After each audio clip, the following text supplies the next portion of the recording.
Talk Eurovision. Let's talk Eurovision. Let's talk Eurovision. Let's talk Eurovision.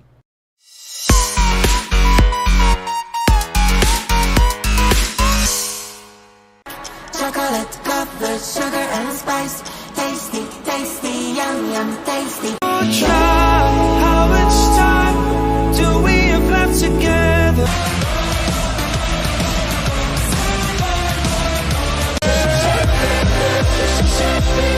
I can tell you.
Tutta l'Italia, lasciateci parlare. Mi amore, espresso.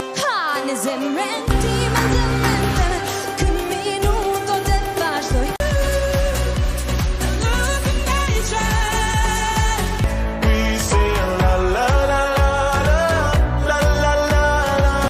I'm begging you, please just leave. Nothing says proti cię i zdrży swe proti cię.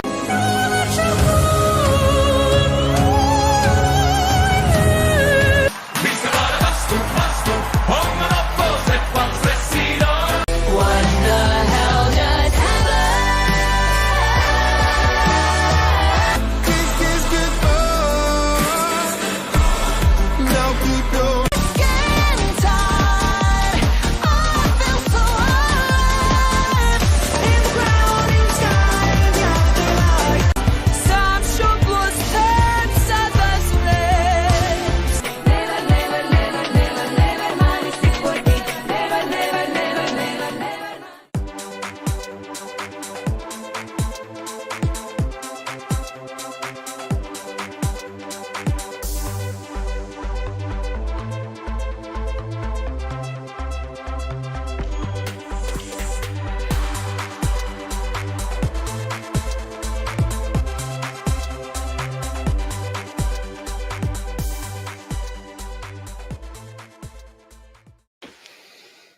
Hello, you all. It is Matt with ESC United, your favorite Eurovision channel. Good evening to everyone in Europe. Good morning or good afternoon here on the, North American side. And good night in Australia. This is a big night. It's the grand final jury show. And I'm so glad you are all here with me. How you're all doing. It's going to be a long and fun and exhausting evening, but I came prepared with a big jug of water as always. I fed my dog, which will probably last for like 20 minutes before he gets excited again, and then we'll just get started. Now, keep in mind, today I'll give you the quick run through of everything. Today is the jury show. The jury show is closed. I mean, they are not closed per se, like it's not going to be broadcast to the public. It will be broadcast to the press. So those who are in the press center in Basel, as well as those here remote like myself, will have access to it. I will not be able to show you any video or any sound of it. So sorry. And it has been like that for years, for a long time. But what we'll do is I will guide you through what I'm seeing. I don't have to explain the performances to you anymore because you know what it looks like by now, unless you missed the semis. But what I'll do is to make sure if people sound good, if anything is different, anything is off. Of course, the interval acts we're going to look at, and then the actual fake results, right? So, and keep in mind today, it's very important. Vocals are very, very important for the juries who will vote tonight. So tomorrow's show is important for the televoters, of course, but for the juries, they will vote whatever they see tonight. So everyone is bringing their A game. So we will pay close attention. I will pay close attention and tell you to the best of my abilities what is happening, how they're sounding, and if we are good to go. And of course, as always, you can ask questions as much as possible. And my mods have been so great pointing it out at ESC United so I can see that you are talking to me and not have just general chit chat among each other. So thank you for all of that. And so, yes, throughout the show, it's going to be fairly loose. We're not going to be like super strict. There's not like a script I have. It's really just playing it by ear. And it's always nice if you could just do one thing like this video real quick. I know I say that every time, but I'm out of the YouTube algorithm. So I need to get back into it and have to work hard. So just a little click yes is very appreciative. And of course, if you're new, subscribe because I'd like you to stick around. Also, quick shout out to Stefan Vids, who joined our support program here on YouTube. As a supporter, I really appreciate it. So did Margarita Caballo. Thank you so much for joining us and giving us, a little contribution every month to help sustain this thing. And if you want to do that, of course, there's a link down there. But if you don't have money, totally understandable. At least like the video and leave a comment. That helps a lot with the algorithm. Help me to get back into it. So we'll answer the questions and I will have a few topics. So the show starts in 38 minutes. So I have have to get my link ready and then we'll talk it through. And I will have more time today to answer questions because, I don't have to go into the details of the performances. But I'll say somebody, is doing something different, a camera is off or whatever it may be, if I catch it. So I have a few topics also that I want to talk about. But let me just jump up because I see the bunch of questions there already. See how that goes. Obvious question, but who will win the jury? I'm quite confident on Austria. I certainly have Austria high up in the juries, but do not count out France. Do not count out France. I think it's a different vibe. It's a different feel. And it could be a battle. It could be a Switzerland versus France battle 21. You know what I mean? They were almost identical in points. So who knows? Who knows? It's hard. It's sometimes, and we could have a landslide winner like we had with Switzerland last year or Sweden the year before. That's the hard part. It really comes down to, are the juries in an agreement once again for a third year in a row or so, or are they going to be a little closer? That is the thing to look out for as the results come in. Estonia is now the most watched semi-final performance. What do you think about it? 300 plus points in the televote? No. So here's the thing. I would not read too much into the actual YouTube views, but I do think you can put some of it into it. It sounds like it was a popular song. Keep in mind, Estonia is the third to perform in the night, and I don't think it's going to be 300, but I think Estonia is going to do really, really well. But I do think it's going to super tank in the jury. So I think it has the potential to be the biggest discrepancy of the year between juries and televoters. Now, I do have a prediction video out there, and I'm going to talk about that in just a moment. And I put Estonia for a reason in the position that I did. Also, just in mind, this is a long evening, right? So it's going to be 4 hours or so. I don't know. And I will be taking I have to maybe put a screen on just for a minute or so to go to the bathroom or pet my dog. So if I'm away, do not leave. I just have to, leave to do stuff. So, and I need to stretch. But I'll be here all evening as long as you need me to be, or as long as I can do it without passing out. And people are asking so many good questions, so I don't want to. I'm trying to get to my topics. What do you think are the best 3 staged songs of 2025? That is obviously, as you said, subjective. The ones I had probably the biggest reaction to, I have to think about it. France, Switzerland. Switzerland, I had an emotional a moment there, and then Poland. I think Poland staging is just out of this world with lifted up and like that. And there's so much going on. Yes, I know it turns people off. I love it. So those are the ones that I pick. Just so you know.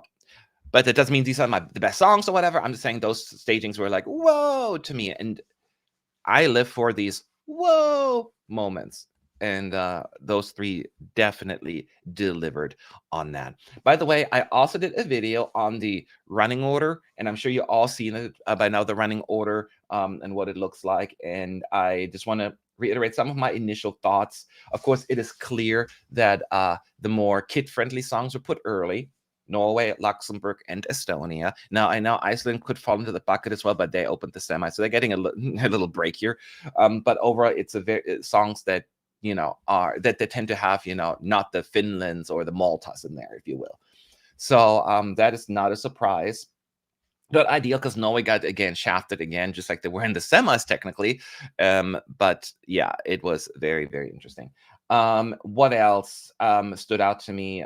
They're putting Israel early again because there is a reason for that. I feel bad going right before Austria. I thought UK already had a tough road ahead of themselves, and coming right before Austria is not helping. Not helping. And the Netherlands going right before Finland is a surprise to me because these are two favorites that they put them back to back, but I think they wanted to put them at least closer. Although Netherlands was producer's choice, it could have been like in 17th or something like that. So I was surprised for the Netherlands getting that running order. It's different genre, I get all of that, but I'm surprised because Christian Bjorkman and all the producers always say they want to keep the favorites apart from each other. So I'm surprised they don't do it here. Finland got the best possible pimp slot because they were in the first. It's again in the semis, in the finals, because they were drawn into first half. So Finland definitely getting favorite treatment here. So did of course Sweden and France. Sweden got producer's choice and got 23rd. France was second half and got 24th. So two favorites also back to back, which surprised me, but at least they're not squeezing anyone in between. That sacrificial lamb that was last year, Slovenia and Georgia. This time, they're going back to back. And of course, the great news of Albania going last, I think that's only going to help them. And that kind of goes back into my predictions that I mentioned earlier. Do you think UK could get 0 points from the public again? Could the UK get 0? Potentially. But that would suck. I hope they pick up at least single points, here and there. 1 point here, 2 points there, that kind of situation. But I am worried about the actual UK getting very, very low scores from the televote. But that kind of takes me to my predictions. I did a prediction video. Watch it if you haven't done it. Maybe not now, maybe afterwards. I'm spoiling it for you here. I put 6, 5, 4, 3. I put UK in the 22nd spot for qualification. What am I talking about? Matt. I just started and I'm already confused. For in the ranking, because I do think it'll pick up jury points. But I'm talking about so many jury favorites already. I don't know where the UK lands with this. So I feel as UK could kind of repeat what they did last year. So it was rough for me to figure this one out. So I put them in 22nd right now. So we'll see. I'm also curious tonight. We'll probably get the ESC Extra, ESC, all the other ones. Audience poll, which do not read too much into it, because Australia looked like a lock, and we all know what happened there. Belgium looked really good. We know what happened there. Ireland looked pretty good. We know what happened there. So I wouldn't read too much into it. But it gives some other decent indications, at least, to take into account. So that is how I feel. So that's how I put UK in my predictions. I don't know how you all feel. I also think they get some jury votes, but I don't know about any public votes. Yes, you were referring to the UK. Yes, that's kind of where I fall as well. So we will see. In terms of the other songs, look at my predictions. I can tell you where I put who I put where and all that stuff.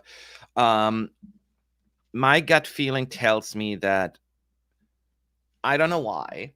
It is just when you watch it and the vibe that France will overshadow Austria a little. Personal bias comes in, but also jury bias. And I tend to be more in line with the juries than the televote on average, not all the time. But I do have more of a jury taste than a televote taste. And sometimes it helps me and sometimes it's a hindrance as well. But I will say that I can see France getting significantly better reception from several countries. Austria will make it as well. So I still consider these are the two, but I have a feeling that France could be a slightly better televote magnet, especially with the running order. And I know people don't start with me. Do not start saying running order does not matter. It does. I know it's a fact. This is not just me sharing opinion. It's one of the few things where I know I'm right. Do you know that there's a scenario where Israel is winning? Yes. I hate talking about it, but I absolutely can see a scenario. I still expect Israel to get 300 plus from the televote. The only thing that could stop Israel from is, again, the jury's giving it lower scores. Some people are saying the song is weaker and other stuff, so they're not going to get as many points, but I don't think that is kind of like where we are in the place of the song quality. So I absolutely think it could win. Yes. I have it in my predictions currently, similar position as last year. I think I put them in 5th place in my predictions. So I'm kind of sticking to that. I think anyone in my top 6 could win. That is how I feel. I just had to make a decision.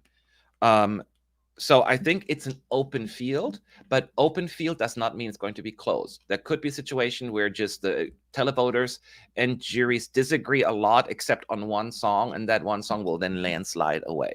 Stuff like that could actually happening. So we will see. Do you think Austria is still in with a chance to win the whole thing? Yes, yes. So when I say that I have a feeling that France may overpower Austria, I'm not even necessarily referring to the jury vote. I think Austria and France have a good chance being in the top 2. I just feel as France has a better shot at doing better with the televoters. That is just my hunch, a little bit based on people's taste and what they tend to vote for. Keep in mind, Nemo only came 5th in the televote. So that could happen to Austria. And they could still win if they get a landslide jury vote. And I'm not saying it's going to be a rinse and repeat. It's a different song. It's a different year. It's different people. I get all of that. I'm just saying anything is possible. While France could pull a France of 2021. Do you know what I mean? So that, and France almost won. You know, it comes all about how the juries and televoters differ, and if there's a landslide winner or not. And that still applies to Sweden as well, because I still think Sweden has both the jury and televote appeal. Sweden, the jury appeal, because it's Sweden, of course, but the televote, I could see still Sweden win. That is my thinking. Any other thoughts on this? Let me know at ESC United. Matt, do you think for the 3rd time in a row, with 4 years Switzerland, France, jury top 2, it happened in 21 and 24?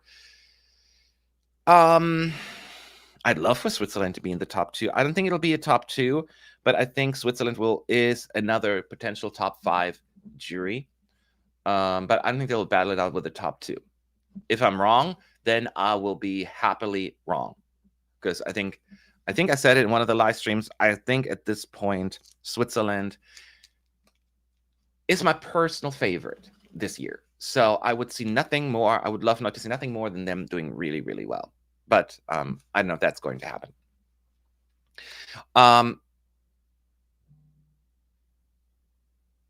Let's see here. Do you think the televoting won't vote for Sweden because it's Sweden? No. When did that happen? Do you really think that's the bubble? And then maybe some casual viewers, but they will just vote to the song they like. So we're overthinking that part. I don't think that's going to be an issue. People will like the song. It is perfectly positioned, you know, going really, really late in the running order. The producers wanted to win, or at least do really well as a potential winner. So it is lined up. Absolutely. If that were the case, Sweden would have not done well in the televote in 23, you know, and all what's not. So now I think that is overthinking it. Voters are not like the casual viewer does not like calculate it as much. Do you notice the pyro issues within Erica's semifinal 2 performance? I did not notice that, but I wasn't also not paying close attention because I listened to the song, I enjoyed it, but I wasn't nitpicking the details there because I was doing that in the dress rehearsal. So we'll see. So that is what I am thinking. So let me put my predictions aside, but you can keep asking me questions about it if you want. I'll do my best to answer them. What else do we need to address? Because we have, like 25 minutes left. There are a lot of rumors out there. Nothing has been confirmed or denied that Celine Dion's private plane has landed in Basel, and the actual press was kicked out early out of the dress rehearsal today, which is wrong. But there is a lot of thinking, is Celine Dion in town? But I would not read too much into it. So calm your butts. That's all about what I'm saying. And one thing you want to pay attention to, by the way, and I didn't realize it until I checked social media earlier, pay attention tomorrow when Ukraine votes, the jury. And here's why. The jury picked the Eurovision winner every single year since 2021, since the pandemic. In 21, they voted for Italy. Italy won. In 2022, granted, they won Ukraine, so they couldn't vote for themselves, but they gave 12 points to the UK, Sam Ryder, and Sam Ryder was second. Then in 23, they voted for Lorraine, and in 24, they voted for Nemo. I'm not saying they have the crystal ball, but it's a fun little detail that I didn't know about. So if Ukraine votes for one of the favorites, keep an eye out on it. It's kind of a little fun piece, that the jury is kind of like in line with the winner. But that's just a fun fact. But don't read too much into it saying, well, Matt said that. No, I'm not saying that. I just wanted to kind of mention that. So that is basically one of the things I wanted to point out. So you can ask some questions if you want at ESC United in the chat. Do you think Ukraine will score well with the juries? I don't think so. I mean, well is subjective. Is an 8th place or something like that possible? Yes. But I think it's going to be in the top 5 of the juries. I think this year in particular, so many jury baits. And when we say jury baits, that doesn't mean they're all going to do well. But there are lots of them that have potential of doing well with the juries, not just the ballots. I think that, of course, France, Austria, Switzerland are the obvious ones. So I would look into those, but there are other countries that, could do well. Croatia last year wasn't technically a jury bait, right? It won the televote, but was a distant third with the juries, I think, right? Just over 200 points. Correct me if I'm wrong. So that doesn't mean it's not going to do well. When the jury bait, we're talking about there will be one of the songs that may do better with the juries, but the televote. So I want to be very clear about that. And even Karia in 23 was like, 5th or 6th with the jury. So he didn't do horrible, right? It's just compared with the televoters, which was like a landslide victory and still didn't win Eurovision.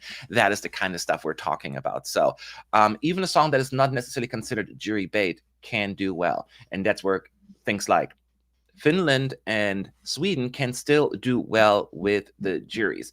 I will just say that they're going to be doing less well than some of the jury baits. Therefore, they have to make up a little bit of ground with the televotes. So keep that in mind.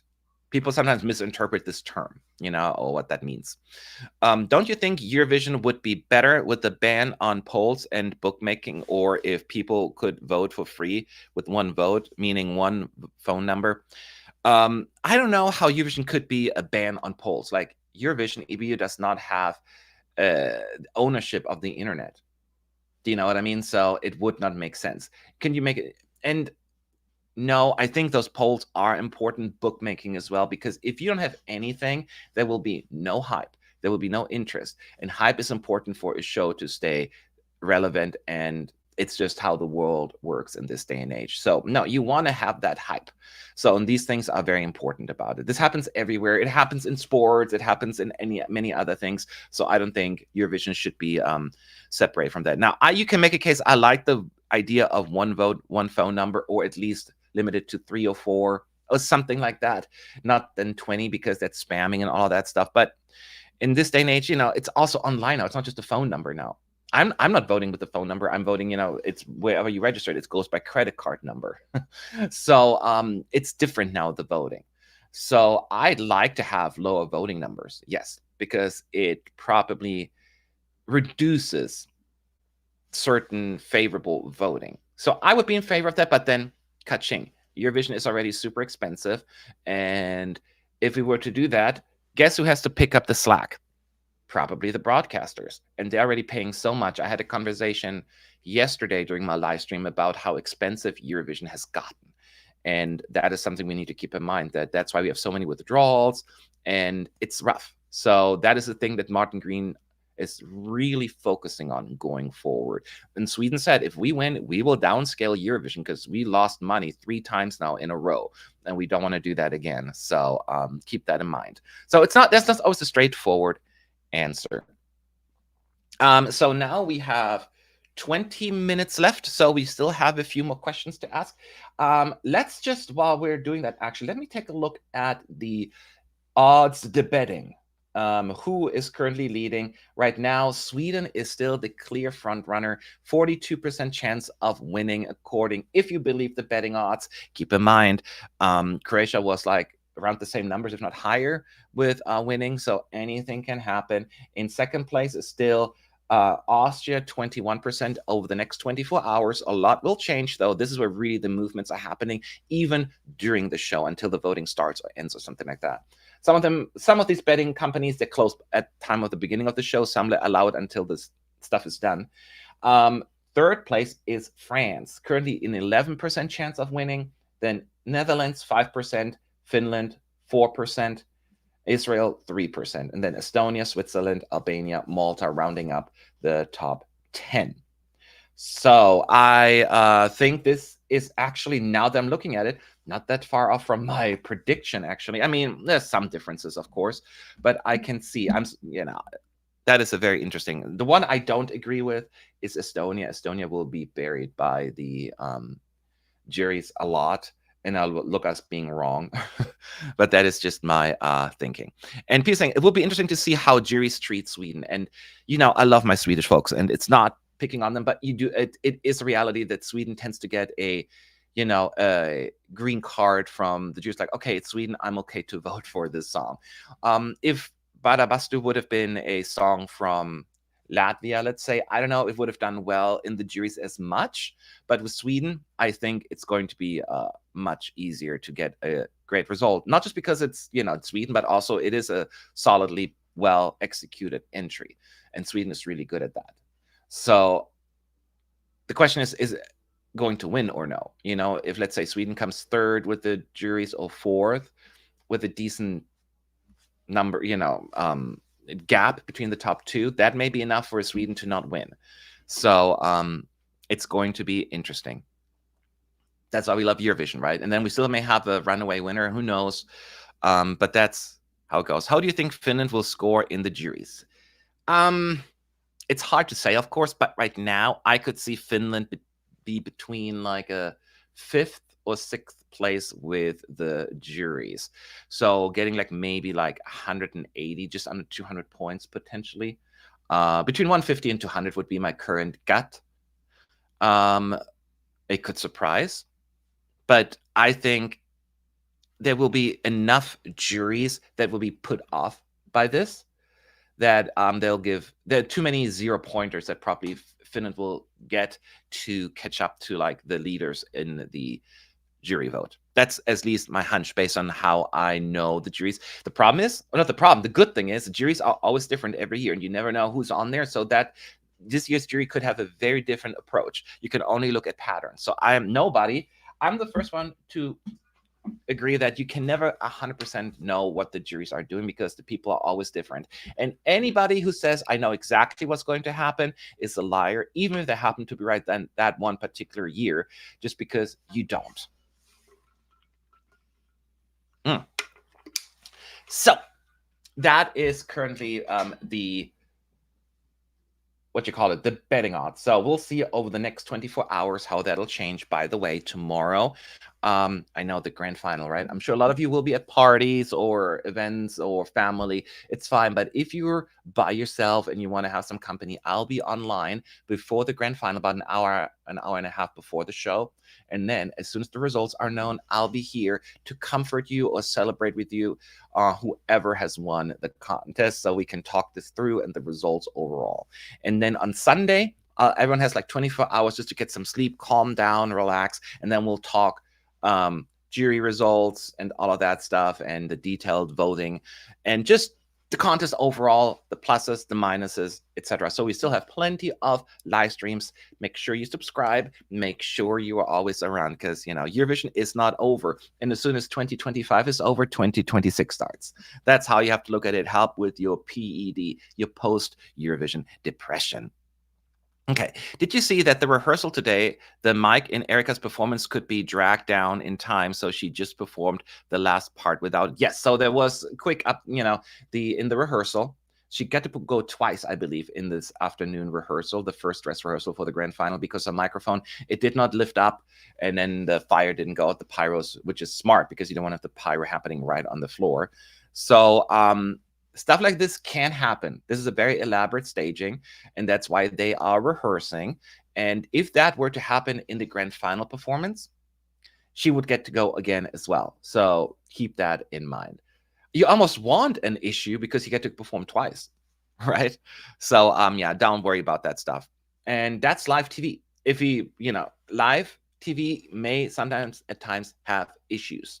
And that is one of the things, especially when you have a more elaborate staging, you do increase that issue. Who was helped or hurt the most in the running order?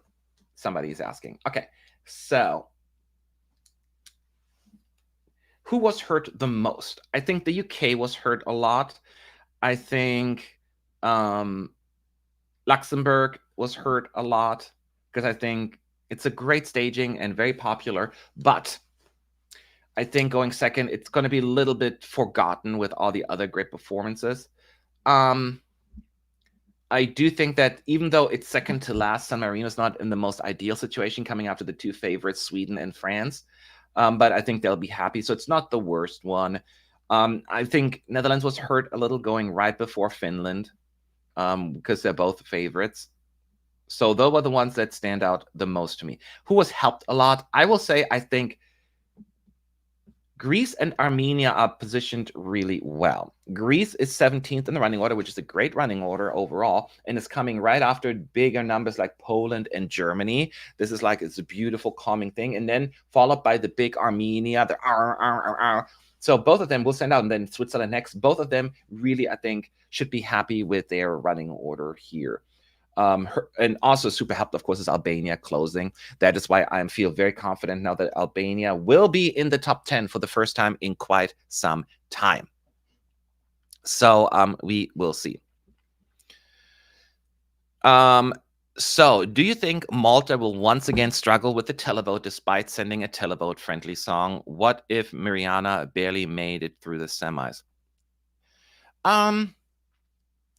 If we don't know, right? There is a chance, but at least this time, Malta has a great running order. We're going back to 21. Destiny with Jemikas would have done way better if she had a late running order. She was second in the semis with the televoters, right?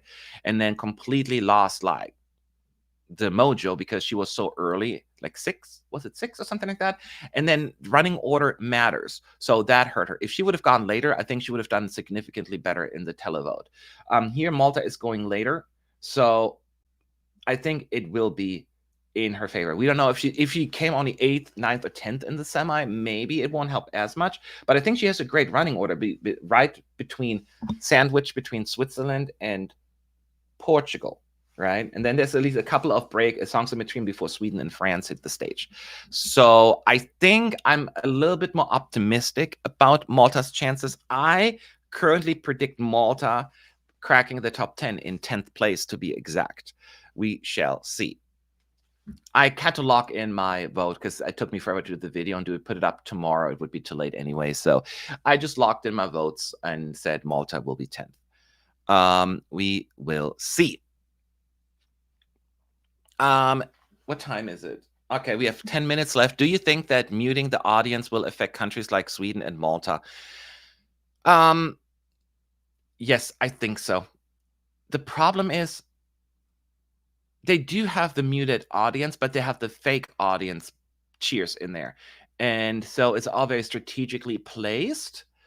So it's just not, you cannot recreate genuine excitement. I remember one of my favorites was actually Moldova 22.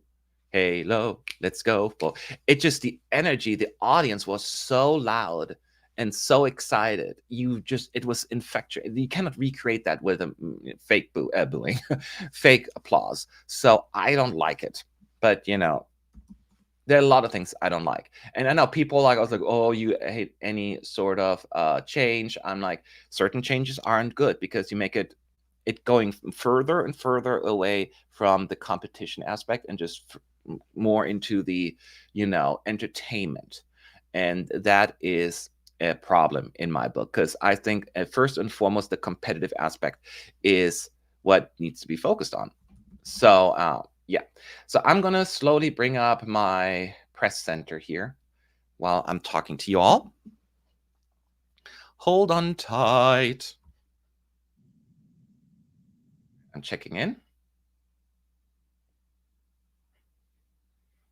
Because, I want to make sure I'm going to the grand final. Okay, it says 8 minutes. So I'm good.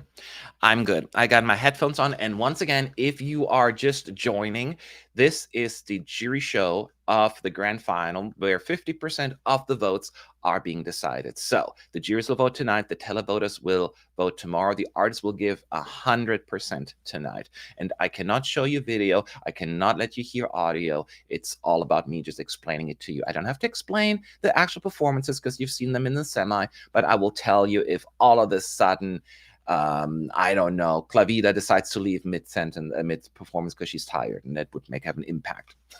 That kind of stuff, or if someone sounds really, really bad, and any technical difficulties, and just the flow of the whole show. Oh, that rhymes. Just the flow of the show. So we still have a few more minutes. So at ESC United, ask away. Do you like the hosts? I do like the hosts. I find them, I don't like the green room interviews. That should have been cut. I know it's a tradition at Eurovision, but it always seems so awkward. I almost wish they just give them the questions in advance and the answer and all that stuff. Fine. But other than that, I find them funny. Hazel is funny. Sandra, they're cute together. And now it'll be different, by the way, because we have both of them in the semis, but now they are joined by Michelle Hunzinger, right? And so that dynamic then will change probably. So we'll see how that's all going to pan out, of course. But yeah, I do like them. I like it when the hosts are funny. They give us a little bit joyful interactions there in between without stealing the show. And this is what they get accomplishing here. So absolutely. There was another question. Why does the UK do so badly when the UK's music scene is one of the most famous in Europe?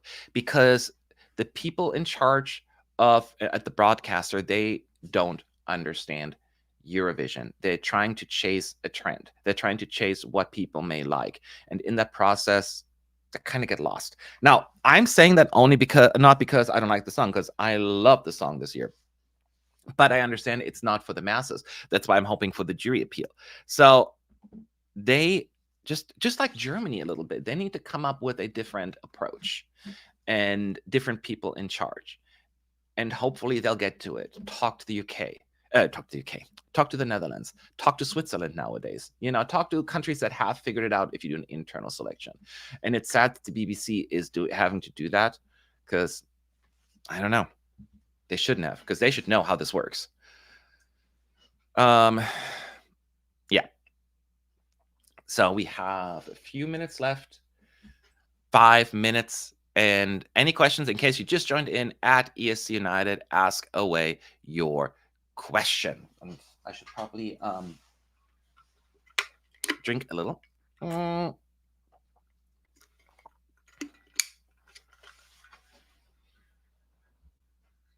So there may be breaks in between, and hopefully they're not going to cut off the live stream today because there's still that rumor out there about Celine Dion and all of that stuff.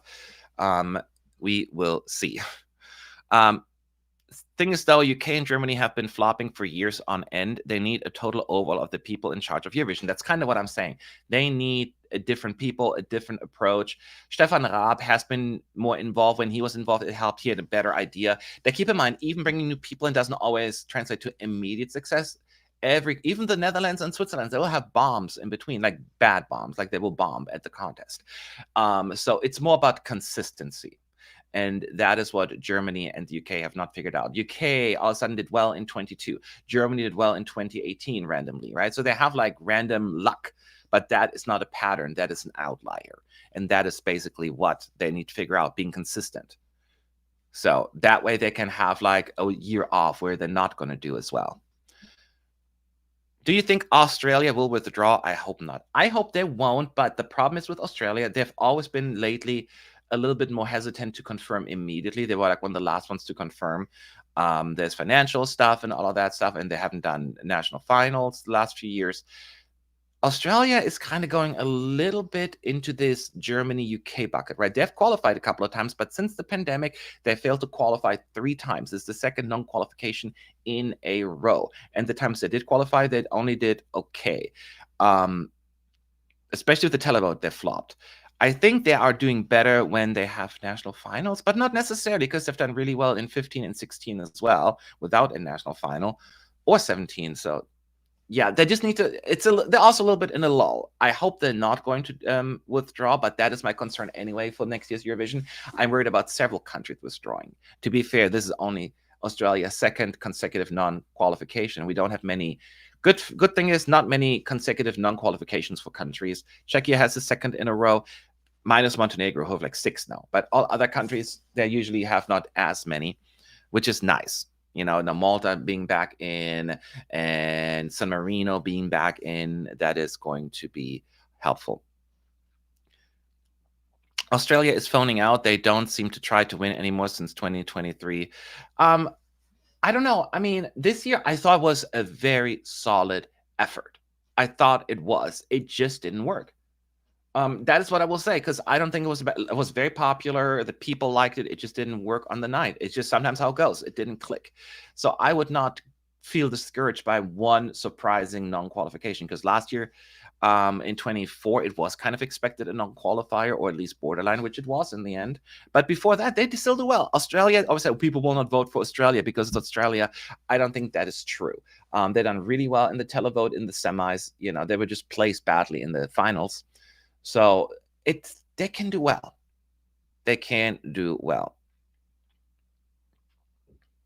This question might be too specific, but why was Luxembourg absent from the contest for so many years? So it had a lot to. It depends on who's in charge at the broadcaster. They had broadcasters for a while who'd kind of poo-pooed on the contest. You know, first of all, it was for bad results. Initially, they withdrew. Then they had like people in charge at the broadcaster that didn't care about Eurovision and like was staying away, and then just kind of people forgot about it. Then at some point we had more favorable people in charge, and a lot of negotiations started. Now we're talking about decades here, right? So that's what it is. So there's a lot of mix about what that is, but that's kind of in a nutshell how that happened. It was similar with Italy. When Italy was gone, not quite as long as Luxembourg, but still, what, from 98 till 2011, that's a long time. So it was just a matter of getting the right people in charge, talk to each other, and come to an agreement. And fortunately, that happened. So yes, that's kind of where we are. Okay, so we are 2 minutes away. Let me click on the link here again. Oh no, it's now 57 seconds. So as I said, I will put on my headphones and I will listen to everything that's happening. I'll give you a rundown of what I'm seeing as much as possible. However, I cannot give you sound. I cannot give you anything else. But you've seen the performances. I'll just tell you the opening stuff, as well as the interval acts, and of course the fake results. Who will win the fake results? Very, very, very, very, very, very, very important. And then just have fun and ask questions. Because again, 50% of the votes will happen tonight. So 15 seconds away. And throughout the show, feel free to ask questions at ESC United. I'll pick them up where I can. Some, of course, I miss a bunch of them. Feel free to post them. Of course, super chats are always answered as much as, immediately if I don't miss them. So, enter session. I can enter the session now.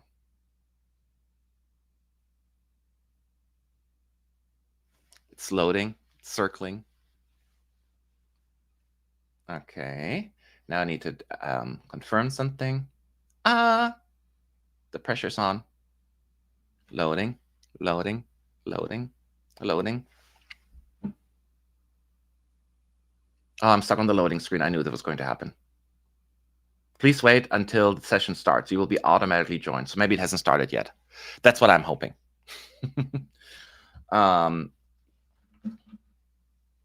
So maybe they're not quite ready yet. Then it starts a minute later, so because this is not. France has won the ESC Extra poll. What poll? By the press? The press poll? I'm not too surprised. We have to wait and see what the audience says tonight as well, right? Again, doesn't mean necessarily everything, but it's maybe a decent indicator to see, Again, Australia came third, I think, in that one. So hold your horses. Okay, I am still waiting. It says, please wait until the...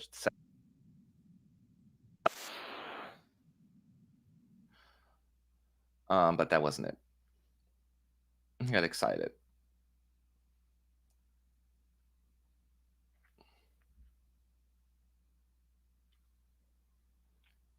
Let's see here.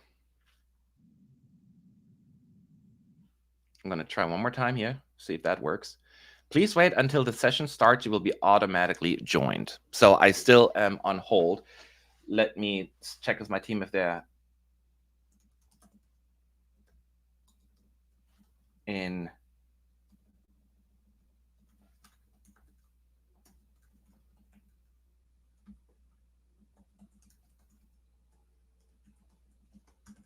On your end. Okay, so I am waiting still. As it started. So I'm just waiting here. Hold on. Talking to my team right now. They're responding.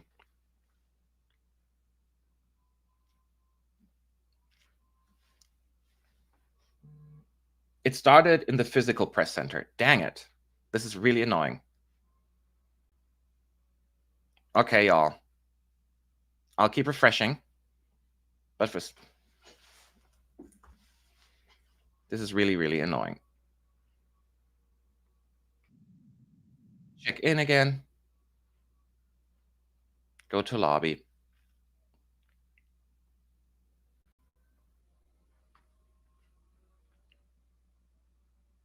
See if it'll let me in somewhere, somehow. Ugh. Okay, y'all. I need to be distracted for 2 hot seconds because I guess I'm not sure if it's the browser issue or what it is. So I'm going to close it out and start again. Hold on tight. So let's hope. Let's hope. So I'm going to log in again. So I may be missing the opening act right now, y'all. So just hang on tight.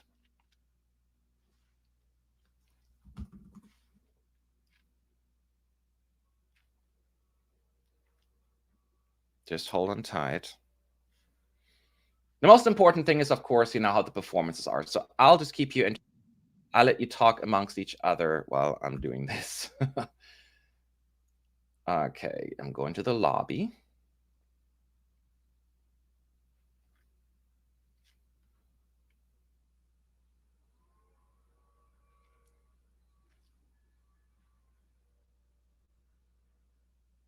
Nope. This is highly frustrating. Okay, I'll keep trying. Maybe I try a different browser completely. Let's see how that's going to pan out. Or they're having technical difficulties.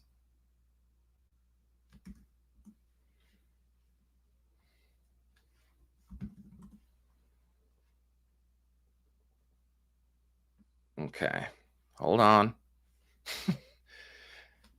It would be a bummer if I'm not able to get in now.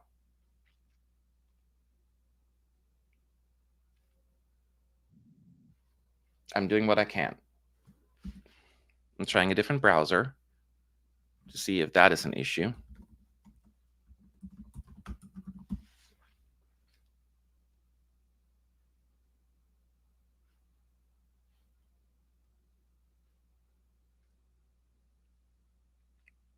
Allow. Let's see what it does.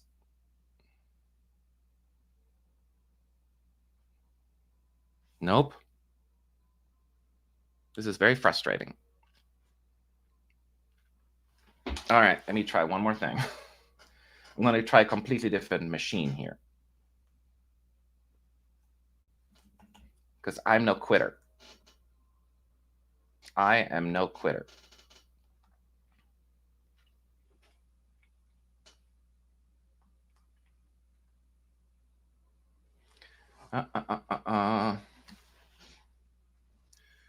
Okay, let me type in the address then manually. I'm secretly hoping everyone is having that issue. I'm not looking at the chat right now. Forgive me.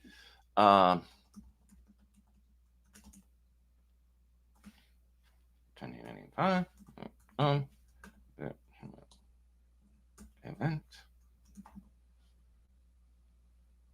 Oh man, Eurovision Media Center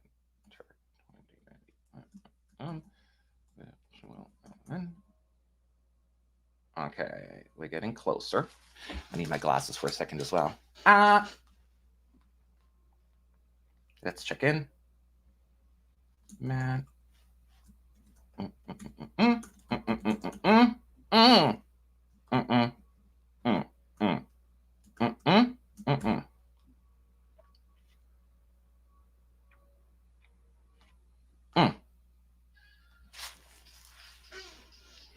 Okay, I'm trying.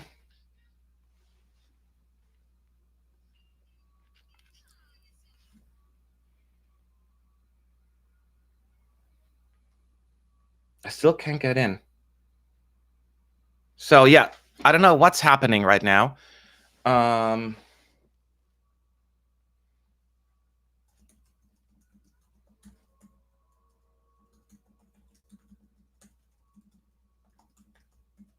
This is highly annoying.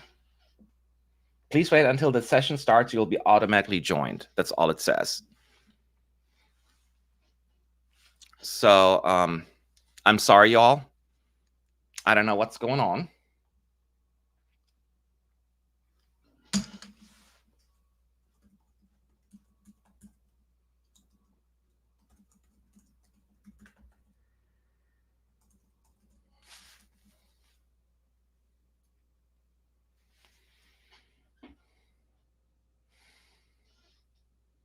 I'm asking my team and see if they can log in at all.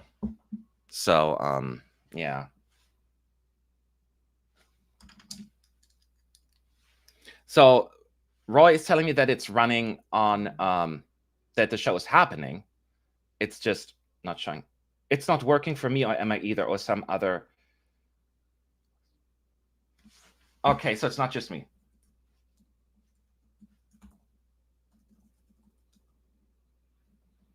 So it looks like everybody's having issues.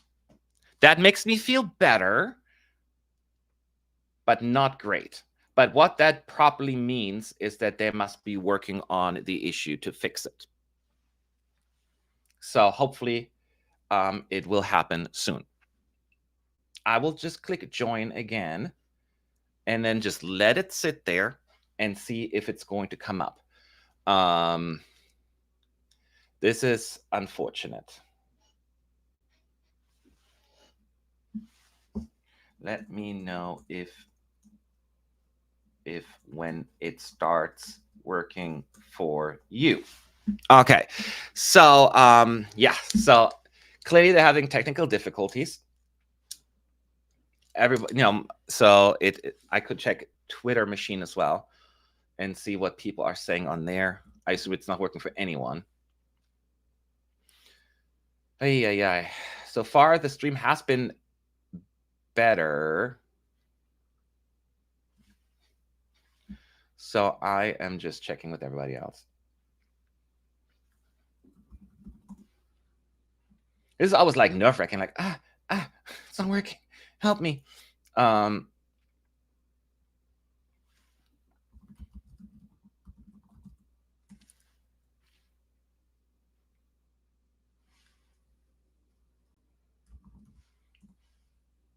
Okay, I'm just checking with more people right now.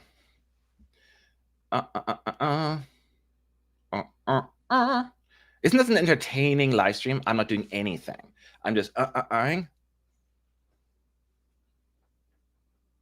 Yeah, there be some delays for those accessing the streams through Online Media Center. So this is just to make you all aware. So everyone is still having issues. Okay.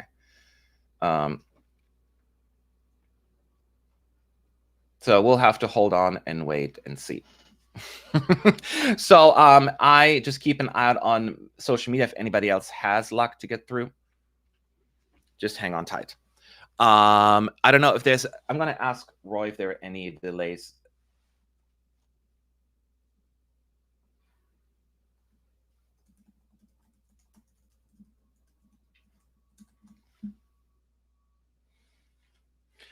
Okay, so only ask now. This feels awkward, and hopefully, within the next few minutes, it will come back up. I'll keep checking the Twitter machine, and see if anything pops up. But I do see that at Nemo's, I can read you what our folks in the press center on site are saying. Nemo kicks off the show with their winning song, The Code. There's a funny skit before it to bring the trophy to the arena as well. There are plenty of drones used for the performance. It looks really cool. So that is basically what we have right now while we are waiting to get into the press center.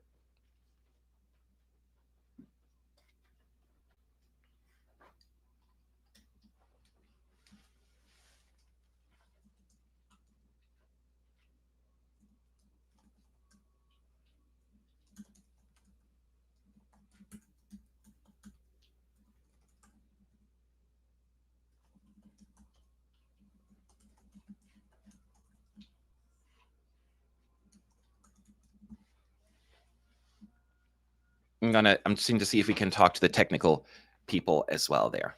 So if they can give us an update on that.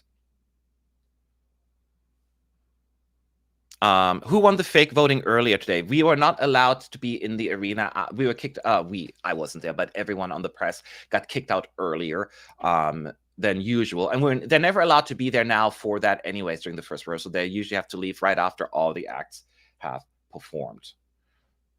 So that is another thing we need to keep in mind. We don't know who won this. If they even done it. Usually the first time around, they don't even run for the whole thing. They just do like the first 3 random results and then move to the last one.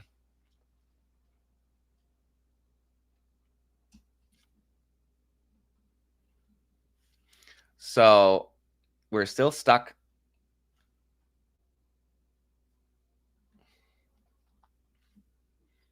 I'm checking Twitter again if there's any updates.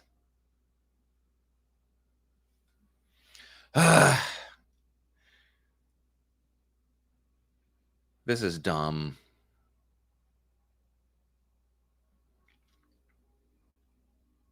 Ta-ta. So yeah, no updates yet. What have you thought about the interval acts so far? Somebody's asking while I'm doing this. I mean, they were fine. Some of them were just, there and nothing to rave over. But I do think that Made in Switzerland is, of course, the winner for me.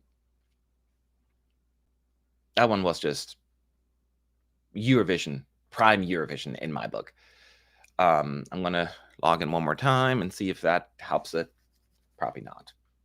But I do not give up hope. I'll give it another few minutes here. This is a little embarrassing for the EBU. They already cut us out of everything, and now where it's supposed to work, it doesn't. Keep in mind, the juries have a different stream. So the juries should be fine with this. I assume they're fine, only because they have like satellite stuff. We're going for a different stream because we have this big thing that says on there, do not record and stuff. They don't have that kind of blockage there. So it is still down from what I can see.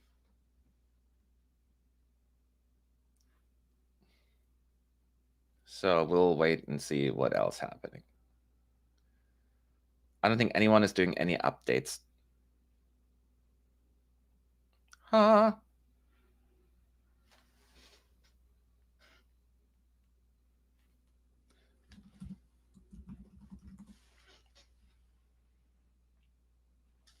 And people asking in the chat, where is the jury link? That's not a link. It's publicly available. It's only available to the press. You cannot watch it live, y'all. So keep that in mind.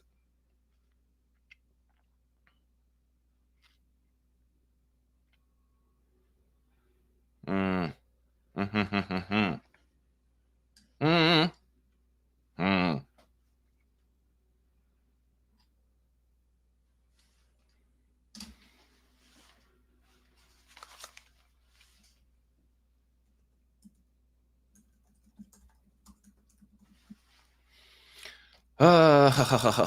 I don't think that's gonna come up any moment now. So, and it's so sad because as somebody said, Celine Dion is probably doing something on stage right now and we don't get to see it. What? No, I don't know. It's just inconvenient to say the least.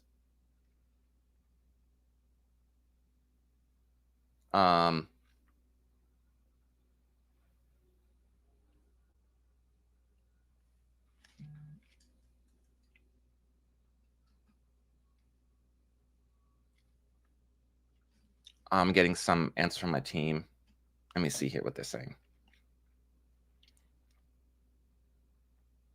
We missed the flag parade as well, of course.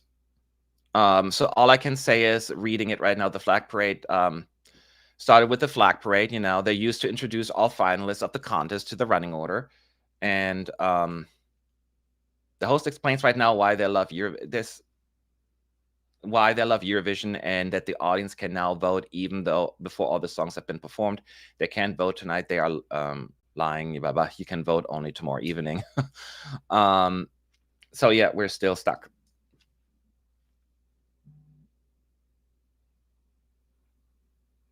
David just said that he's heard from people that they are struggling to get into the online one.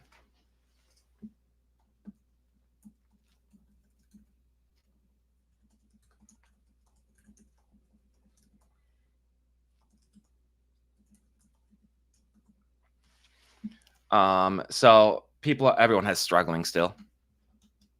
All right. So that was the most recent update. The host explained why they love Eurovision, and the audience can now vote even before the songs have been performed. So this is and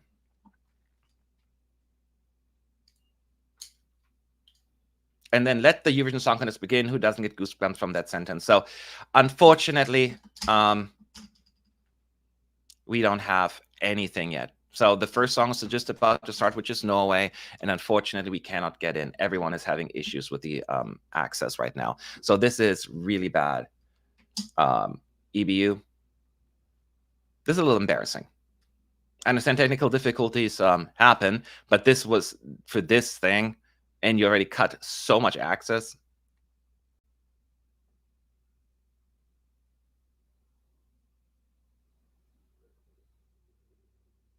So yeah.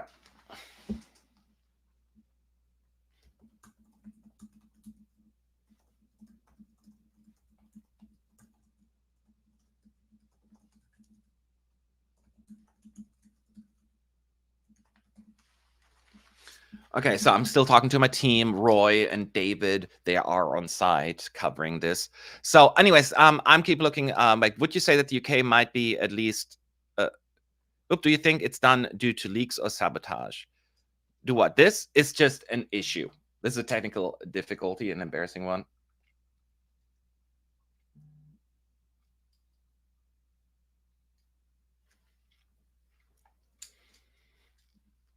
Okay, so we just have to wait. Okay. Yeah.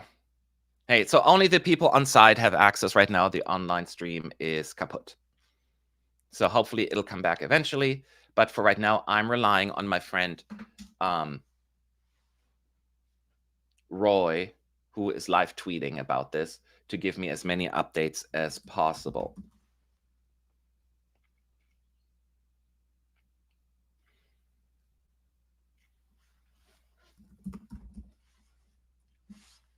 But if this continues, then it's kind of useless, right? So people say I should perform Norway for you instead. I'll be my own lighter. I don't know. I cannot do many hand gestures because I'm knocking over stuff here. There's not that much room. All right. So we're just waiting for, currently the lighter is performing. And all we have to worry about, how are the vocals and all of that stuff. So we'll have, the link is still not working. We're still trying, they're still working on getting us in, I guess. Very, very frustrating. I'll be my own lighter.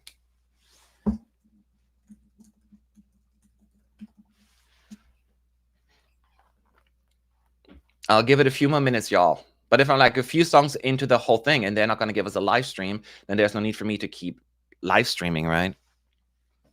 But hopefully it'll fix it. I am not a quitter. Matt, all you do is a lighter. I don't smoke, but I do have candles downstairs. I have a candle, like one of those long ones, but I'm not going to run downstairs just to kind of,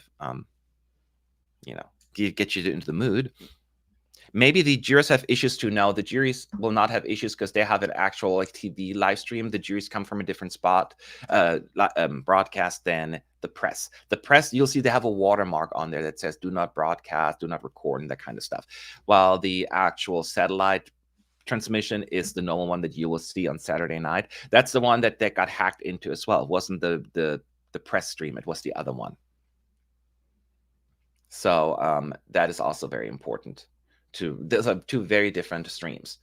So they should just give us to that one just for now so we can actually see something, but I don't think it's going to happen. All right, let me click here. So Roy says that they kick off in a fiery way. He nailed the first chorus, but after that got more silent than usual. You can hear the tiredness in his voice. That is at least Roy's observation of Norway. I cannot confirm or deny that since I cannot get in. Okay, it seems this continues to be an issue for all online press. We have thus far missed Nemo's opening performance, the flag parade, and also will miss Norway. So they will not stop the show for this, unfortunately. So, yeah, we'll keep you updated.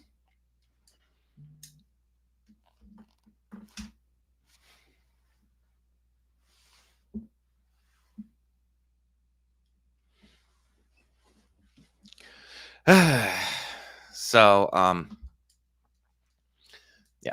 Now, the information from Norway, maybe others didn't feel that way, but I'll read some other ones as well. I don't have to just rely on ESC United as much as I love ESC United because we are ESC United.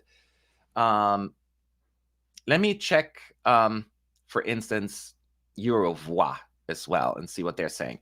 Norway has been giving the honor of opening, blah, blah, blah. The of grand final, will we see any changes to Carl's staging? You cannot make any changes. The answer is no. The performance was good, lives up to the name with numerous pyrotechnics, fancy word for fire. So there was not as much, not negativity pointed out for that one. So again, take it with a grain of salt because you cannot get any info from me.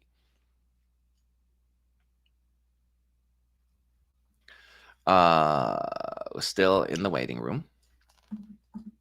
So now we're moving on to Luxembourg, I guess. And we'll see what Luxembourg has to say.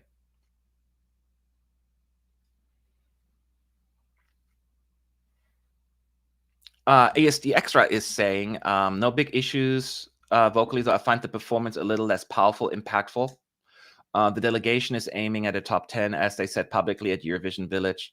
And they're saying, I'm not sure this is enough for it, the energy. So there's some opinions. One said it was kind of like in the first semi, people were saying it's less impactful and powerful, and ESC United is saying there was a tiredness in his voice. So that is the observation from the first 3 reviews that I have seen.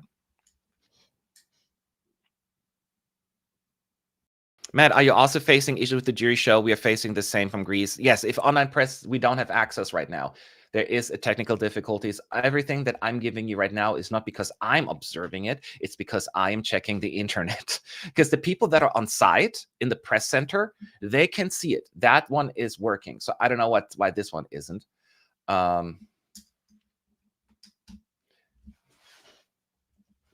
The answer we get is they are aware and they're trying to fix it. That is the answer now. So at least we have an answer that they are aware of this. So no files because nobody else is broadcasting. At least the screen changed. Hold on. Let me go back. Maybe let me start over. At least that changed. Let me go press. I'm going to log in one more time because at least my screen changed, but then it went into not available rather than saying waiting. So I'm going to log in again. I'll be my own lighter.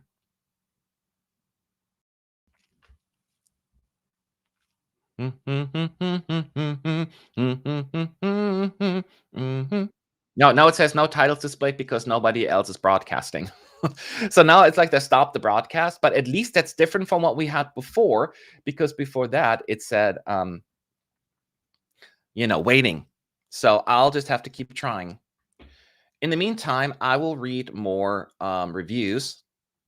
So again, it's not ideal, but story of my life. So for Luxembourg, Laura Thorne, Eurovra is saying we are transported into a dollhouse, so we have solid performance, by the way. So all they said is solid performance. Okay. That's not much, but we'll take it. Luxembourg is next. ESC United saying Laura is a pro and vocals were never really a doubt. She nailed the big notes and even added some more pizzazz to them. Well done. So apparently she went out a little bit more for this. And it's interesting to note, by the way, they seem to use fake crowd noises for the flag parade as well.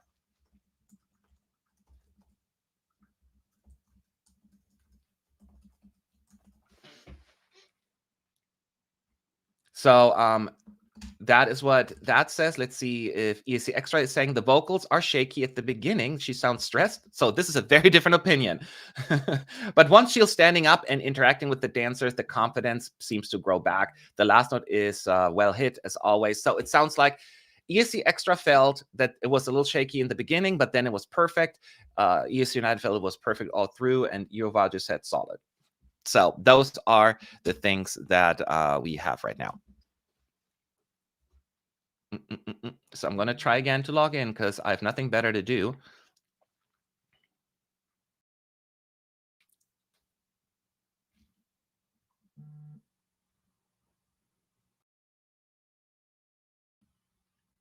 Let's see. Oh, it's working.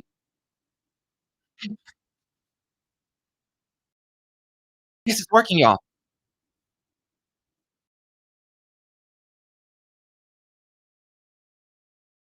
In the middle of what you call it, Estonia.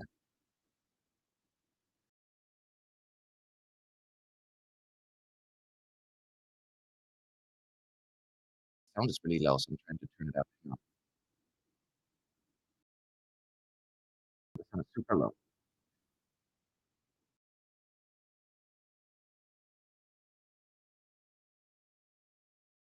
We have the dancing playing right now, so I'm just listening to the vocals right now. Yep, okay.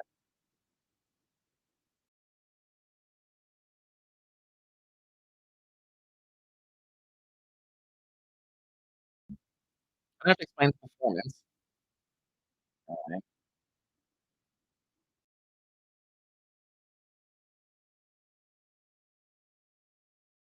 so low.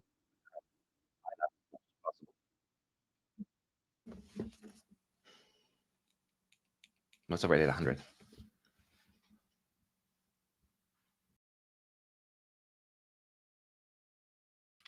Yato macchiato, por favore. They're doing the dance right now with the fan, the stage intruder.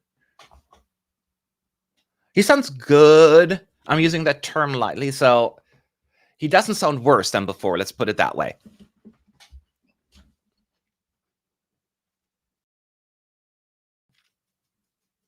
Macchiato. Okay, so yeah, so I've got 2 minutes of Estonian. So I missed the first two performances.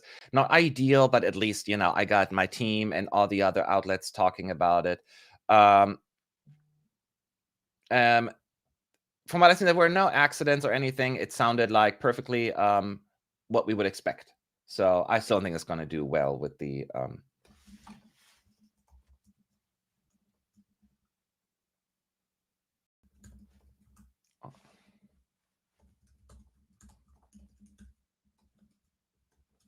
Yeah, so it's not just me, the low volume, but hopefully that'll get better. But at least I can crank it up a little and just be like this, like an old person. Like, I can't hear anything.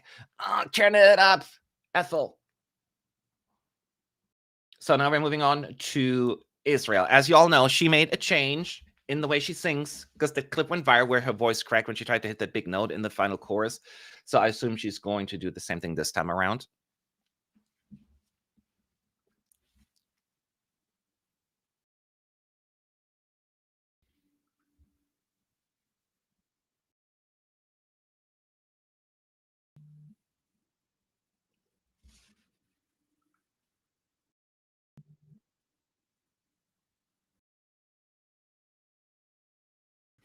So keep in mind, I know people now that we're a little bit back into like actual live stream. Oh, they turn it up a little bit as well. Thank you. I can actually hear it even better. Now I can actually ask some questions at ESC United. So I may miss some chats every now and then.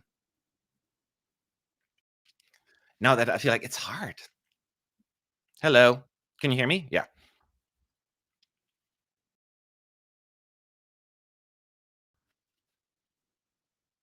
Mm-hmm.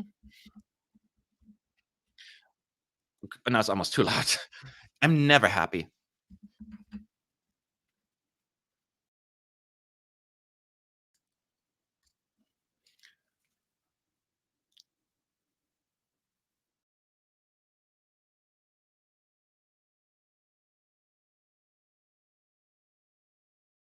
Okay, I'm just listening right now. That's not, it's the same thing. Did the invader bid happen again for Estonia? Of course it happens. They cannot change. So one thing you want to know about I'm looking at the wrong camera.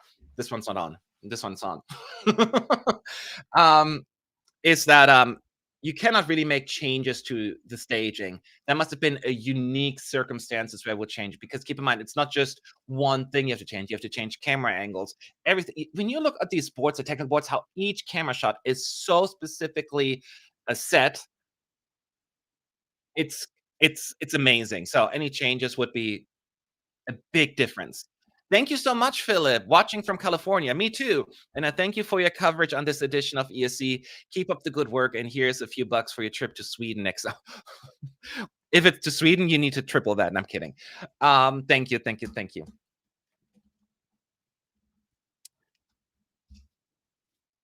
Okay, we're hitting now again the moment where she's going to hit that big note that she has now changed a little.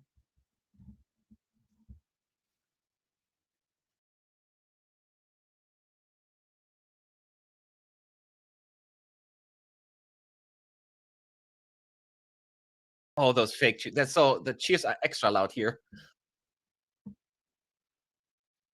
When you hit that big note, you hear that fake applause a lot.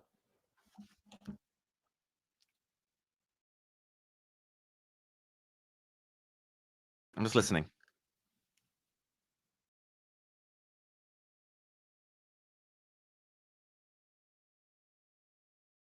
You can hear noise in the back, but you cannot tell it's booze, even though I know it's a booze. And the fake applause comes in loud. Yeah, so that's basically what it is. But I will say in terms of vocals, she was good. She hits the notes the way she was supposed to. So yeah. Are there lots of Americans who know of Eurovision? So a few more know about it because of the movie. So it became a but it's not watchable because it's all only on Peacock. All the clips on YouTube, the live performance are blocked, so it's becoming more difficult for this to actually spread and become bigger because unless you watch Peacock, and now it's out there, it's not gonna make a difference.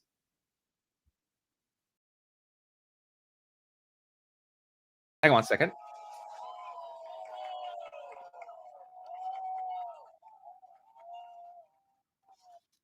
Okay. Um, I was listening to another clip here real quick. Um, Lithuania is next now, so I don't have to explain the cards or anything, or the performance. I feel like this is gonna be this is a song where your vocals, they match the mood. So, but if anything seems off visually or whatever, I will let you know because again, the juries are voting tonight.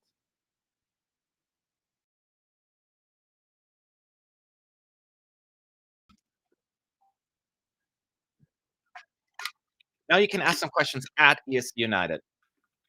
Mm. No, the song's down again. Oh, they're killing me. Like it was like, and then it was back to bad. And now it's back up. Ow! I turned up to 100 and then it brought it back. Okay. My poor little innocent ears. Okay. The answer to the question on the screen is yes. It's this should be the same. And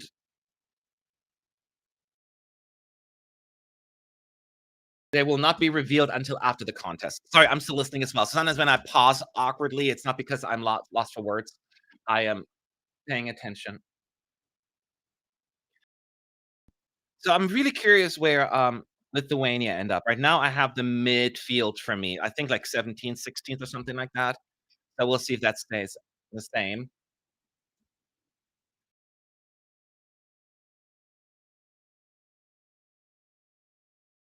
It is an interesting transition from Israel to Lithuania, though. I thought you would have a little bit more of an upbeat song in between, because Israel is a ballad and this one is a very gloomy song. You would think there would be a little bit more of an uplift in between rather than just going back to back. But that helps Spain going next, right? Because they're gonna be like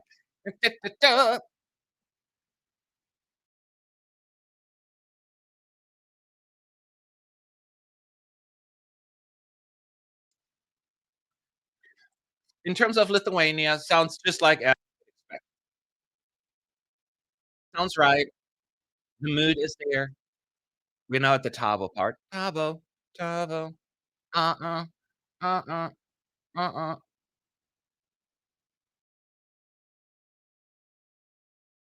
Apparently, he was saving his voice during the first rehearsal, they said, but not now, which makes sense. Because, it is a little bit more of a shouty song, right? So, you don't want your voice to be give up on you. But if you like the song, you will be happy with this.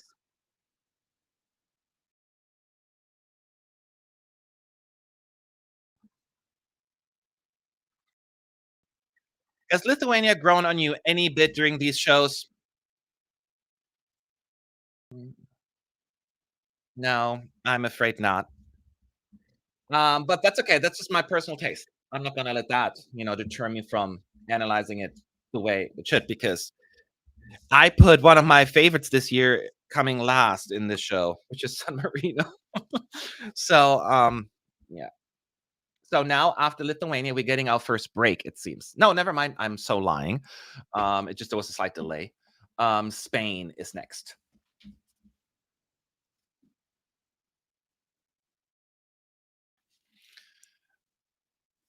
So now they finally get to I'm with Spain. I call this the wild card of the year. Spain could be as high as in the top 10 and as low as 24th place. That's what I'm saying. I have no idea where to put Spain. So I put them somewhere in the middle, still on the right side of the scoreboard, but they have every chance to go higher up in my ranking. I think this is all depends on the televoters here. Will they get it or no? I hope they do because I love that song.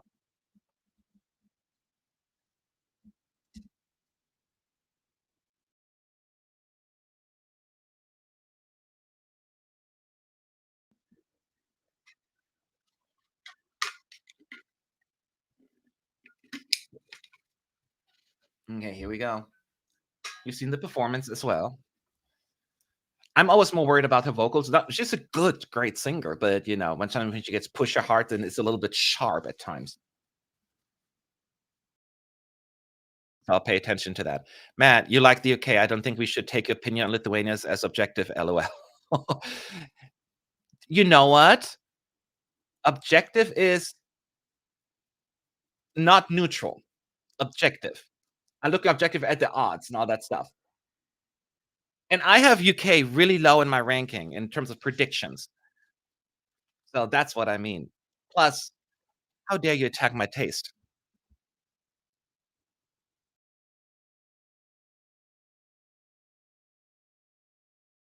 Okay, I'm listening.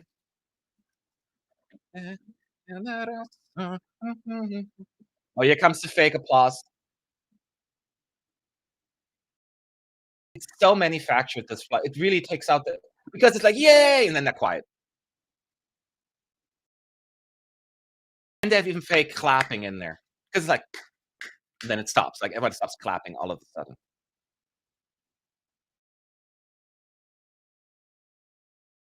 Oh, thank you so much, Paul. Thank you for your coverage. Your vision wouldn't be the same without you. Fingers crossed that the UK doesn't finish last this year.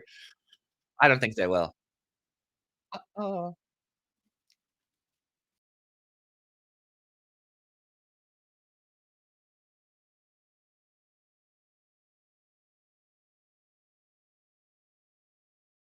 I know you were teasing, by the way, I know. And my "how dare you" is me being fake outraged.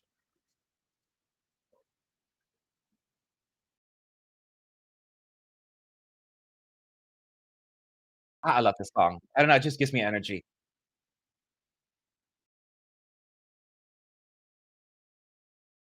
Neener, neener, neener, neener, neener, neener. I was like, neener, neener. Mm.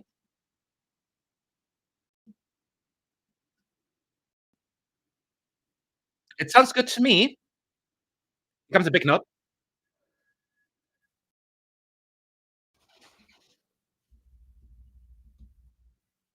Really? Sorry, it's fine. She sounds fine. But as soon as she hits the big note, the volume always goes down again. So I have to turn it up, and then any moment, he puts a lot of spunk behind her voice, and he's like, "Roar!" He's doing that thing, almost like getting the audience excited. So he's putting a lot of fuego behind it.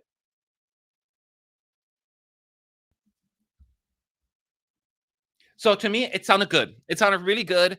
So from a jury perspective, she did not mess up.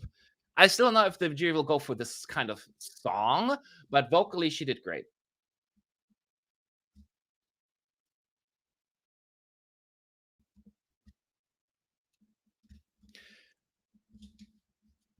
And now let's see, is there pause? It's now I see a lot of stage hands already walking on stage right now. And then we're moving on to Ukraine, which we all know is next. Ukraine is another song that I expect to be in the top 10. I think I put like an eighth place in my predictions. It's not going to be quite as high as in previous years, would be my guess, but still in the top 10. Let's see if I'm wrong or no.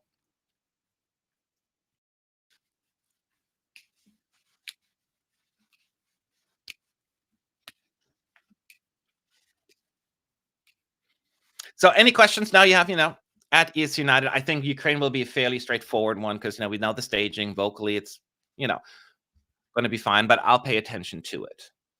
The other ones I'm more worried about than Ukraine here.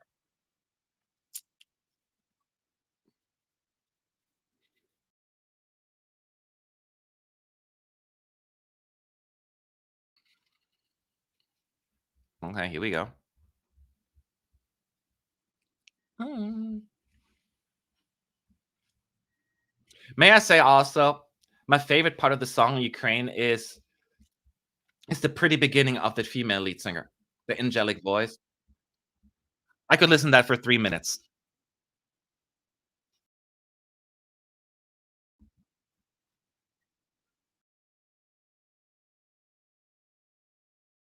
I will never support that filter that they're using, by the way. I just don't like that filter.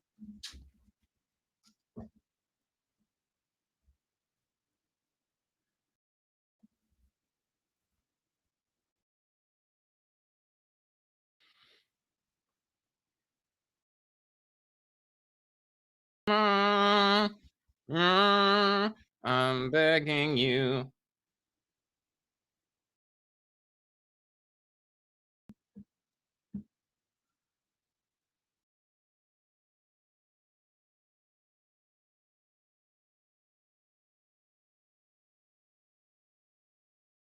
His voice is good.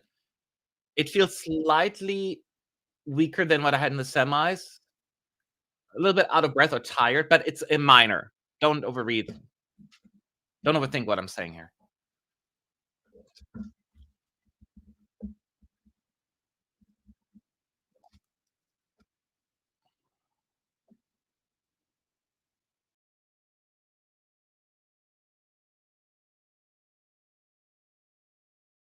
Mm. Yeah,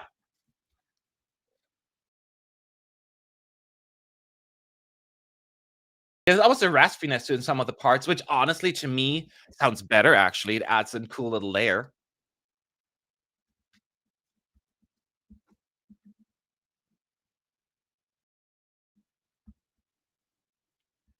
Mhm, mhm. I'm just saying like you can hear it, but you cannot hear it. It's very hard. I'm just trying to listen.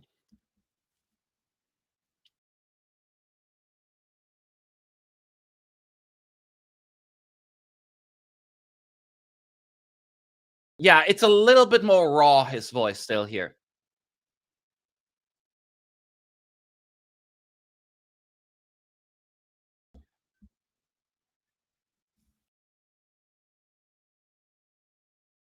Oh yeah, his voice is strained, especially at the end. Now, don't think that this is now gonna be the end. I actually almost like it better, only because it adds almost like a more layer and depth to it. But if you look perfect vocals, not his best performance. But I'm all about the angels in the back, the angelic voices, anyways, right? Then you forget about anything else. But no, it was still a great performance. So I don't want you to think like no, I'm like, ew. I was just saying that it did feel a little more strained. Everybody says that on my team as well.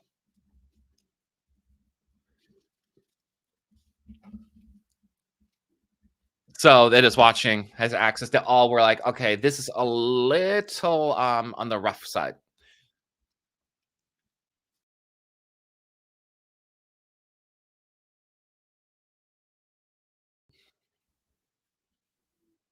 Ah, there's one thing she had. I always say we don't have feelings, we have money. And like that is me, right? Exact the exact opposite. I only have feelings, not much money. Um, yeah. So I would say Ukraine was the first one that what people pointed out was a little off.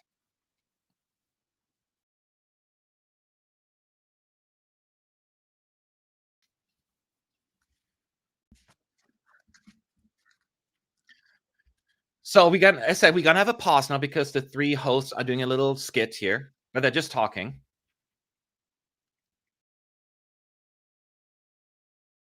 They're doing a little wave with the whole audience.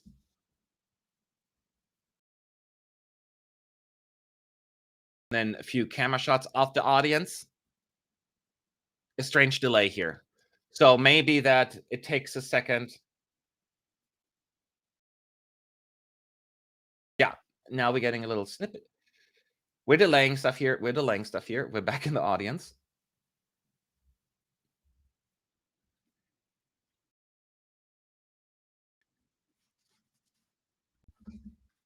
Oh, they're talking about yeah, there's have another skit here. So they're talking about Sandra representing Switzerland in 1991, 34 years and 3 kids ago or something.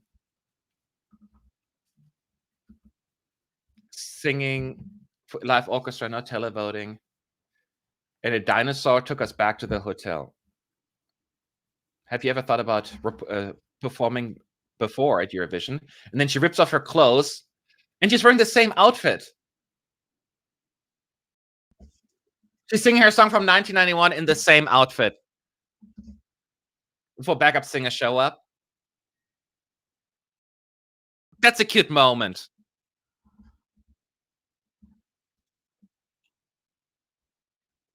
That's cute.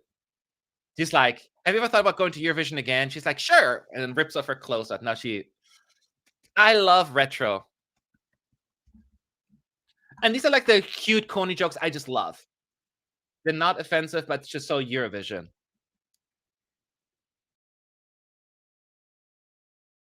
She came 5th, right, in 1991? She only sings like a minute or like, of the song, but it was still cool. So that's like the first break between Ukraine and UK. Because with UK, you need to put all these things on there. Although they haven't started it yet, I don't think. Are they original? That I don't know. I don't think so. I didn't look at it closely how old they were, but I doubt it was that.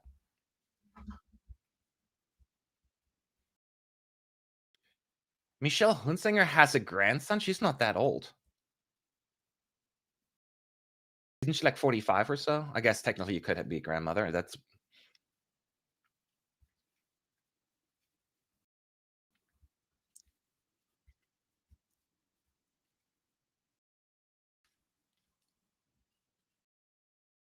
oh, she's singing a Volare, Michelle Hunsinger.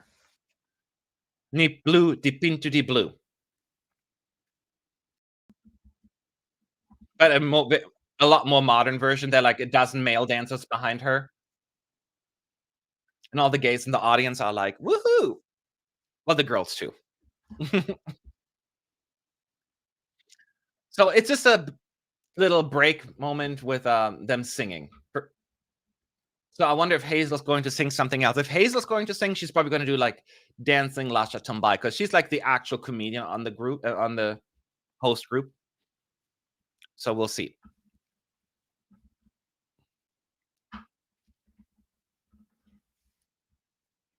Actually, Hazel is now in the audience or close to the audience.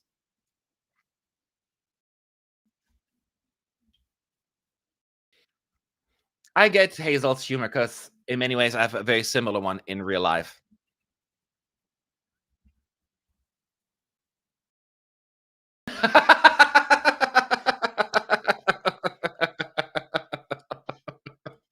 Sorry. Sh- Sorry, I'll explain in a second. um, Hazel's in the audience and she's holding a microphone like, oh, we're doing a break. And she's doing her little skit and she asks a lady in the audience, do you want to announce the next act? And she's like, what? She didn't hear it or she didn't understand. Then she was asking her friends, like, what am I supposed to say? Who's next? So it was just a very funny moment. It made me laugh. Unintentionally funny. They've been talking to her since then.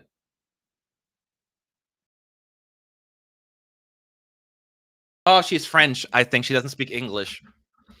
Hey, at least it was spontaneous and not scripted, right? And she recovered well, though. She clearly knows improv. So it's the French woman, and that doesn't mean this will happen in the actual because she won't be there next time. This was just a little rehearsal, but it was all improv. I like that.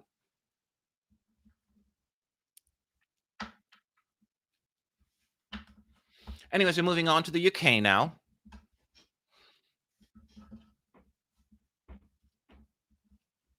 You know the card. So I'll let you know if anything else will happen. One thing I would say about the UK staging, it's fun. I almost wish they would have gone more theatrical and campy with that. Yes, the whole makeup room thing is fun, and then the chandelier, but it should have been a little bit more animated, I guess. But I don't know if it would have made a difference. I think it would have been more fun, but I'm also overthinking it.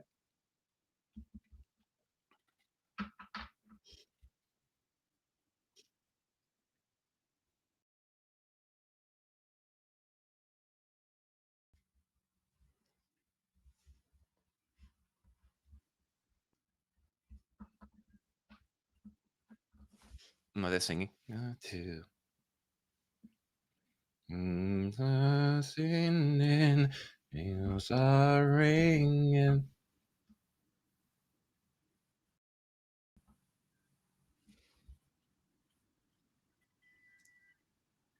The mixing of the vocals weren't great in the beginning, or they weren't singing right. Like one was lower than the others. Now it sounds better.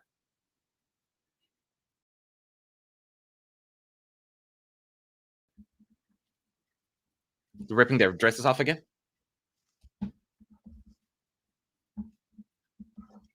Individually, it sounds great. Sounds better now as well.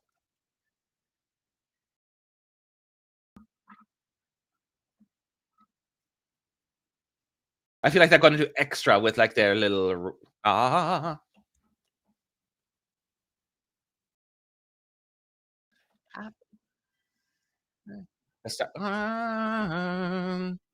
What the hell? It sounds good to me.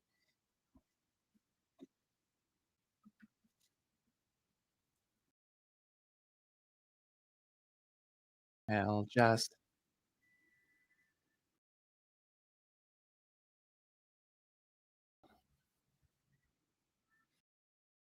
I mean, kind of what you expect from UK right now, from what you saw yesterday.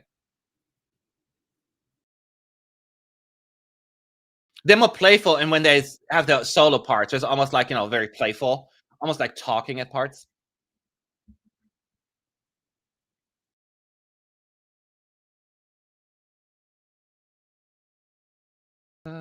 Hell, just. It's yeah, I'm enjoying it. Um, what the hell just happened? I know I'm all alone liking this song. Anyways, they're giving the all at the end, so it sounds good. If you were a jury member, would you give UK points? So I can only go by my first impression when I listened to the songs a week ago for the first time. Wait, the answer is yes. I love the tempo change. I love the structure of the song, and I do love the vocals. It's not easy. Like you have to have really good singers to pull off female trio sounds, which is the perfect sound. Like we talked about the Wilson Phillips, the Eugene. That's the perfect thing. Like with men, I prefer four male vocalists together, a quartet. But with female, the three vocalists is always great. And Eugene did really well with with the juries, right? So I could see something similar, but I think it's going to be quite as big with the juries. But I would have. So next up is Austria. Austria, a potential jury winner and a potential Eurovision winner. Song number 9. Y'all know what it looks like. Some people are concerned about the staging and its chances. I think the song is just so strong. They could stand in a phone booth and sing it, and it would be great.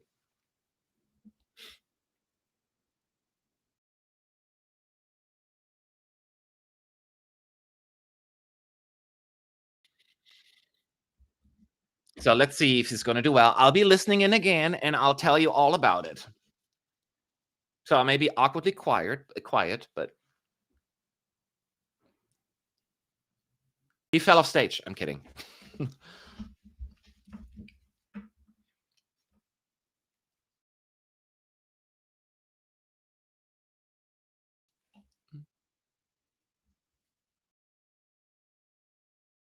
Oh, he sounds really good in the quiet part right now. Better than even yesterday.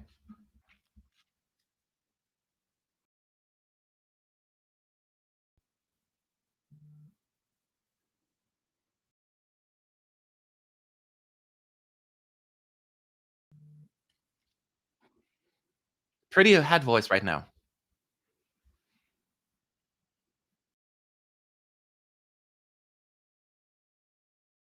He sounds fantastic.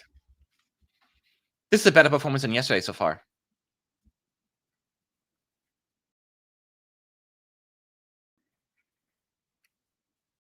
So we're in the first chorus.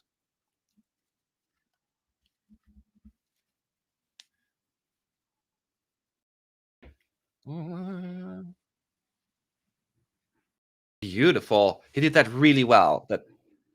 Now we go into the don't let me down. Now he's turning into his more pop voice, the second verse.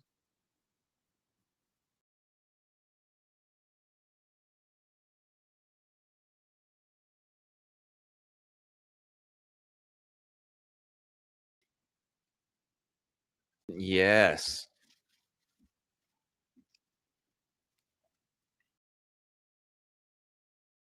Ugh. I'm getting goosebumps right now. Best performance so far that I've seen.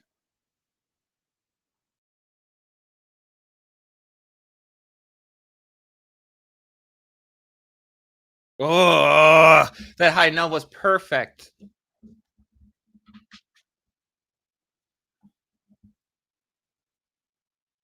Ooh,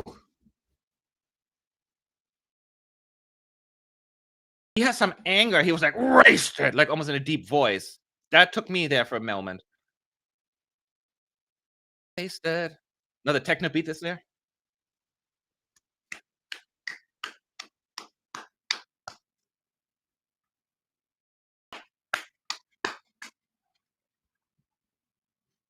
Final note. Yes. Oh my, now I'm regretting not putting it higher. That was way better even than yesterday. Goosebumps. Oh, JJ.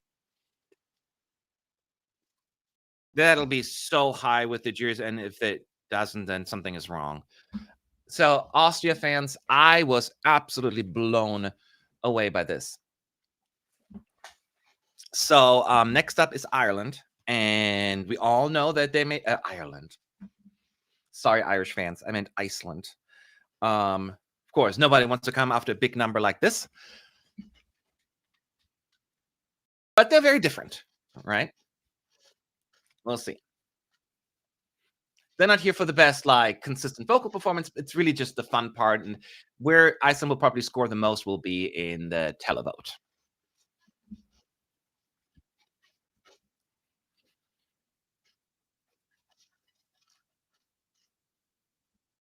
All right. Any question about I'm trying to look at the chat as well. If you have, of course, it's always at ESC United, and I'll answer them.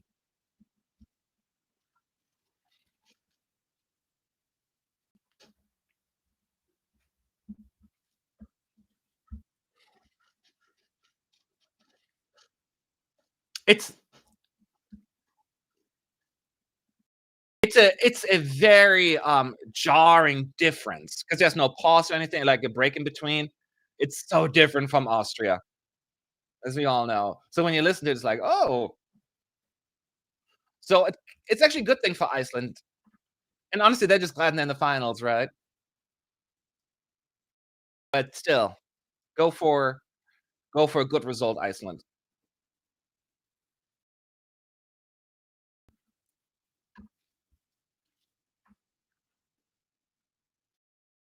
Austria gave winner vibes. It most certainly gave me jury winner vibes. Yes.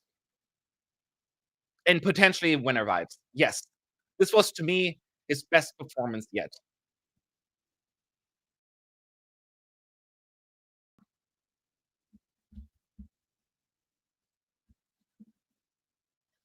Vocally is what you expect.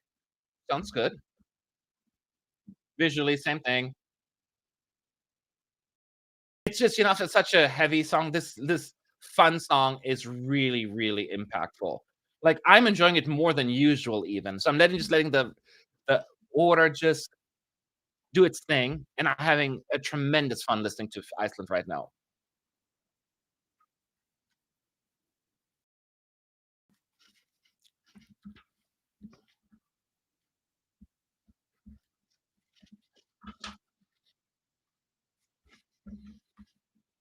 Oh,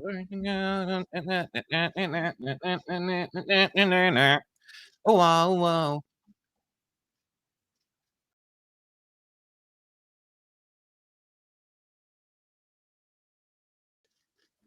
Yeah, I enjoy this more than usual even. Not that I usually don't, but really it just needs that pickup after Austria, and it works so well. Here comes the fake shout, which I don't need because you see lots of people jumping in the audience.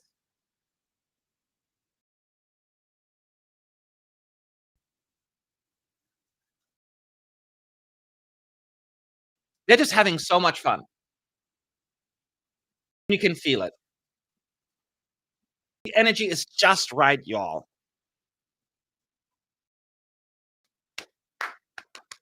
Hey, really good. The flow is really good here for Iceland for sure. And after Iceland, we're gonna go a little bit more mystical with Latvia.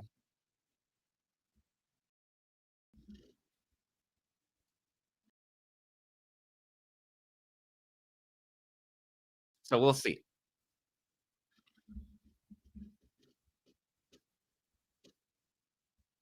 Do you think there's maybe a runaway winner? So this is a very good question that I keep asking myself. I still call it a very open year. There's a pause right now again, by the way. Hazel and Michelle talking. So after Iceland, we probably get another break after 3 songs. They have to bring down the curtain for Latvia, maybe. Um, what was the question again? Oh, but open year does not mean there can't be a landslide winner.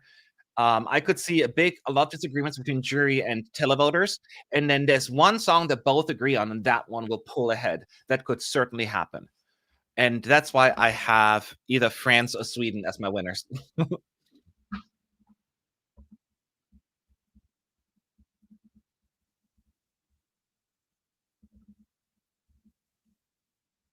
Latvia is next, and I want Latvia to do really, really well.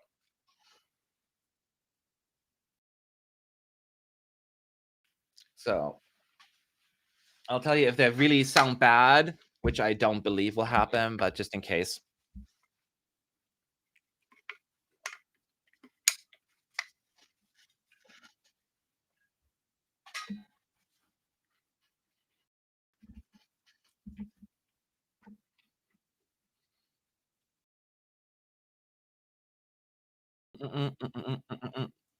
Yep. All right. So we'll see.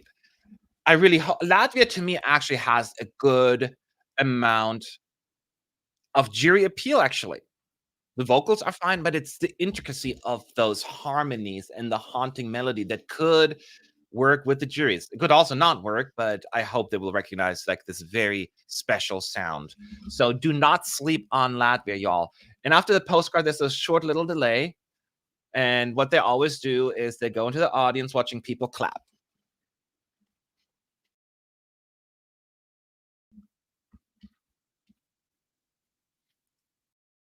I have the same feeling, Matt, that there's no clear winner, if you can say that. Yeah, I don't think that's the obvious. I mean, there are like the more obvious winners, but it's not as clear cut and dry as I feel the betting odds make it sound to be.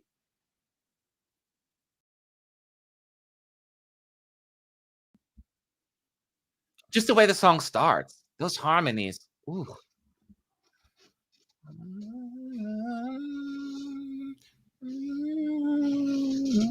And then combined with the visuals, it's an experience. Those harmonies were spot on again at the beginning. That's kind of what Luxembourg does for a different genre, but Latvia, they just immerse you into the performance. And for 3 minutes, you're just in that.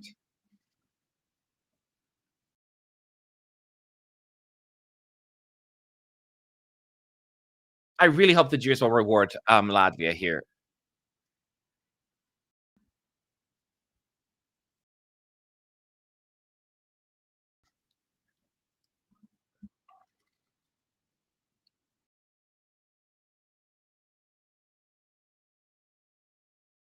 Yeah, it sounds good. So I can, I was in, they're fine.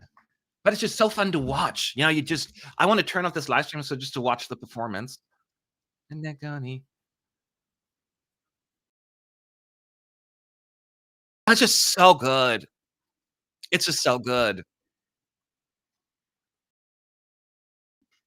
Do you feel Austria has now locked the jury winner, or should we still wait France? No, it's not. Nothing is locked in. Um, watch France for sure. It's very different. But I still think it'll be Austria versus France for the juries, and then probably Sweden third, my guess. But we'll see.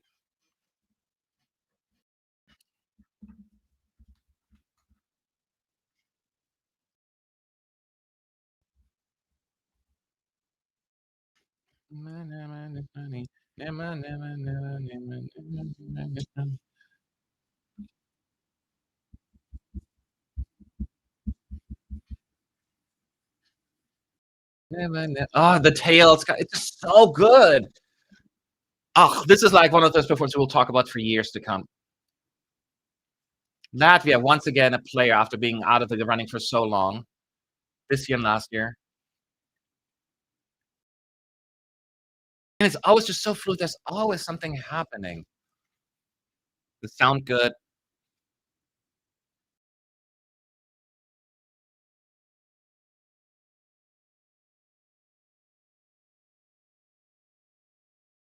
Yeah, the juries has I as I said before, I often line up more with the juries and the televoters. So I just know that they are gonna love they have to. Again, you never know who ends up on the juries, but they just have to reward this. Latvia, song number 11. We're moving now on to the Netherlands, song number 12, C'est la vie. He proved a lot of the doubters wrong in the semis when he sounded great, and hopefully he'll continue in this final as well. The jury show, because now it matters a lot because the juries are watching. So everyone is on the A game right now. This is not a rehearsal. It is technically rehearsal as well, but it is more than that, because just because it isn't broadcast doesn't mean it's not relevant.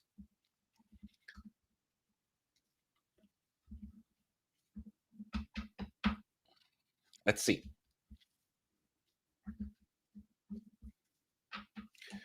So yeah, Netherlands is probably not the best position. Latvia so amazing, and Finland the big party. So after last year's situation, you would have thought they'd given them a little bit of slack, but apparently not. You pissed off the wrong people, Netherlands, clearly. We have another delay after the postcard for the Netherlands. Getting the curtain off and the violent players back on stage clearly takes a moment. But there comes the audience in clapping along.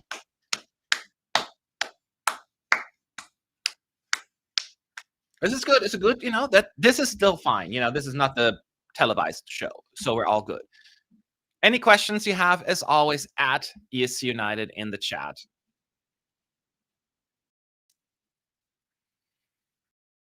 All right, let's listen. I mean, I will listen.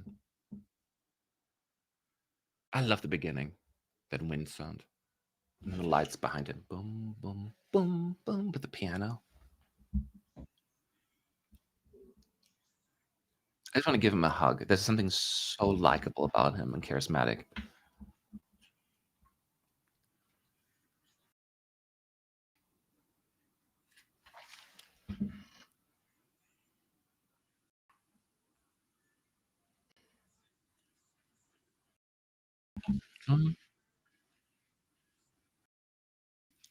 Round and around. I'm listening. Trois.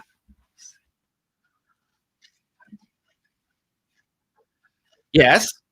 La la la.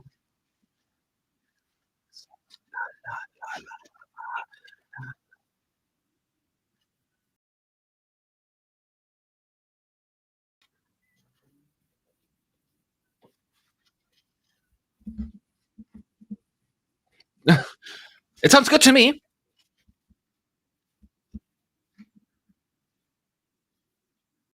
See, come see.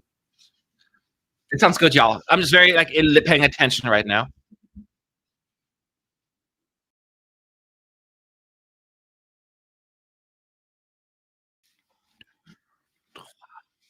Here comes the dancing part. Sounds good. Yeah, the part that was not as good in the 30-second snippet. He sounds great here. He sounds great. He has fun. He's smiling. It's a great performance.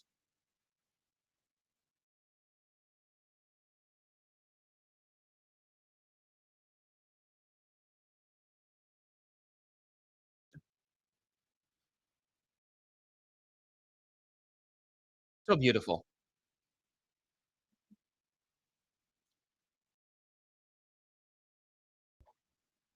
Na, na, na. Yeah, he did it. Caught it well. He's at the mirror right now. Goes up, it goes down, and around and around.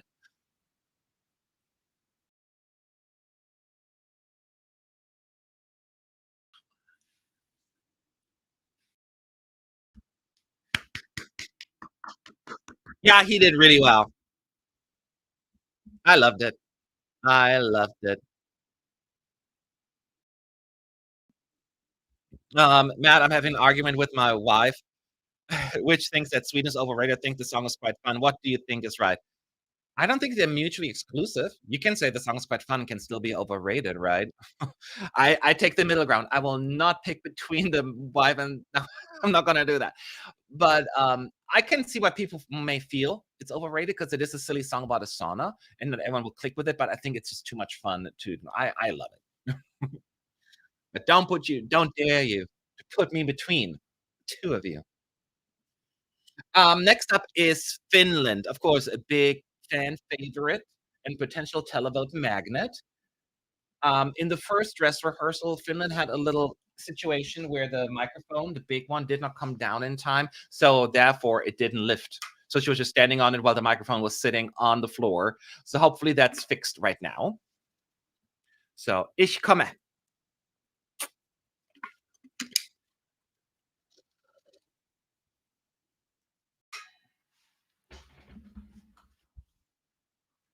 Ich komme.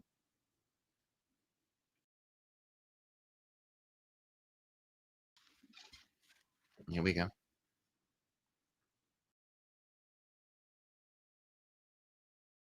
It's weird not having it as a closer.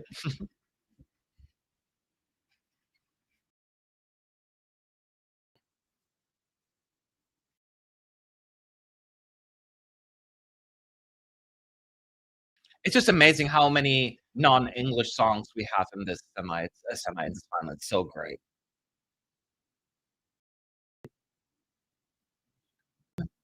Ich komme.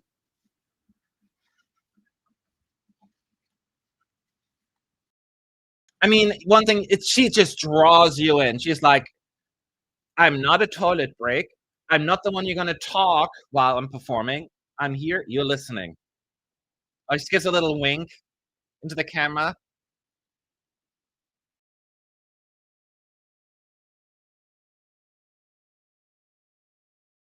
She's good, y'all. But that's not a comes as a surprise, right?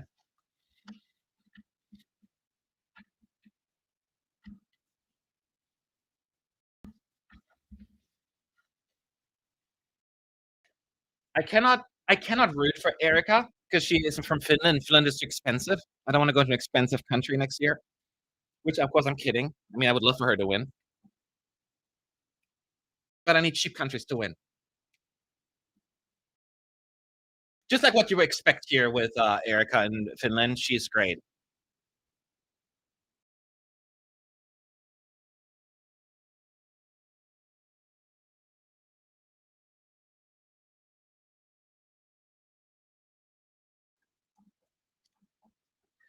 I'm just paying attention to make sure that she's doing her gymnastics on the floor right now, leaning back.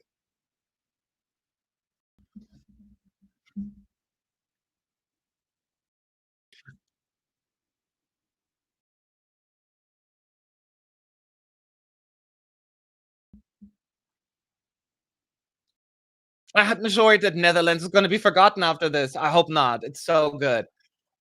But at least Netherlands, I remember last year when we watched this, that's when Netherlands did not show up. You remember we were all like, wait, why is Netherlands performing? Okay, the microphone's up in the air this time.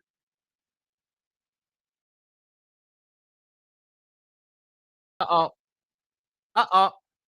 Or maybe they're saving money? No, there it is. Never mind. The pyro's coming. I feel like it was a little late, the pyro. Out of the microphone. Vocally, she was great. Energy-wise, she was great. Everything was great. Again, I'm not sure how well it'll do with the juries, but I don't think they're gonna complete. She's gonna be on the left side. She'll be in the top 10 of the juries. I just don't know if she's gonna be like 4th or 8th or 10th. That is my thinking.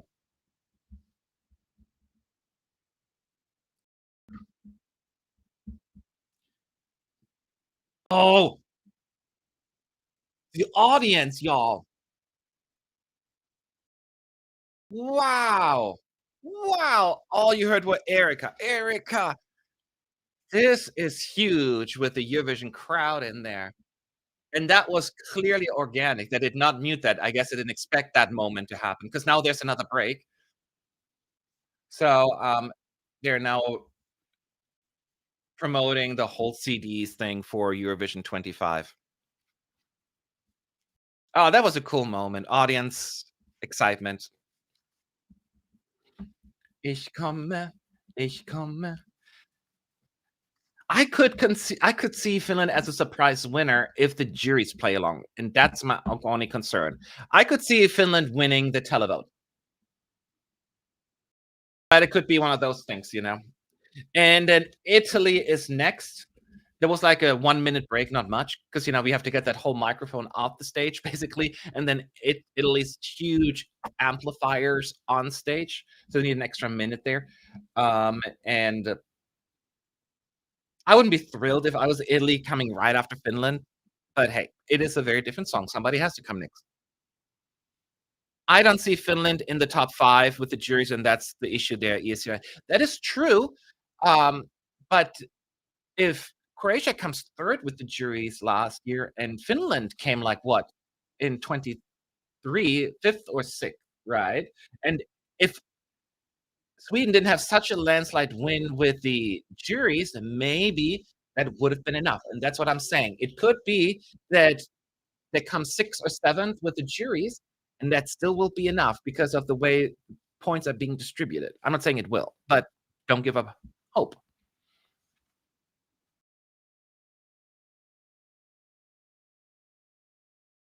I'm surprised not more people put the lyrics on screen like Italy. It's a very smart thing. People are thinking people just focus on that. But this song doesn't require as much focus, I get that, in terms of like, "Oh, what crazy dancers coming out now." Mm.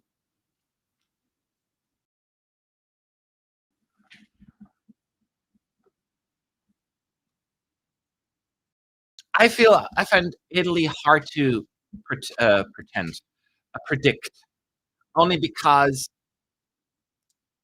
I get a similar vibe from Portugal. It may have its space, but is it enough for, like, getting high points? And I still struggle. I understand there's a reason why he paints his face white, but with a calm song, it seems like, why is he looking like that?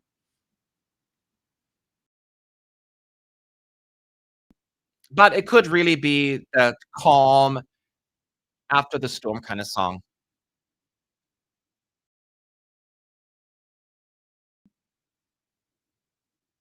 Are you funny warming up to Finland?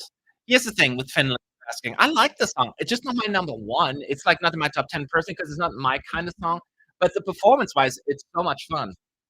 Like, post Eurovision, this will not be on my playlist, you know what I mean? But I can put that aside and just say, "Hey, visually and just energy-wise, this is a contender for, like, a high good result." I put in 3rd place in my predictions currently.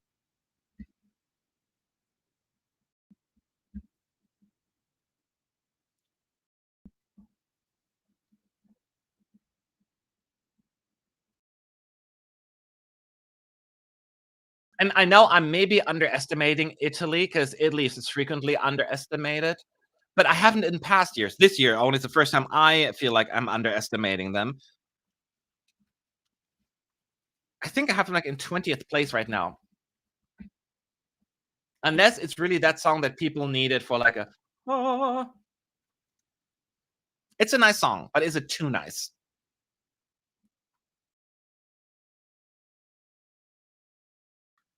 Man, what is currently in your playlist? He sounds good, by the way. Everything's the same with Italy. I have not much to tell you here. I don't have put together a playlist yet because I just started listening to them like a week and a half ago. So, but I know San Marino will be on there. I know the UK will be in there. I know Luxembourg will be in there. I know France. Gosh, I have so many. I have to go for them. Switzerland. I have to go for them. It's a nice song, and I can see people making case for Italy saying this will do much better than you think. I'm not there yet, but I can see it. But I can also see what I currently fearing that this will be that one year again where Italy is not going to do as well. Those years happened 2016, 2014, right? It hasn't happened in a while, but that doesn't mean they're immune from, non good results. So Poland is next. People have strong opinions about Poland. Either people think it's going to do really, really well and people underestimate it, or people think this is going to come last. I heard people saying this may be last place. I'm like, it's not going to get last. Um, I don't know if the juries will go for it, but I do think there will be a decent amount of televotes coming Poland's way. Would you be happy if we go to Austria next year? Yes. Yes. Selfishly, Austria would be ideal. It's bordering Germany. I can go back home and I speak the language barely, and it's more affordable. So I'd be fine with it.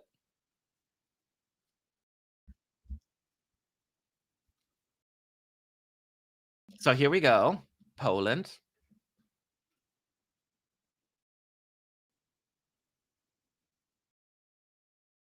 I'm listening to her vocals because it's a demanding performance.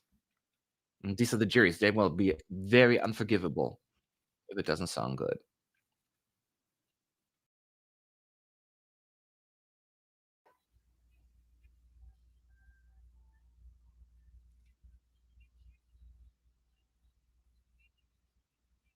Here comes the big note.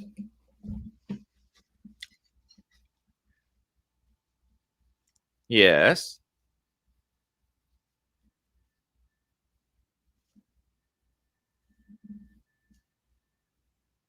Yeah, sounds good. The first part was really, really good.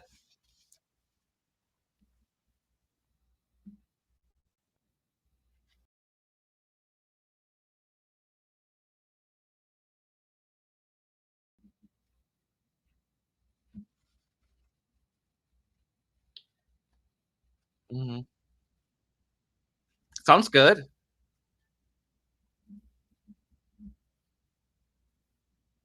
It doesn't just sound like a jury-friendly song.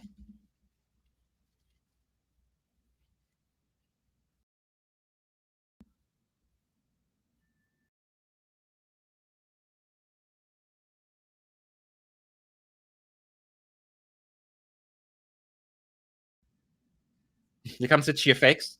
The fake cheers, I mean. Okay, now here comes the violin part. All sounds good.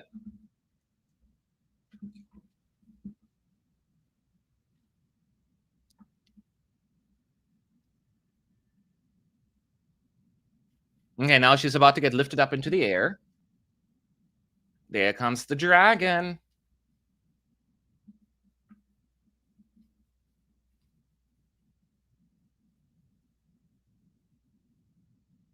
Sounds great. Looks, this moment. It's just so good. It's so Eurovision in the best way possible.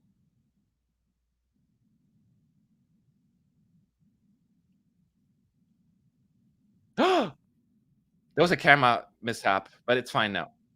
She got stuck a little bit, it seems like, in that thing. But she made it. She had to run a little faster to the end. So I think she was tangled up for just a second, but don't worry about it too much. This will not impact the juries or anything. And she made it in time.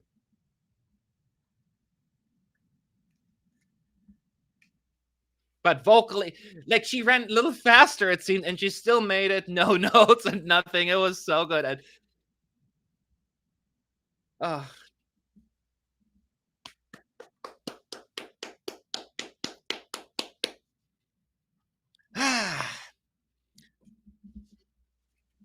Sorry if there are any Polish fans out there who were a little nervous when I said this. I wouldn't worry about it too much. It was a minor thing. And I don't think if you haven't seen it, it's not like you would notice that much. I just noticed because I know the camera cut there and I know that timing a little bit, but the average viewer wouldn't really know what I mean? So we are over analyzing this. So next up is a country that's on. Oh, Germany. It's like I had to stall. Germany, my home turf. I was actually pleasantly surprised by this semifinal two performance. Yeah, she's not the greatest vocalist, but the energy was way better, and it felt like a good um, moment for Germany. So I felt a little bit more confident in the televote. Still super concerned about the juries, but let me watch this and see if she's consistent now. And it needs to get rewarded. It's in German, y'all.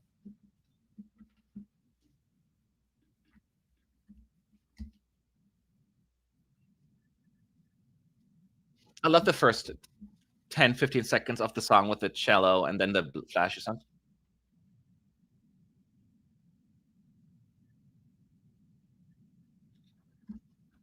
Bin ja nicht an See, aber ich komme nie wieder, egal was du mir sagst.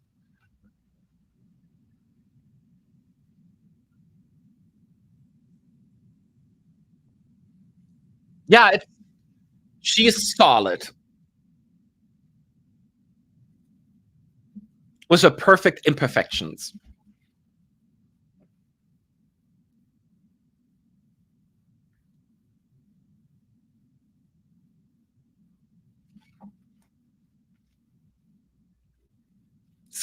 I enjoy the staging. At least most of it.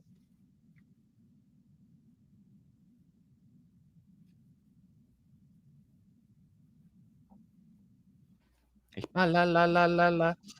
No, they're in the dancing part. The song is a grower for me, right? It's not my kind of genre, but now after listening to it a few times, I enjoy it for what it is.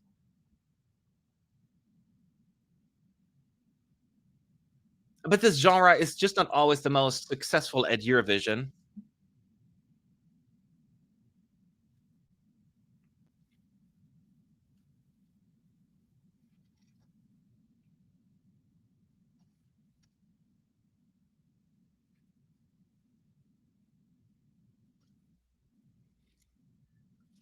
She's doing good, like with the energy. I like her energy on stage. She's making facial expressions.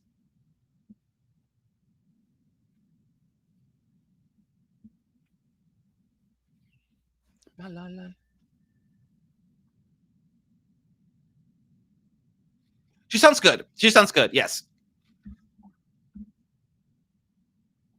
So for me, the big question is: it is a non-jury friendly song, so I expect fairly low points from the juries. Will televoters vote for it? And I'm still a little concerned, but I'm optimistic. Ich ba la la la la la. The explosion moment is really cool, where the fake cheers come in.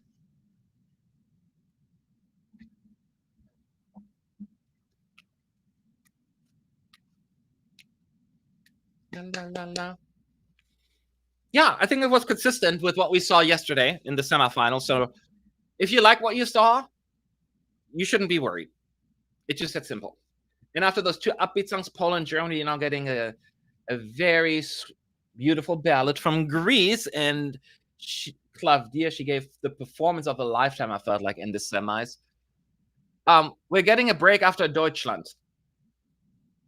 So we have another break between Germany and Greece. Because we gotta get the German staging off, and then which is a lot, and then get a lot of the rocks and the pier for Greece on there.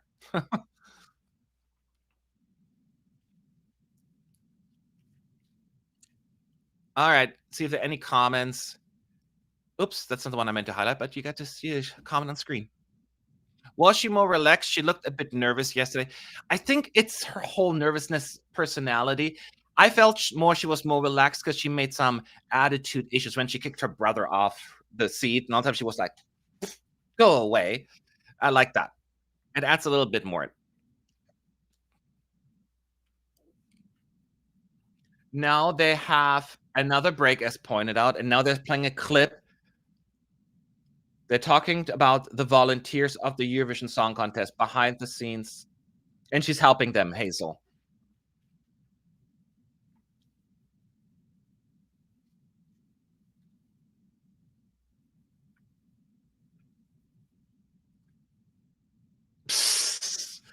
She's funny.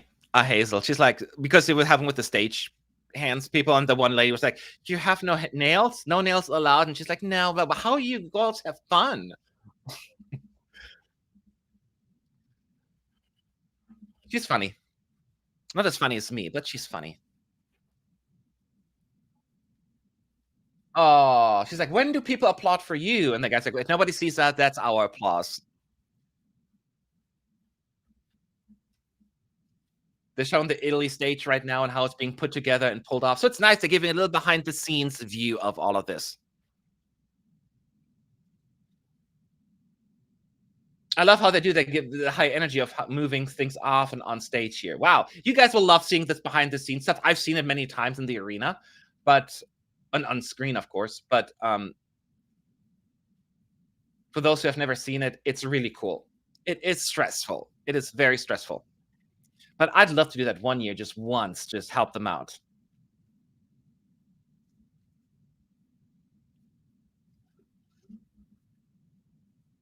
As a reminder, Greece will be next after this, so don't leave.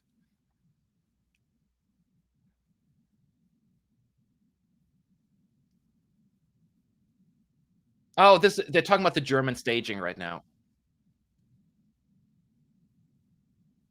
She's messing with the staging. Oh, one of her nails fell off. She gave someone a high five, and then her nail came off.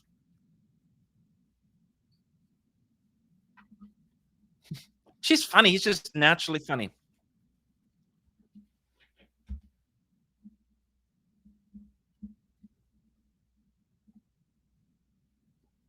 All right, now we're done with that clip, and now there's a applause for the people behind the scenes, and now we're getting another something.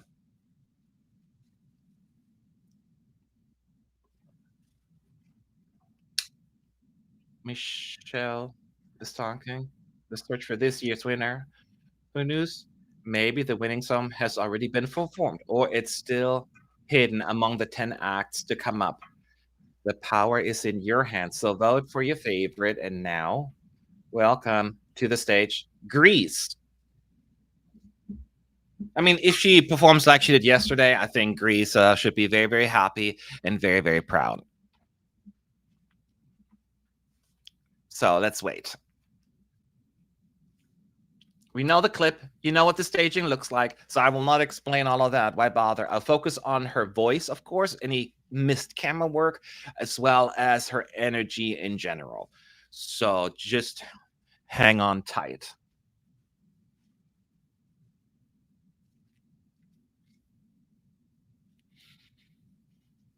I feel as Claudia being the last one to be announced in the semis, she must be feel more relaxed. I'm like, ugh, I'm here. I'm okay. I made it. That's all that matters.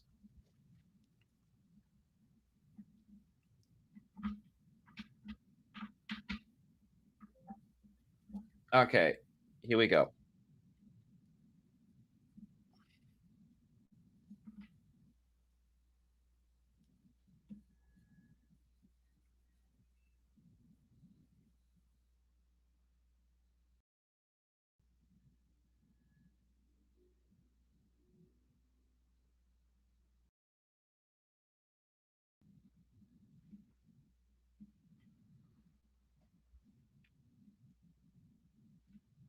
It's a quiet part right now.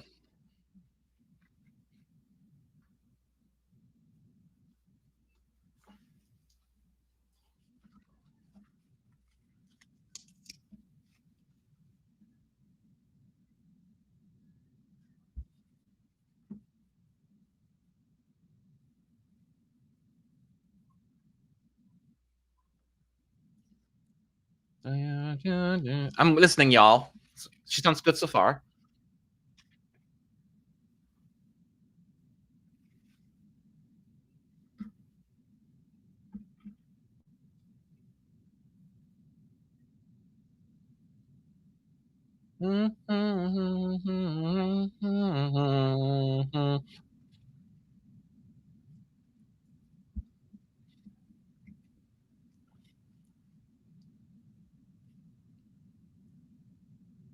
So now she's walking towards the rock.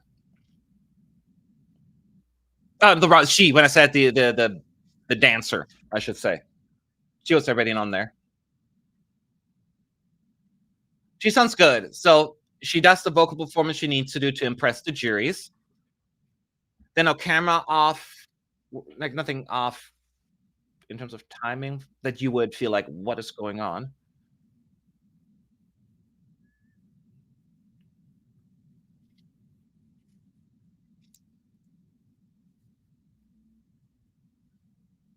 My screen froze for a second. Now it's back. Okay.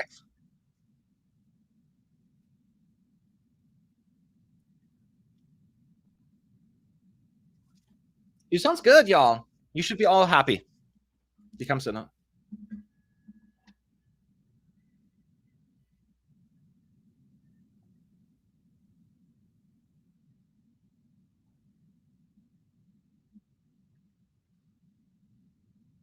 Okay, so I find this a weird song to come right after a break, I will say.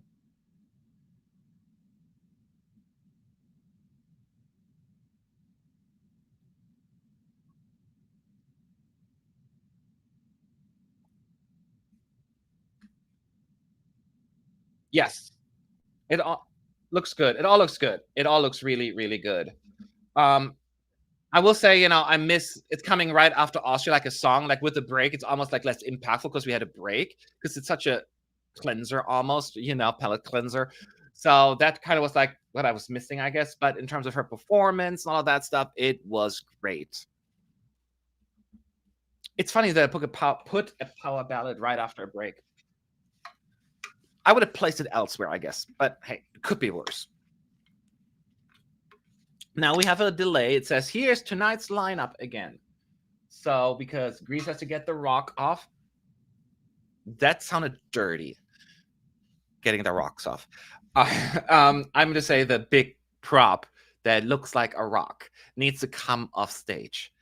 And then they have to bring on the big treadmill for Armenia, which is next.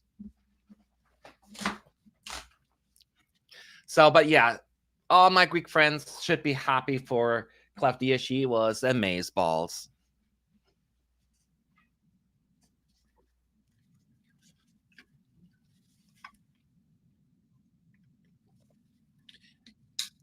I think this, I wish Greece would have gone right after Germany. It would have been even more impactful without a break, but I'm nitpicking right now because it was a good flow. Germany, Greece, now Armenia, and then Switzerland. It's just like a nice little up and down. But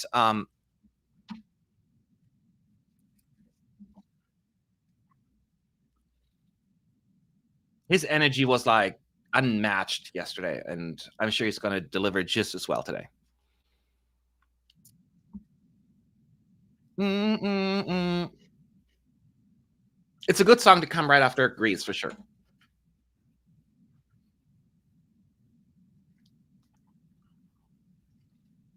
It's the bro song, as I always say. The dude song. That and San Marino.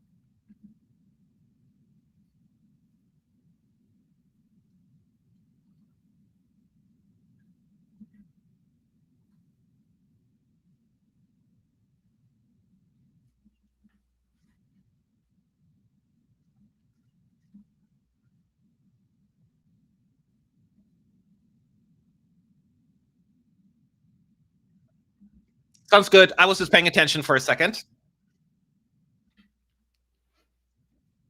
No, no, no.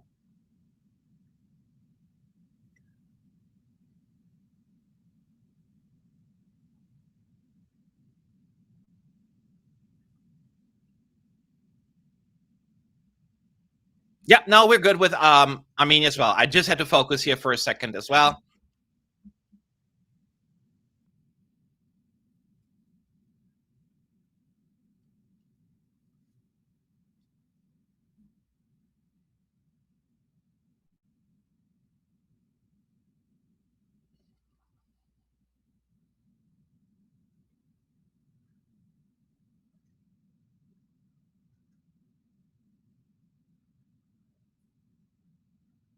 so fun. I'm like really sucked into this.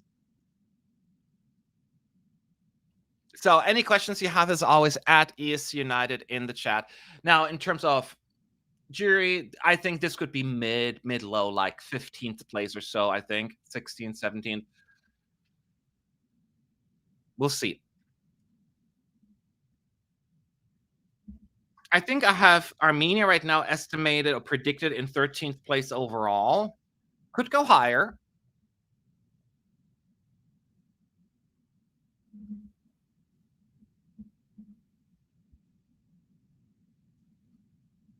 And we don't really have any rock songs this year, right? And this is like the closest to it.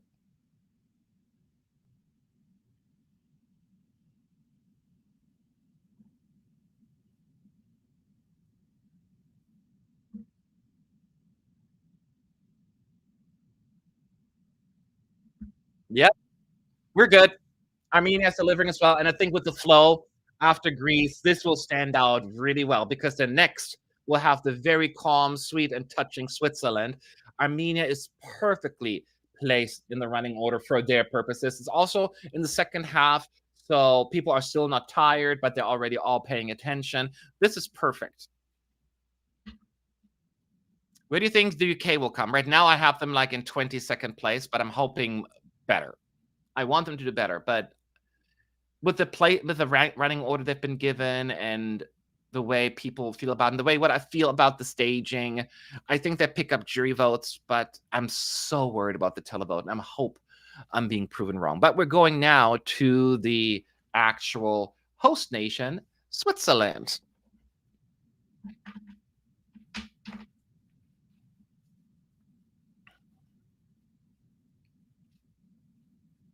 And it has become, as of the rehearsals, my new favorite of the year. So beautiful, and that performance just so touching. Ugh. It will bring Switzerland a respectable, good result. They will not win the contest, but they will go home after this and saying, "We delivered. We're proud. We're happy," and that's exactly what they're going for.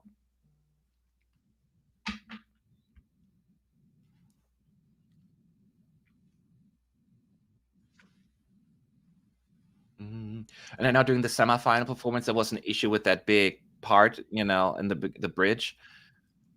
Hopefully, that'll be fixed by now. That's why we have rehearsals, right?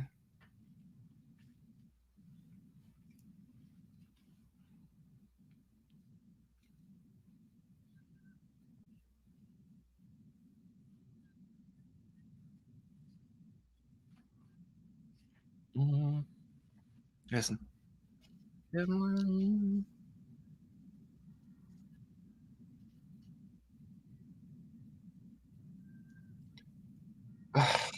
Those shots are beautiful. And she reaches out her hand and she goes blurry in the back. It's a small, you'd think it's an irrelevant shot, but it's so beautiful.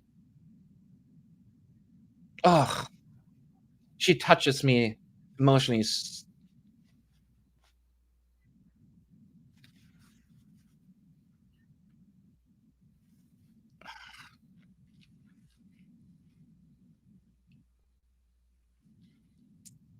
Mm.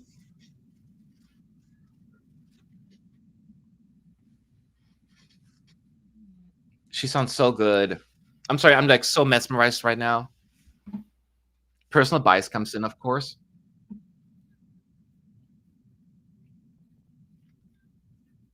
She sounds great, by the way.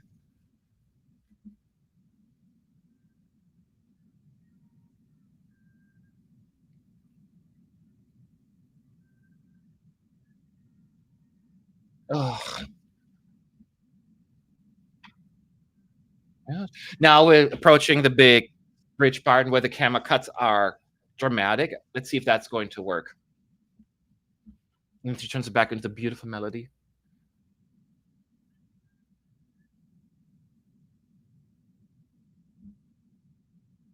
The camera freezes twice now. I don't know if it was a transmission. No, they keep freezing.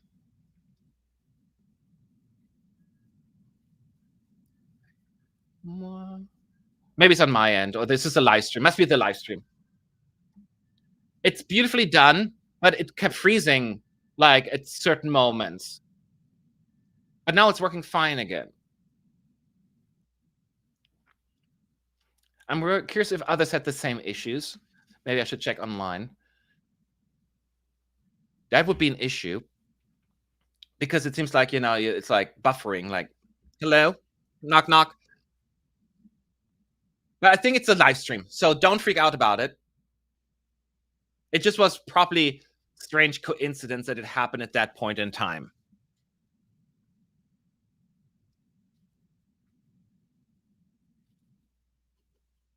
So I don't know if this was a live stream issue or a camera issue. So I want to be very clear about that. We'll go from there. It just hasn't happened since then. Okay.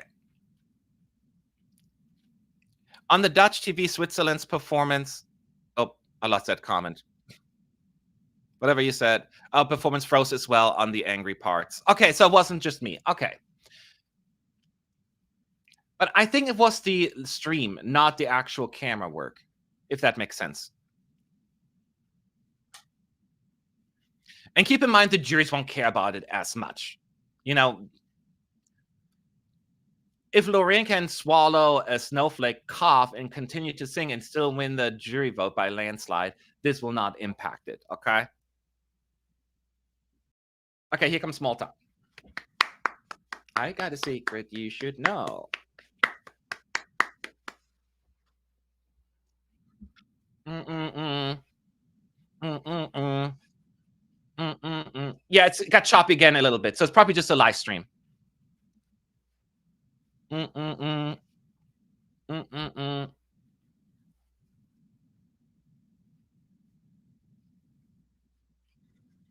juries will care, Matt. Why do you say that? They don't care about little camera issues. In previous years, they even said, don't worry about the staging.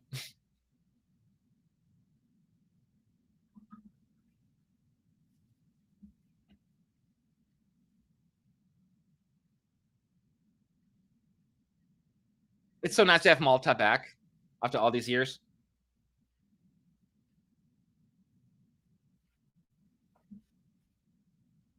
Gosh, that drop just never... I never got the whole drop thing.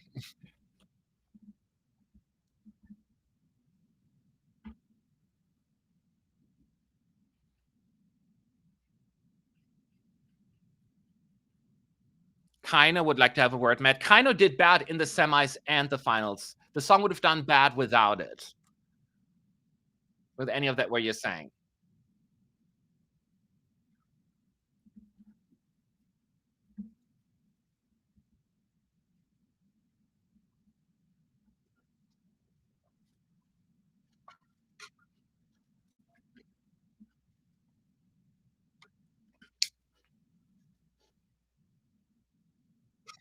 In terms of Malta right now, I'm just listening.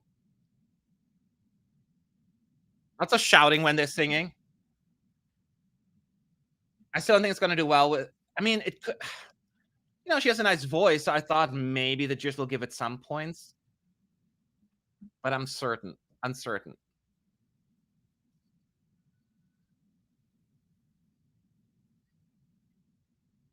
I'm waiting for that big note.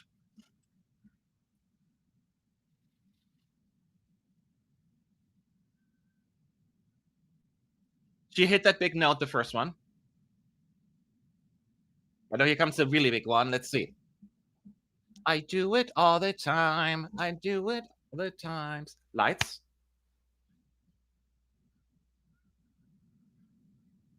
Yeah, she did. She hit it. And now she's bouncing on those Swiss balls.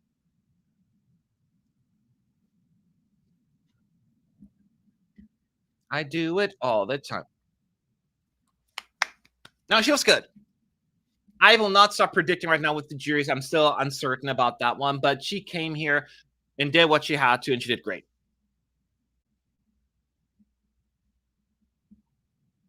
So that means we're moving on to Portugal. the very calm song after Malta. So let's see, no break. So we're moving straight on to Portugal. So great running order for Portugal. You know, going 21st out of 26. You can't complain about that. And certainly will be also a palate cleanser after Malta, for sure.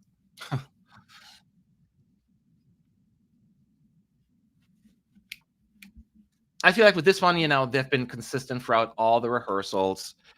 We don't have to worry about anything in terms of, you know, vocals and stuff. I'll pay attention, of course, and especially the camera angles and whatnot, if everything is working.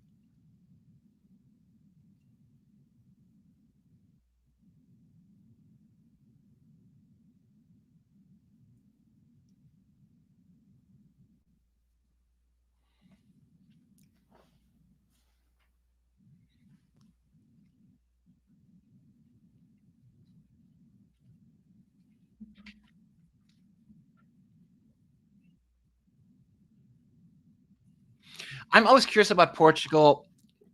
Can you make a case for juries here? Vocals are fine, of course, but there's so many insane vocal performances. Or will they appreciate the softness of the music? Because let's be real, Portugal often overperforms with the juries, but overperforms appropriately. You know what I mean, compared to the televoters. Saudade, Yolanda, same thing, right? They usually do much better with the juries than the televotes. Could this happen again this year? What do you guys think?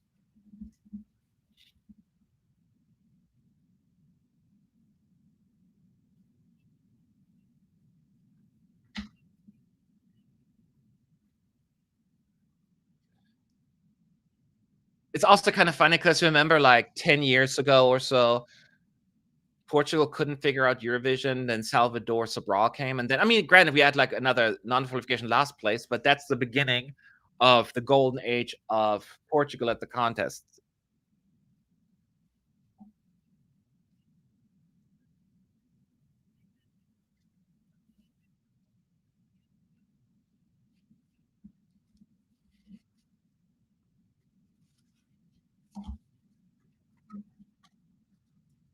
I'm really curious where it ended up in the semis. Was it really just a 10th place, or did it better? Because you know, could it trajectory of Latvia last year, where it thought it would come last in the semi and then came 7th. We'll see.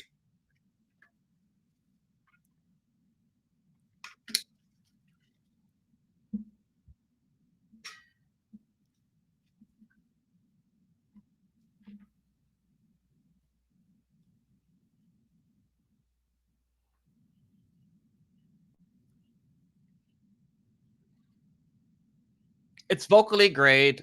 I do think he's 100% into the performance. I feel like because I've listened to it so many times over the last 2 weeks almost, that I'm getting into it a little bit more.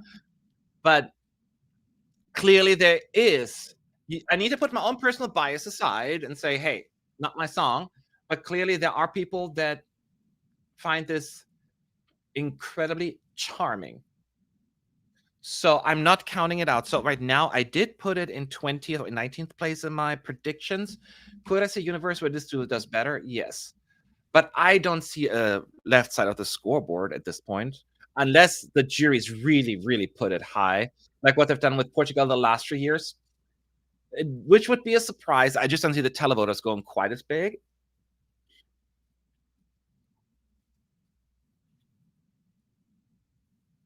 We'll see. But he sounded good. The energy in particular was very, very engaging and likable. Like, especially coming off the Malta, this is the perfect sort of situation for Portugal. We're now moving on to Denmark. I have no idea how to rank Denmark because to me, I don't know. I feel as I have a hard time understanding what's in that song that's so great, except for her voice. But people like it. She qualified. So now in 22nd, this may be doing quite well. So we'll see. I have no idea.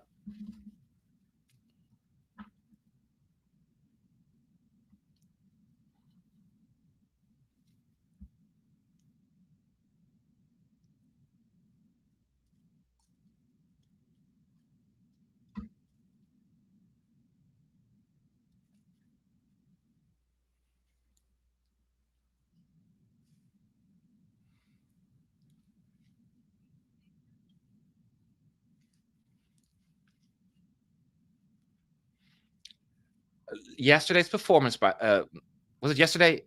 Yes. Her performance was the best one she's done. Her nervousness disappeared, or at least like for the most part, and her vocals were perfect.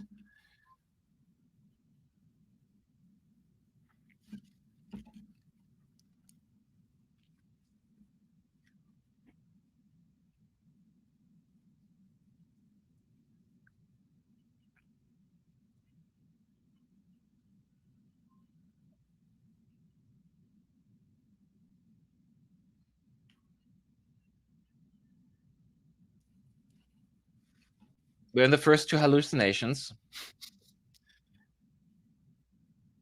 Vocally, yes. Not straining, not sharp. It was great.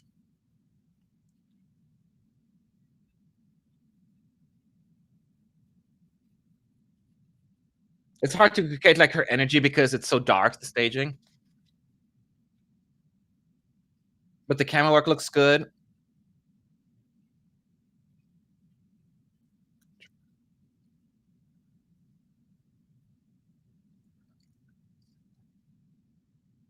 Yeah, it sounds good.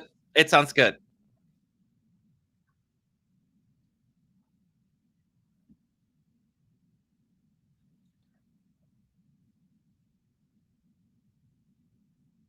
So she's giving it her all. If you like the song, you will be happy.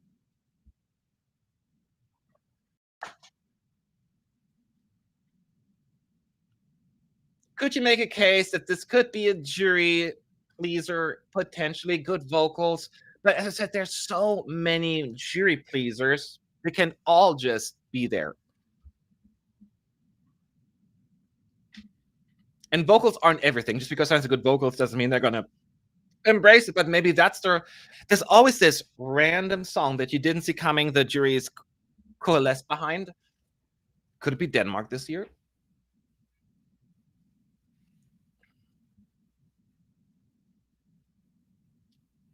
Becomes the big part.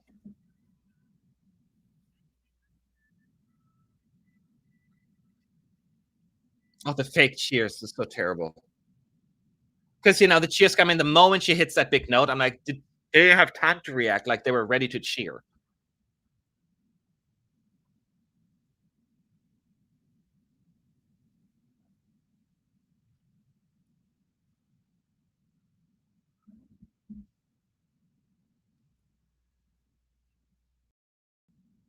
Oh,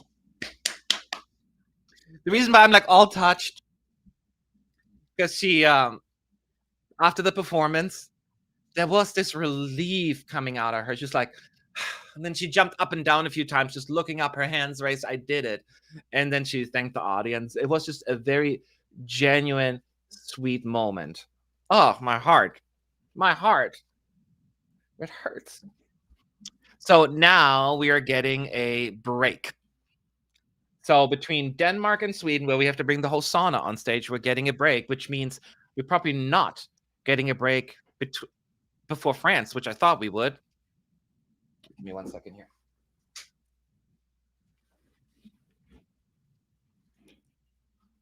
Wait, are they performing Switzerland again? I was looking down for 1 second.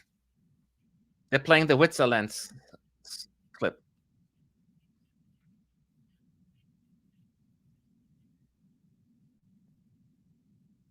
Okay, I was just like suggestions of the day. So I guess just like I missed what they said. So they're playing the clip from the Made in Switzerland. I need to blow my nose real quick here. Sorry, y'all, because it's tickling. I don't want to do that on camera, so I'm gonna go away for a second.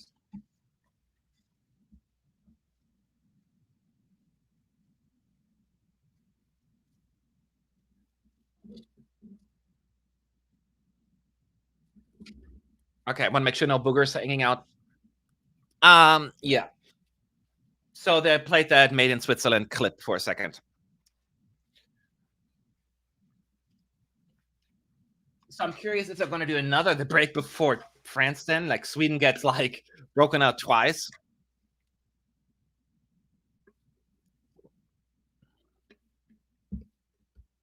Okay, here we go now with Sweden. We're gonna get the postcard. Made in Switzerland.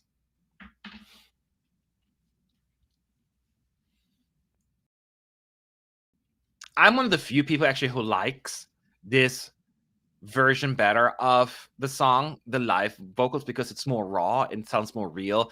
The one in Melodifestivalen was so, of course, pre-recorded, the backup tracks. Here they have to because they sing the melody with them.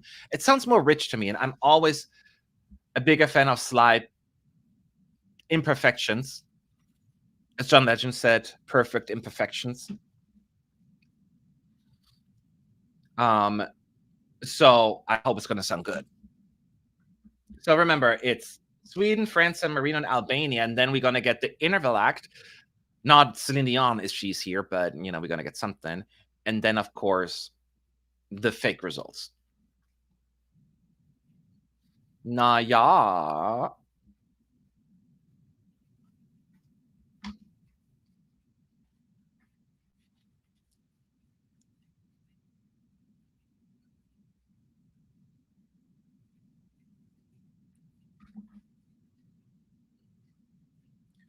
It looks good so far. I'm just trying to pay attention to everything.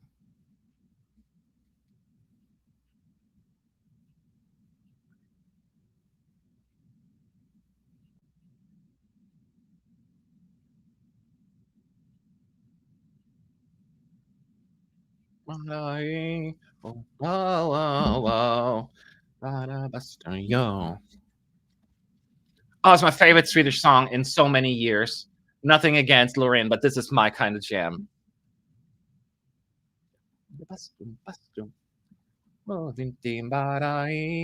Oh, whoa. Sauna. Oh, it's just so fun. It sounds good. It looks good. The energy is there. I'm just dancing with them right now.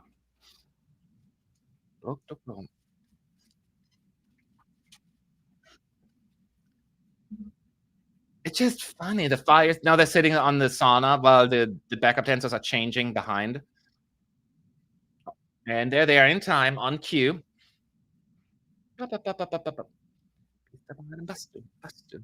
Ah, it's so fun.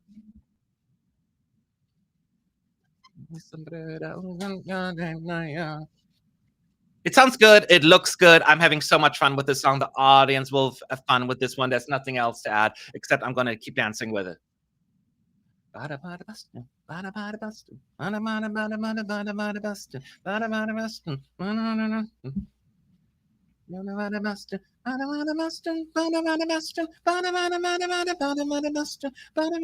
Ugh, I better shut up. I'm just having so much fun.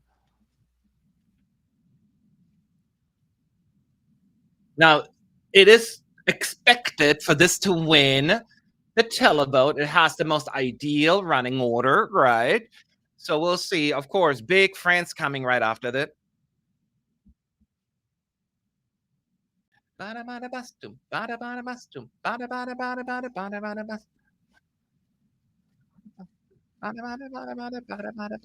Boom.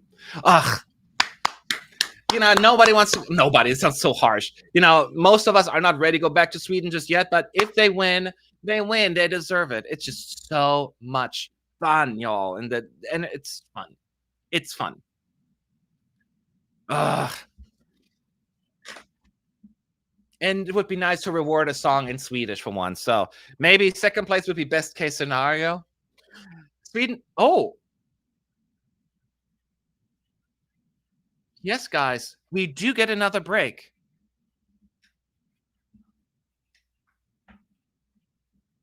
Wow. So Sweden break before and after. Oh, but what?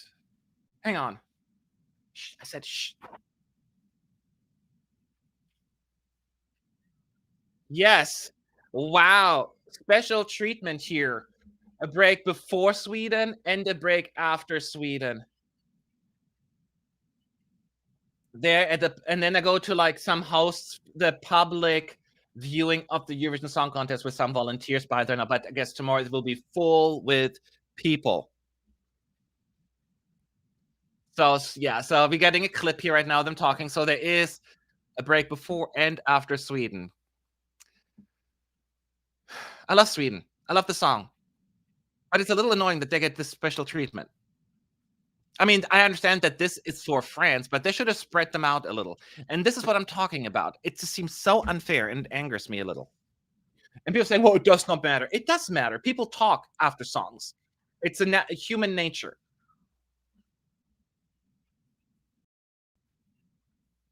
Is that why they put Sweden and France next year? Because they knew there would be a break? No, because there was a break before Sweden as well. It would have been different if there would be one break between Sweden and France, right? But Sweden gets a break before and after. And now people saying we're nitpicky, but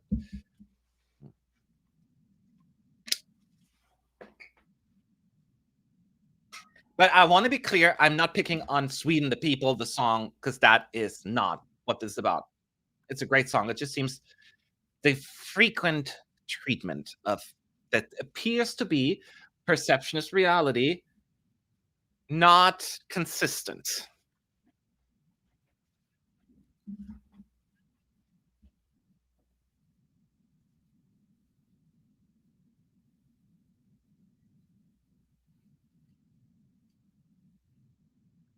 There's another clip. They're singing Arcade.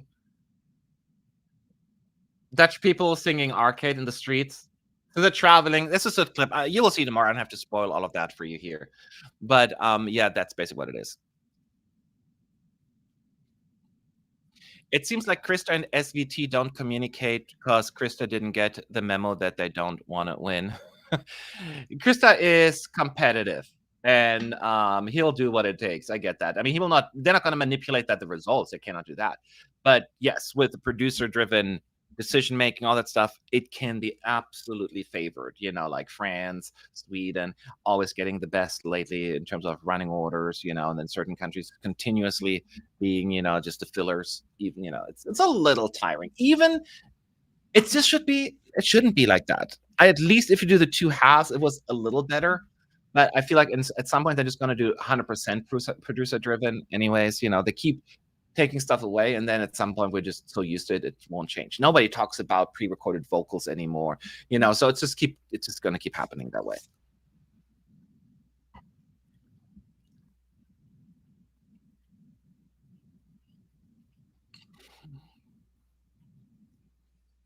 So people asking, did Sweden get a better response from the crowd than Finland? It's hard to say because it's all fake, but I did hear a strong reaction for Finland because of the people shouting Erica.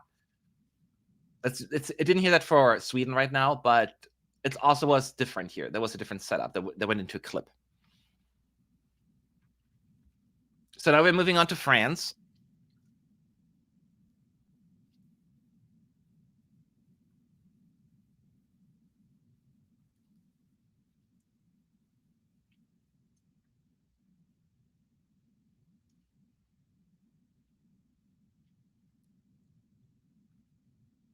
Here we go.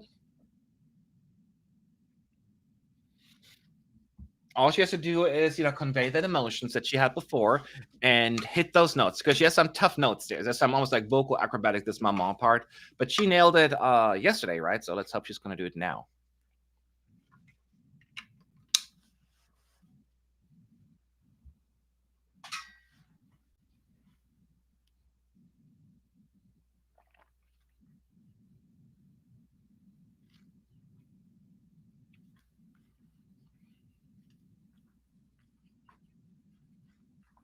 So far, so good. Just playing with the sand. We'll be waiting for the big notes, right?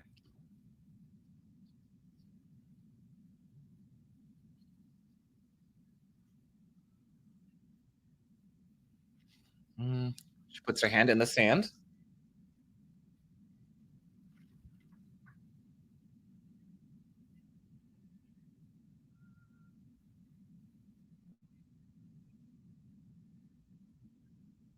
So far, so good. The first maman part is coming in. So far, so good. Energy-wise, she's there.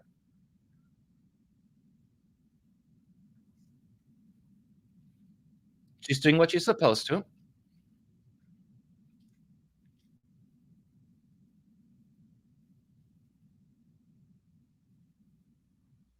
She's digging for the sand to find the mirror.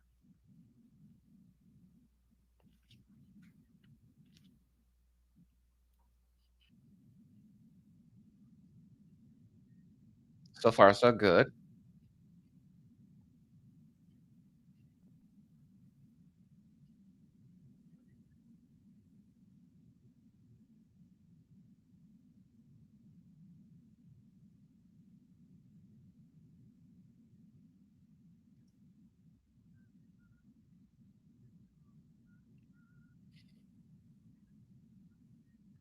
So far, so good. I'm listening right now. I'm very quiet because it's such an intricate. Now she's doing that big mama, and now the sand is coming down any second. Here we go.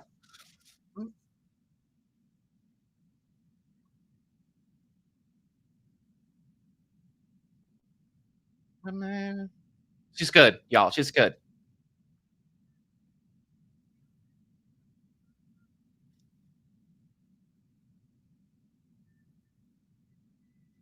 Here she goes with the longer now. Mama, mama. Hit it, girl. Sing it, child.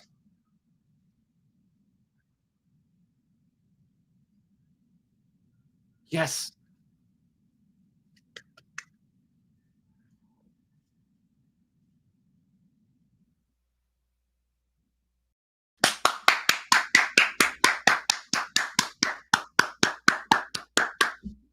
Perfection, y'all. Perfection. So wonderful. Beautifully performed. Ah, yes, I am so happy. Ah. Whew. I was getting nervous. I was like, "Oh, please don't mess it up," because I remember last year, unfortunately, it was such a beautiful song that his voice cracked in the end because his voice was getting tired. But here it was, mwah, mwah. Well, I'm a little biased because I'm a big Francophobe. Opposite Francophile. Like I'm obsessed with the French people, French culture, French food, everything. So I want France to win. Just for that reason, you could send anything, and I want you to win. But with this song, at least you have a really good shot here. Okay, San Marino is next. The other bro song.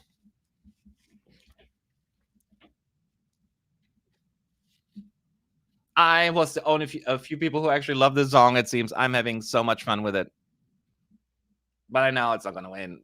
I'm still secretly hoping for the best result ever, but I'm getting less and less confident. The child was amazing. The voice at the end, by the way, Cat. Just letting you know, it was perfection. And once the performances are done, by the way, we're gonna have still a lot of interval acts and fake voting. We're gonna see how the spokespeople rehearse all of that stuff.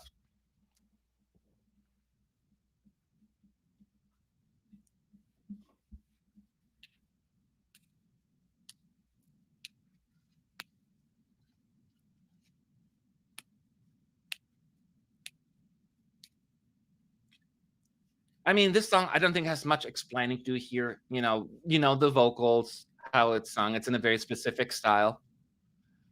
I love the statue chewing gum in the back. The first time I saw it, it confused me, but the outcome was so worth it. I'm like, oh, it's gum. I love the backdrop. I'm just happy San Marino's in the finals.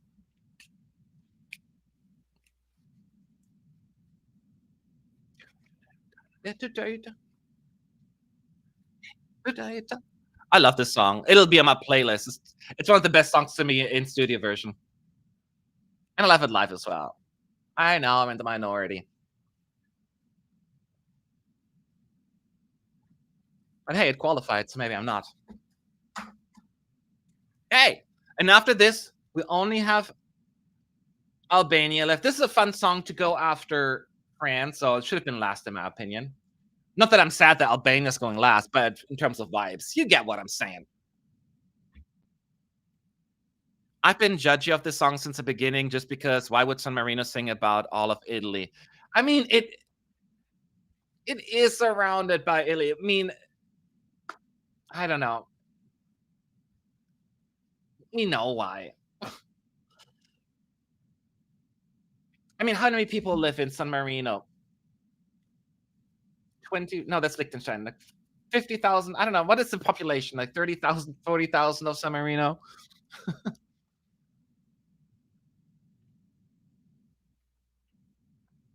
That's why Valentina Monetta was such a legend because she was actually from San Marino. It's very hard to find anyone from San Marino.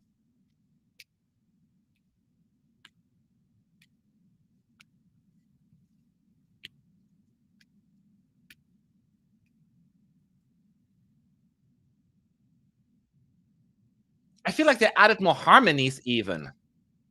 Or maybe just the sound is better for San Marino. That sounded really good. It's almost like they have really good harmonies there. Not that it's going to change anything, I think, with the juries, but. As of 23, San Marino has a population of 33,860. I thought they're like 30, 40, so I was close. The little town I live in has more people. The place I live in, well, no, the city I live in actually has about. Let me take a look how many people live in my town here in Southern California. I don't even know. I just moved here like 3 years ago.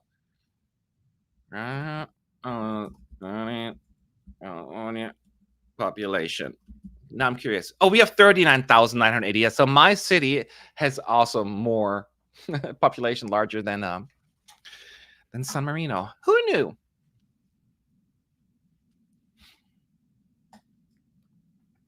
Okay. So we are now moving on to the last song of the night. At least that's in the running, which is Albania.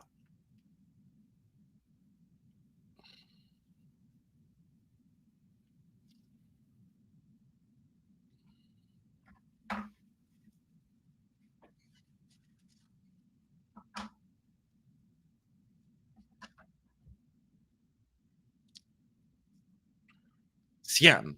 All right. We know she's going to be great, right? But let's just pretend we're nervous about her vocals. I'd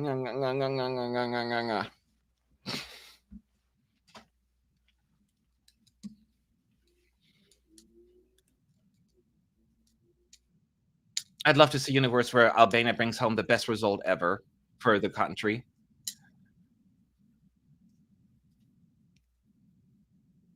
This will be top 10, y'all. It's been a while, right, since that happened to Albania.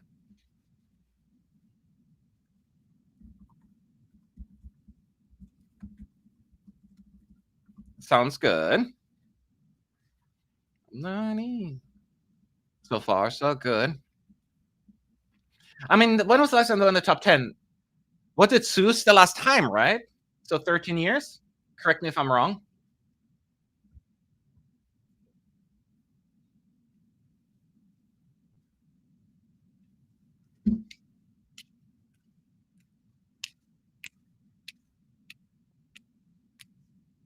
I mean, here's the thing. The Jews cannot just put ballots in the top 5, right? It's not going to just be France, Austria, Switzerland, Greece, and whatever. There needs to be. They will have some faster songs. Sweden, could this be in there potentially? But right now, I'm more comfortable predicting a top 10 rather than a top 5.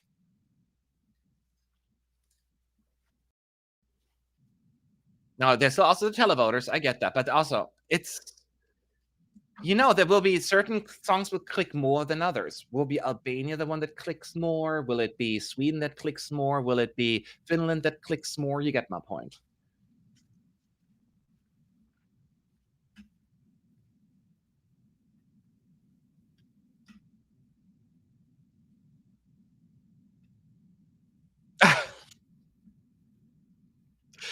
I just leave that comment here for the rest of the day because it's too funny.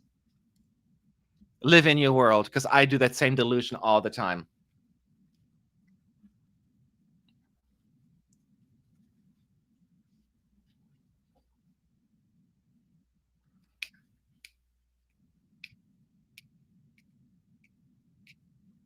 Here comes the fake cheers.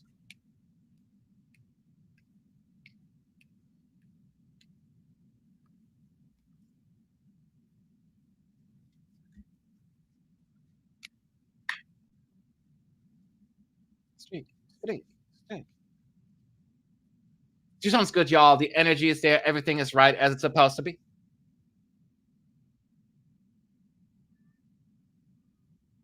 So most people had an improvement. Like most people sounded really, really good.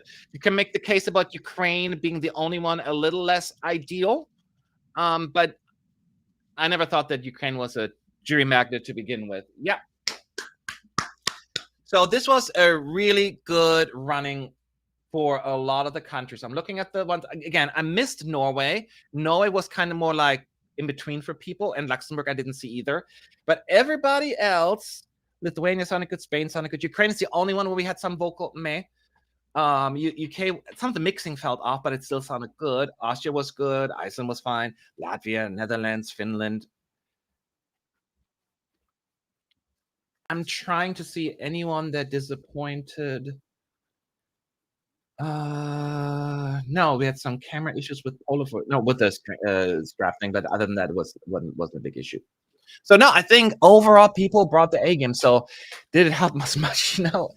Now after the songs, we are moving now on to the green room where I'll get ready. Because now everyone is in there, or at least Albania is on the way to get there. So they're just greeting all the artists in the back of the arena. And in just a moment, we will get the recap. And then after the recap, we should get the first interval act. So this is an option now for y'all to ask me some questions at ESC United. We'll get to see the interval acts and the fake voting coming up shortly. The show started how long ago? Okay, it's been on for quite some time now, right? Yeah. So hopefully they're gonna go for this fast. um, most people seem to agree that this is one of the better jury show in recent history. I do think in terms of quality of the vocals and performances, this was a good run through. I would agree. I'm trying to think like the yeah, no, I think so too. Give me 1 second.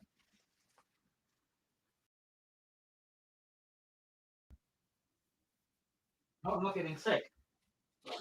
I have a runny nose. No time to get sick now. Even the one that pointed out about Ukraine who had some cracks in there, I don't think it was the end of the world. It was just something more raw than, perfect. So now we're getting the recap, which I assume is going to be. I don't remember all. Don't ask me. It's the same clip as in the semis. I don't remember what clips they had, but I can confirm that the acts are in the green room rehearsing for the fake um, recap.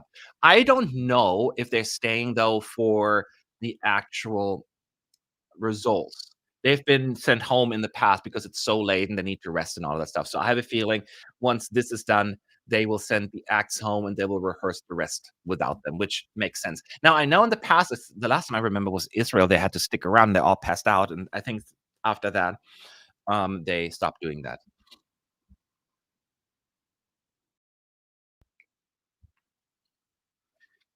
This year started off kind of lame as the songs drop, but honestly, all songs have grown on me the past few days. Great addition. What do you think? So I wasn't part of the national final season this year. The first time I listened to it was not this Sunday, but the Sunday before, I believe, or was it Saturday? Like a week and a half ago. And so I didn't have that, the songs. Which were the first songs to drop? I would assume Albania was first again. So tell me, people, which were the first 3, 4 songs that dropped? Albania is great, so I would think that would be a good start. Who else dropped? Who else is usually early? I don't know. Luxembourg? No. Wasn't Luxembourg pretty early last time? Who else? You let me know. Who else? Montenegro was first. Oh! I didn't know that Montenegro was first. Wow. Well, that wasn't a disappointment. I get that. Montenegro was first, Albania, Belgium.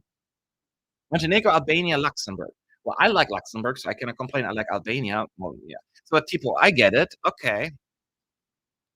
Um, glad you're back, Matt. Your kindness is much needed in the growing, toxic, and fake Eurovision fandom media. Thank you, bitch. No, I'm kidding. Thank you, thank you, thank you.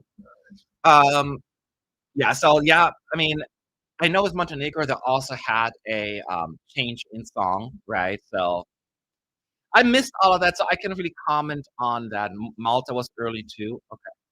Um, but these are all pretty popular songs, right? Um,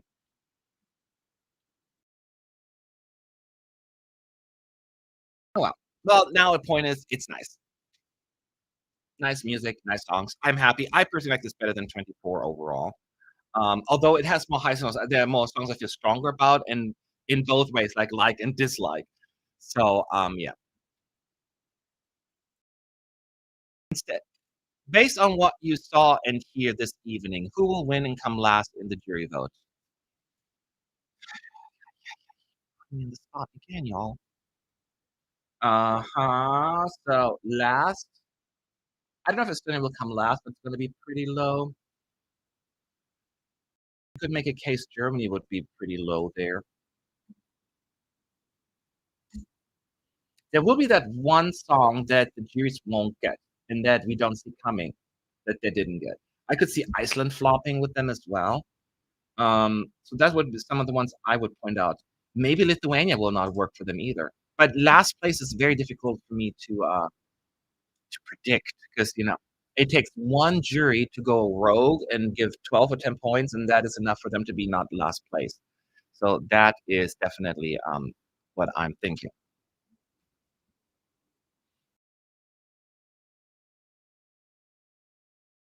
So now we're at Greece recap, so we still have time. Any questions at ESC United? Keep asking away. Um, Tomorrow, as a reminder, I will be live before the show, like an hour, 15 minutes or whatever before the show. If you're around, if not, you can always watch it later on YouTube or come on. And if not, I will also be online afterwards and all of that stuff. So it will be fun. Not related 100% to this year, but just wondering last year where Slavana's voice cracks that bad, do you think that really impacted the jury results? I mean, we never know for sure. It happened basically at the instrumental part, the a cappella part. His voice was so strained by then because he was singing so much and so passionately that his voice gave up on him, and it was a little difficult. So he still came second with the juries. What if he done even better with the juries? A closer running with Switzerland? We'll never know. But it was not ideal. It was not ideal because it did take you out of the moment for just a little bit. I gotta blow my nose again. I'm so sorry, y'all.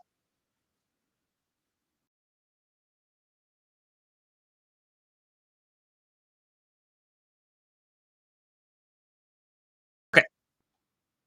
Um, Let me go back here. What's next?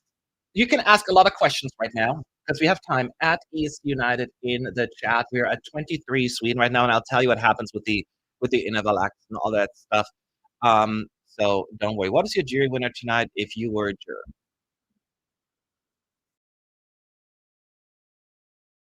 It's the obvious, predictable answer for a reason, though. France and Austria, but if I had to lean, I would be going France because I felt a little bit more a connection to the song than Austria, which Austria is still a fantastic song. Um, but I do feel France maybe emotionally a little bit more because I can relate to this, the song. So that's my opinion at least. Keep in mind, vocals are important, but vocals aren't almost everything all the time. Germany in 2010, Lena, not the most flawless vocalist, she still won the jury vote, even if it was just by a few points. She won it regardless. Then let's go down. There's some other just okay vocal performances that did quite well. But yes, it's better to have good vocals than not good vocals. Do you think the two breaks for Sweden will have an impact on the jury vote? Um, I don't think on the jury vote as much. It's really more about the televote, I'm thinking here. I'm not saying the juries are not impacted by anything else. They'll have recency biases maybe to a certain extent, but significantly less. Um, Breaks, I don't think going to be as much. Keep in mind the juries, how they work. There are five people literally in a room, and then like another person that oversees the whole process. So probably six. There could be more people, but at least those five plus somebody else watching all the songs together. They may chat, they may comment or whatever, but they all will vote individually. So it's not like that. It's still almost like a thing together with them. So it's kind of cool. So, whatever comes out of it, comes out of it. I almost wish they would all be they can be in a room, but they're not allowed to talk or influence each other because that's how they sometimes vote very similarly, so but hey. Which song had winter vibes after today's presentation? Winter vibes. Oh, wait, they have an interval act, sorry. I didn't listen for a second. This is some older 2 gentlemen.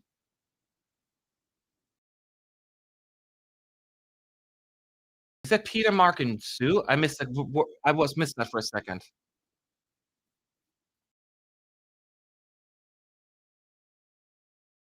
No, I don't know what this is. I missed the announcement.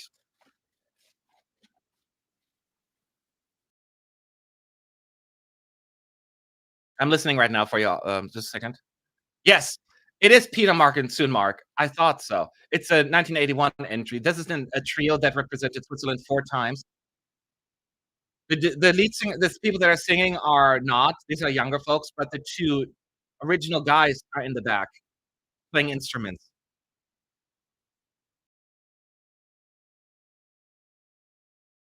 I loved all of the entries, actually. The fact that they never won is ridiculous.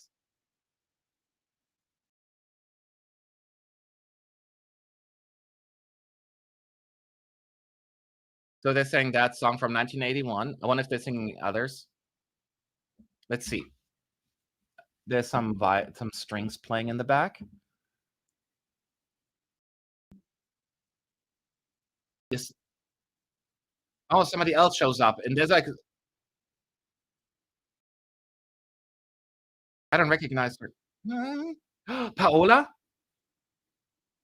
Cinema? Cinema. Yeah, it's Paola.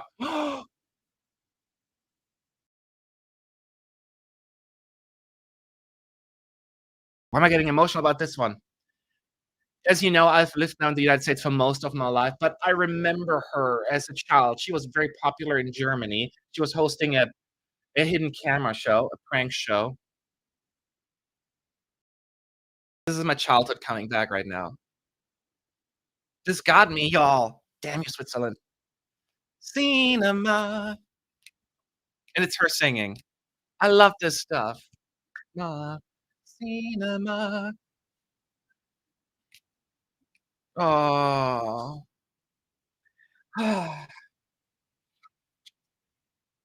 So wonderful. And just some dances with her.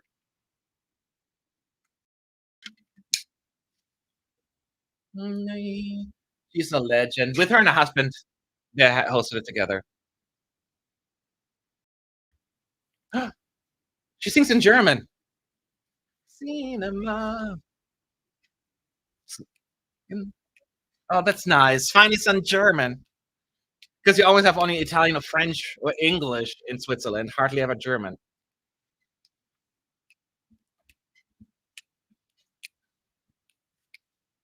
Oh, that made me happy. Anyway, so that just made me all warm and fuzzy on the inside. Okay, so next. Oh wait, that's another clip, and I'll talk.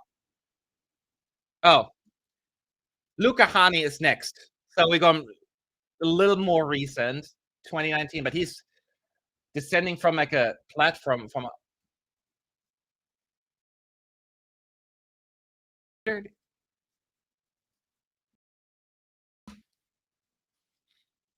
He hasn't changed much. Like even the same beard and stuff. I mean, a few years, but not like much. So time for some dirty dancing. Which performance of this year do you think will leave an impact in the future of Eurovision, like Chanel or Voila, for example? France. I know I keep going back to France, but that performance visually is just so stunning. Um, that would be my first guess.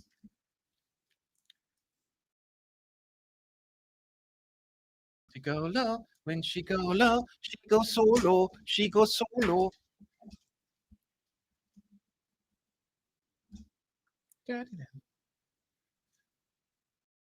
That's the year actually Switzerland returned to Eurovision 2019, and by that I mean they've been part of it, but they haven't qualified for several years, and then Luca Hänni comes in and boom, 4th place and qualifications year after year ever since. So that's pretty cool.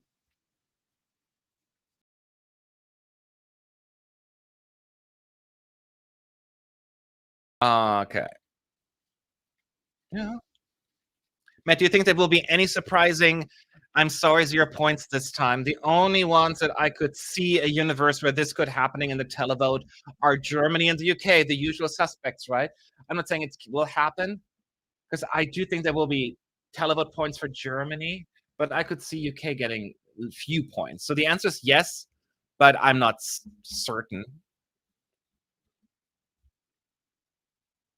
Oh, and then we get Switzerland 21, of course. I wish I would have had more oldies, but that's okay. I get they have to kind of represent the newer years as well.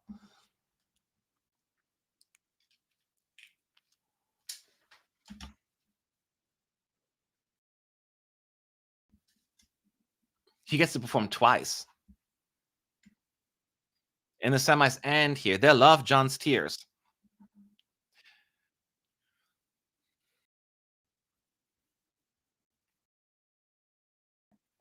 Do juries rank Sweden or Finland higher? Thinking Erica might challenge the for televote, hoping Kai wins though. Sweden will rank higher than Finland. Because there will be some older and more conservative people on there as well, and they will probably be a little bit, I don't know if turned off by Finland, but not be as open to support it. That would be my thinking.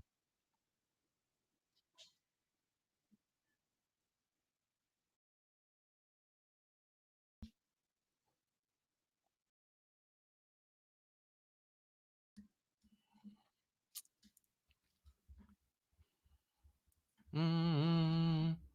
Mhm. So any questions, feel free to post them at ESC United. It's always fun to watch countries, Netherlands wake up at your first was Italy returning, becoming a powerhouse, then the Netherlands becoming a powerhouse, now Switzerland becoming a powerhouse. Austria did really well for they all woke up. We need other countries like Germany to wake up or well, Belgium had some decent results, but just be in that moment.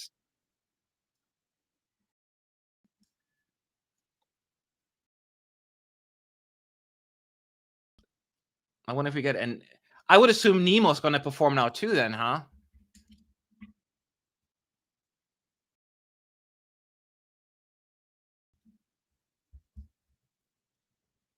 Cinema, cinema.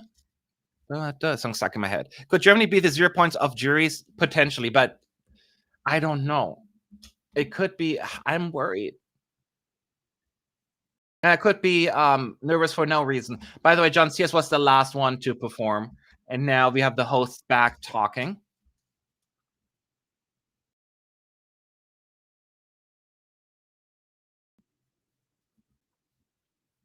They're going to talk about Liz Asia. She passed away, what, 7 years ago? I had the privilege of meeting her in 2013, I believe. The first winner of the Eurovision Song Contest back in 1956. Any news about possible Celine Dion's appearance? People are asking. No, we don't know. There's some rumors that her private jet landed in Basel. Nothing has been confirmed or denied, but even if she were to perform tomorrow, she would not be here tonight.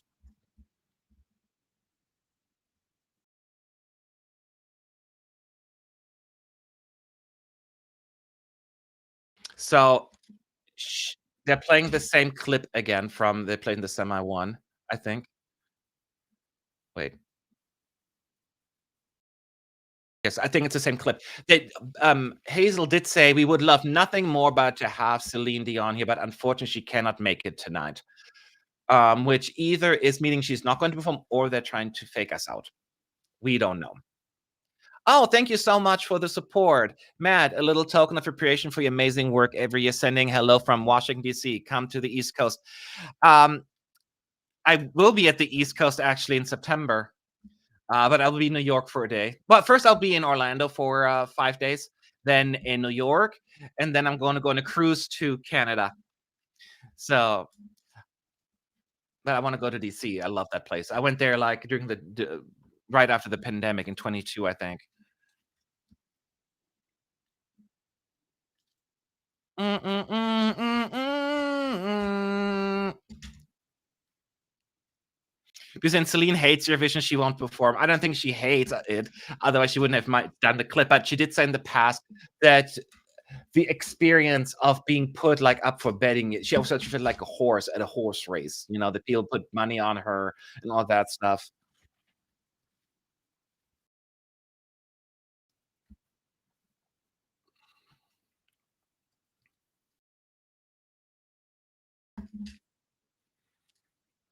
So did the flow of the running order feel good? Was there less dynamic row of songs? No, I think the flow itself was good.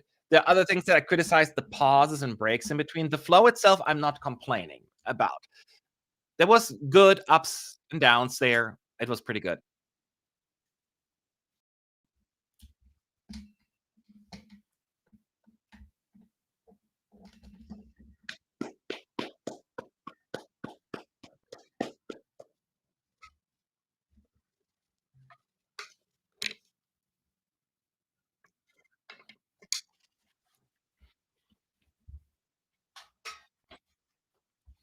It is amazing though that the last time Switzerland won was when Celine Dion took home the crown 37 years ago. Although, as you know, it's not the country that has waited the longest. France hasn't won the contest since 1977, before most of us have been even been born. And even longer, Spain, 1969. Those are the longest ones, right? I mean, even UK now has waited how long? 28 years?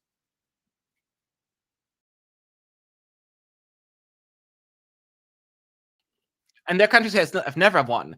I mean, Iceland has been in the contest since the 80s and have not won it yet.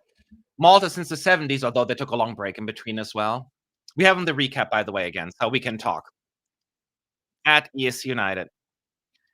Um, Cyprus is waiting for how long for the first win too? Also 80s, probably around the same time as Iceland, maybe a little less. When did they debut? 83, 4? Something around that time, early mid 80s, I think, if I'm not mistaken. I have to look it up. But yeah, they've been waiting a while as well. So Cyprus, Iceland, Malta.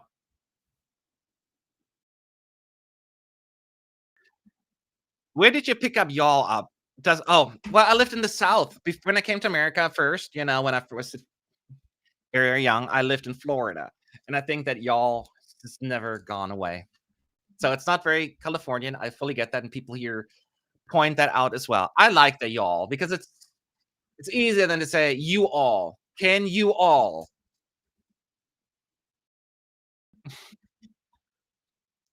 You know what's really bad? A lot of people in the South, at least where I lived, used to say instead of sandwich, they said sandwich, and I thought it was always so funny, so I always said it for fun, sandwich, and now I say it. I don't say sandwich, I say sandwich, and it's horrible, and I try not to say it.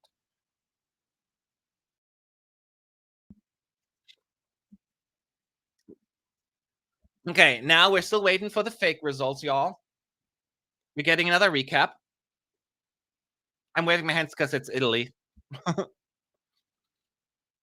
Okay. Matt, you belong to Europe. Come here. I do, right? Especially with the current situation. If I didn't have my family here now, I would pack up and leave probably myself. Plus, I own this place, so I would have to sell it.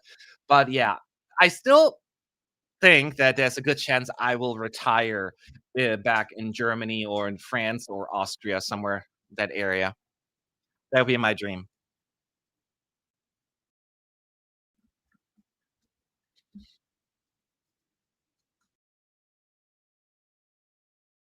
I'm like mad life. I make fun of the people in person, and then I laugh about. Yeah, I become them as well, right? It's terrible. I say y'all, and I'm extremely English. That's even funnier. Can I have a glass of water? y'all. I cannot do a British accent, so don't worry. Um, so the recap. Now we can just be really chill and have fun until we get all the rest. This is like my favorite part. At ESC United, any questions? Let's just have fun. And why have you dropped "What's up, you fools" like that? I've done it because people just don't get it. New viewers were all upset. Stop calling me fool. So apparently it turned people off, and I just stopped doing it. So whatever. American humor, my humor doesn't always translate well. I mean, what you get right now here is actually very nuanced because I understand I'm talking about countries. I'm talking about real people, people from that country, and artists that I respect and love. And I do not want to come across as disrespectful because it's easy when you make a silly joke about Cyprus and then people are like, how dare you? You know, so I'm fully aware the environment that I'm in. But at home, I'm very dry and sarcastic. And those people who know me in real life know what I'm talking about. But it's always with love. Always with love.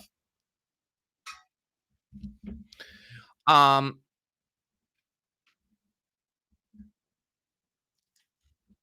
Plus, I'm the last person I see people talking about the fools part. I'm the last one in America calling anybody else fools after last election, right? Not that I voted for him, but yeah. What do you think could do better? Oops. Who do you think could do worse or better than expected? I'm looking at the list. I think Albania could do better than expected. San Marino could do better than expected, but we're talking about a little better. Oh, that's another interval act. I didn't listen again what they were announcing, but it's loud and noisy and flashy. Karia, Karia, and there's somebody else. There are two singers coming. Karia is with Cha Cha Cha.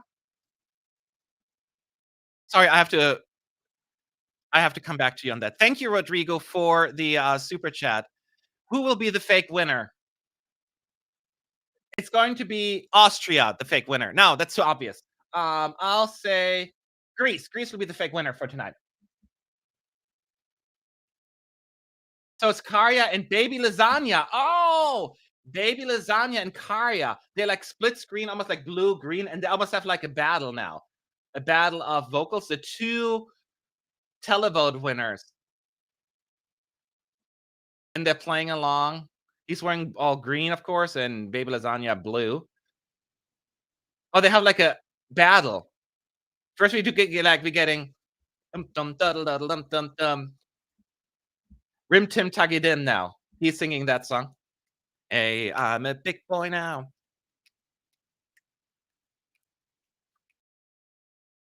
Dim dim diggy diggy ding dim dim. So first it was Baby Lasagna singing.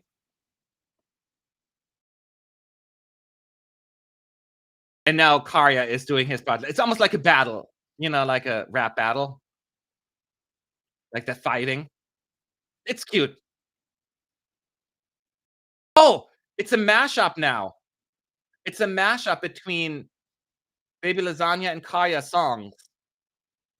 Like the beat of Karya's Cha Cha Cha, but Baby Lasagna singing is his part. Cha cha cha cha cha cha. That's cool. That is so awesome. The diehard fans will love this. Yep, you miss and miss you. Boom, bum, bum, ba-dum, bum, bum. That is so cool. Sorry. You'll figure it out what it is like, but you can't wait. It's gonna be awesome. Um, no, ding, ding, ding. It's not going back. What? Cha! My goodness, attack. Cha, cha, cha. Fingers into black. Cha, cha, cha. Oh, it's gonna be awesome. Everyone is gonna comment after this one. There will be a lot of comment. But no, there's a kid song playing. Eurodab? I don't know that. Is Eurodap a famous song?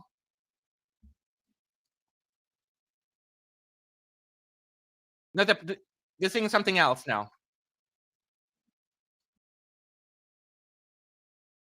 The Eurodap forward, step back, clap, clap. The Eurodap, it's like a dap, dap, dap sing. Oh, it's a new song? It is a new song together. Got it. It's very busy. As I told you, I've been out of the bubble for a while.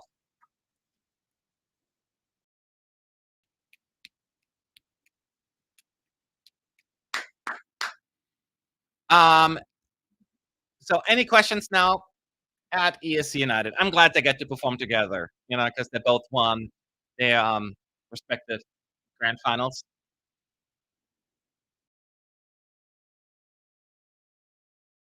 What would Trump's favorite song be this year? Oh my God. Just looking at the song titles, I would say, "What the hell just happened?" Probably, but his favorite song is YMCA, I think. So I would say probably San Marino. I don't know. That would be my thinking, but I don't want to think about that. It would be funny if he did Europapa. Europapa is banned from Eurovision clearly, since I didn't even include him in the highest Spotify plays list. All right, now there's a little bit of talking going on. So yeah, so I can confirm that the artists all have left the green room. They went home. They usually do that so they get some sleep in. So she's now pretending to do interviews with the artists, but the artists are the volunteers behind the scenes. Would you change any of the predictions for the final Haven't Seen Your Jury Show? Yes. Yes. Yes, I would have. I would probably put Denmark higher now. I would um put, yeah, Denmark higher a little bit because I put them pretty far down. I could see Germany putting a little lower. Um, and then I don't know, maybe Greece even a little bit, and maybe Poland a little lower. Not that they were bad, but just the vibe of the flow and all of that stuff. But I did it for a reason, so I don't want to be impacted anymore because I keep going back and forth. I'm like, I'm done with it. I'm just going to go with my gut and not what I want. So there you have it. Okay, so they were in the jury show at 22. The artists were there. I don't remember if they were there or not. They usually in the last few years have sent them home because it was too late and they were too exhausted because they had to be up early tomorrow for the third dress rehearsal and the show, the live show.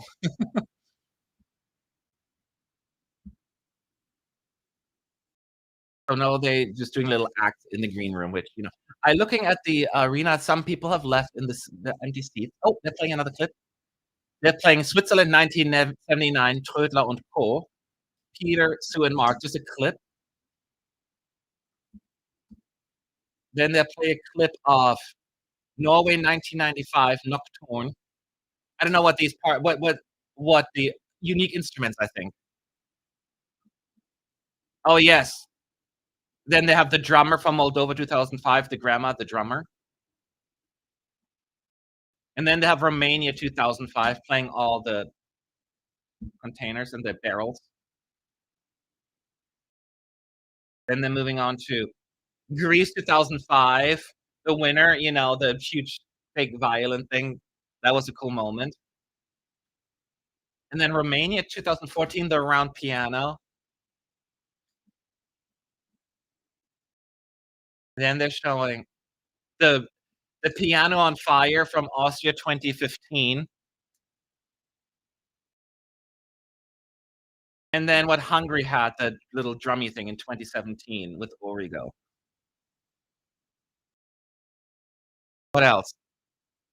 Oh, and then, of course, Iceland, 10 years. Those weird keyboards.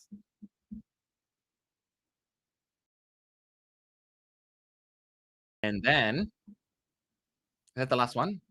I think that's the last one, yes. They just sound funny instruments.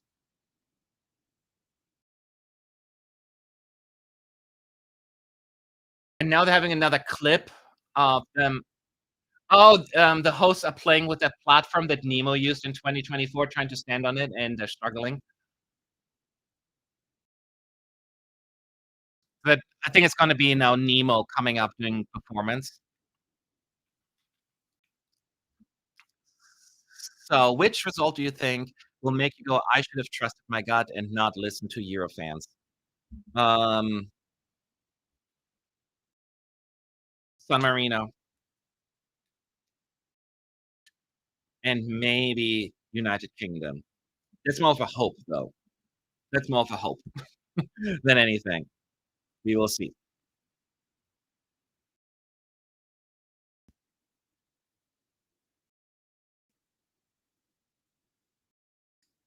So they're announcing Nemo. Let's see here. I'm curious. I mean, Sandra, the artist from 1991, the host. Is she a host nowadays? Because she is natural with that. So clearly, that's not the first time her doing this. So Nemo is playing now, but it's not his song, his original, I don't think, unless it's a ballad version or an acoustic version of it. I can't explain the way I feel. It's a different song.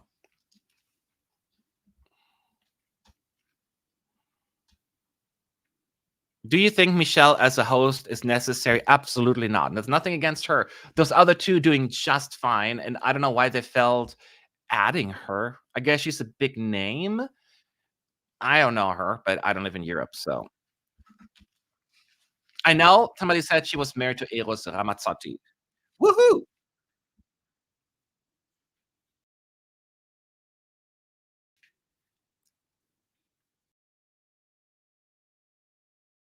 So it's a very interesting staging. You'll see it tomorrow for Nemo. It's his new song. Clearly, it's a ballad. Has some staging with like a ladder on light that he looks at, and maybe he climbs it at some point. Who knows? Mm, mm, mm, mm, mm, mm, mm.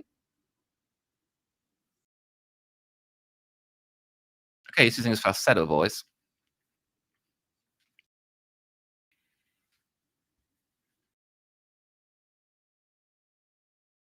So yeah, we'll see if people like the song or not.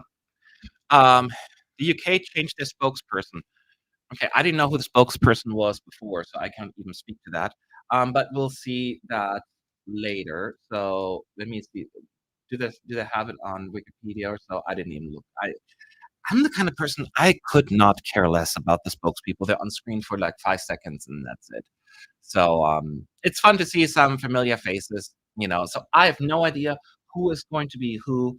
So I will go into this like, huh? I've seen that person before.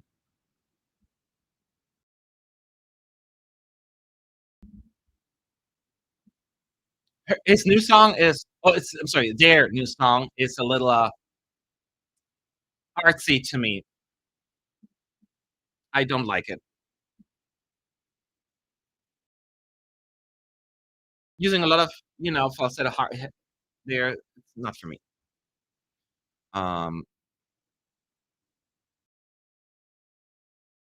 yes, Michelle, it's a big name, at least in my house, as I grew up with an Italian dad and Swiss mom, and she has the opposite. Oh, okay. Well, then if you have Italian and Swiss, I mean, you're like right on the Swiss. I looked her up um just right now. Oh, I lost it again. If she said anything that I mean, keep in mind I've lived in the US for so long that I don't know anything if she was known before. But she's just a few years older than me. Oh, she's yeah, several years older than me. But let me see if she said anything that I should know her of. She was a model, a television presenter, and all she's done was Eurovision. Yes, that's what's in the top career. She was her fiance. Da da da da da da. Der Thomas Zurich ist Schweizer. Da da da. Thomas Golden Camera mit Thomas Gottschalk. But I only know that he does. Hunziker joined. Oh, what? She joined Wetten Das in 2009? I didn't know that. That was, again, years and years after my time, of course. That's what my family watched, together right before I had to go to bed because, we had to go to church in the morning. Um, yeah, so I didn't know that she was doing that.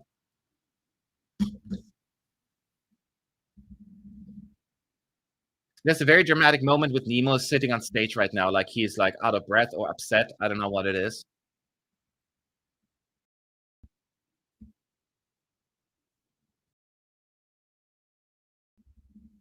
So he sings his they're singing the new song, but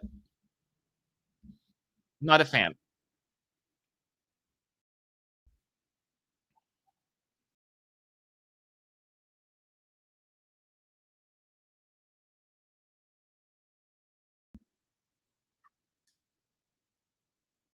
Oh, they're doing another recap in reverse order, so we get to do that one more time.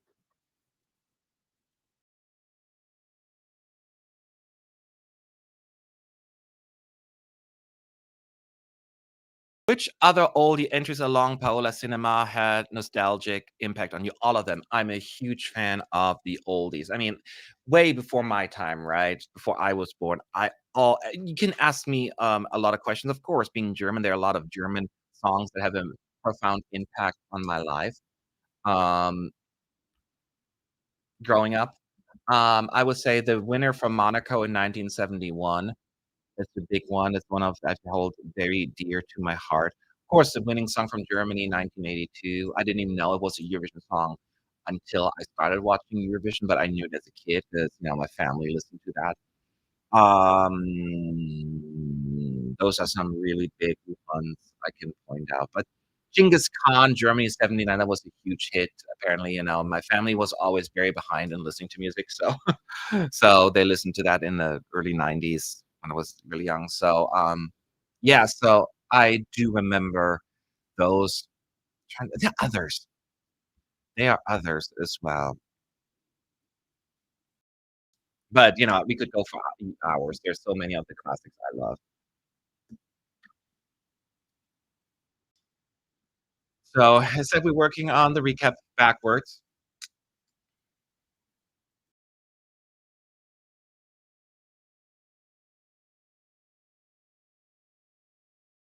All right. Any questions we still have at ESC United in the chat?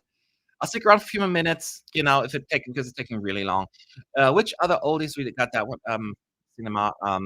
Did you notice something which has problematic link to the running order? I wouldn't call it problematic. No, I think it's really just there's so many big props that there were several delays, minor delays, but delays nevertheless. The biggest one is pointed out was the break before and after Sweden. So there's a break, then Sweden performs, and another break because the staging seems a little bit sus to me. No, I never, never, never need. Na na na na na na na na na na na na na na. Um,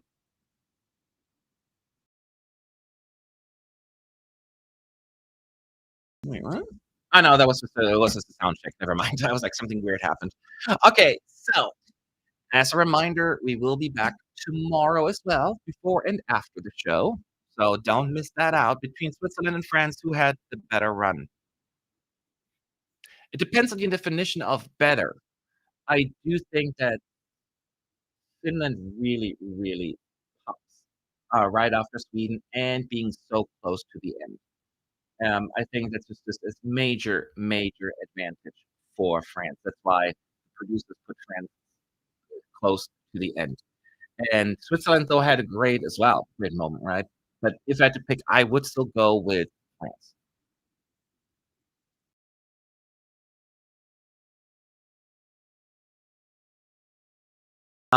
Between Switzerland and France, we had that one. Okay. Yeah. So I sounded muffled for a little while. I did not realize it. Hopefully, it's fine. It could have been the internet connection. Who knows? I've been broadcasting for now how long? 4 hours, and my dog is still there so patiently. I would bring him here to showcase him, but then I'm worried I'm going to wake him. Then he's going to be up the entire time. So I better leave him behind. So we're still at the recap. Uh, uh, but we're down to number 1 now, so hopefully we get something now because at this point we could at least start with the juries. Do you think that Finland gets 200 jury points? Somebody's asking. Yes, I could see that happening, and I think if Finland gets 200 points, they're in contention to win, I think. Yes, yes, the universe where she can win with less, but if she's in the 200 range, it would be within the possibility of winning it all. Absolutely. But is it going to be enough? That is the question. But Baby Lasagna pulled it off last year, so who knows? Okay, wait, there's more talking now. We're talking about who's going to win and will then host the contest, blah, blah, blah. Let's start the countdown. Okay, that's what we're doing. So, after the countdown, hopefully we'll get then the jury votes in. 6, 5. So I'm looking, there's still a lot of people in the arena. The diehard fans that are in the standing area are mostly there. I'm sure some left, but for the most part, it's pretty full. And then you see a few empty seats around there. I've done the standing area several times now. I will never do that. It's just I can't. These are the loudest people singing, and I cannot hear anything. I hate that pit. Okay, now after the countdown, we're going back into the green room where we're talking to the volunteers pretending to be the artists. um,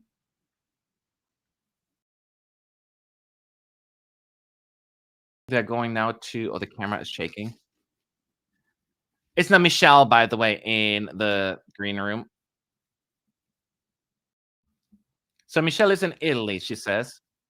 So she's going to sit down with the Italian artist, clearly.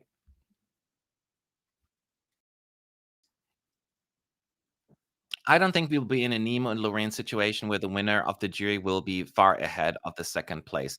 You don't think so? That's my question. That is the thing. Are we going to? And somebody a few days ago raised a really good point in the chat, and they were talking about what is maybe this whole like these two landslides now have to do with the fact that the juries do not vote in the semis. So any other jury magnets that would take points from them already eliminated in the semi. Therefore, they just all hang on to this one song that get most of their points. And that is a good thought process. We don't have enough data to support that because we only have 2 years of data, but it's not a terrible theory, and we need to keep looking at that, right? Because, yeah, they don't have any say, so any songs I would have loved and they didn't make the cut, maybe they would have been more spread out. But I prefer it a little closer for sure. France typically gets equal jury and televotes, voila, mon amour. So if Luane gets 250 plus from jury, she could win it and no clear winner year. So that's why I actually, as of right now, I have France as the winner. I just predicted France over Sweden. I took that risk for exact reason you just pointed out. But how much confidence? I don't know. But we got to stop y'all because the fake voting is starting. We have now the two hosts, Hazel and Sandra. Not even Michelle. What is she doing? She's hardly at all in this broadcast. Why did they add her? But anyway, they're there and they're doing probably the jury results now. Let me listen. I dropped my glasses. And I'm sure Martin Osterdahl will say, good to go, right?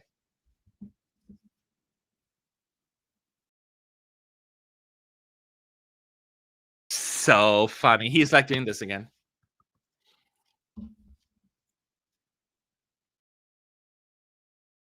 It's all about the show looks good, nothing else, right? All right, remember, these are fake results. These are not the real jury results, so don't worry. So Sweden will be the first one to vote because they're the hosts of last year's. And it's the real spokespeople, or at least most of them, at least. I know UK often has like a stand-in, but many times they give 10 to Denmark and 8 to Malta, 7 to Israel, and 6 to San Marino. So, but who's gonna get the 12 points, the fake 12 points from Sweden? 12 points getting Latvia's getting fake 12 points from Sweden from the juries. Again, the acts are no longer in the green room.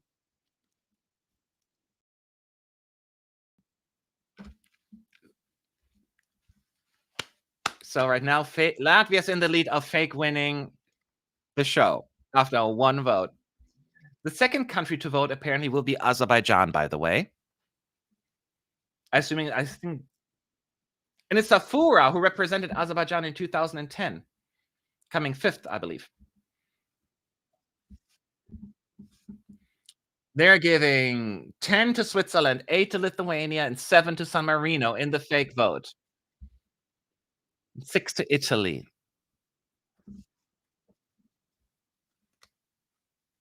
It's a super awkward thing because, so there's like this awkward pauses. There seems to be a delay with Azerbaijan with the broadcast there. The 12 points from Azerbaijan go to Malta. Malta gets 12 fake points. That puts them in the lead with 20 points. The third country will actually be Malta voting, apparently. Malta will be the third country to vote. They're speaking to Ingrid from Malta, who is wearing an interesting tiara crown. Anyways, they're giving 10 to Denmark, 8 to Germany, and 7 to Lithuania. Now, who is getting the rest? The big 12 pointers. Only one way to find out, right? The 12 points go to Malta gets 12 points too. San Marino. San Marino gets 12 fake points from the juries. San Marino may be in the lead now. I've seen them on the scoreboard every time so far. Yes, San Marino is now with 25 points in the lead, followed by Denmark 21. Lithuania couldn't, and then you don't have to understand the fake voting concept because it's really just fake. It's random. They're just testing certain scenarios and outcomes. In country number 4 to vote is Netherlands. Amsterdam Colony giving 10 to San Marino, 8 to Armenia, 7 to Finland.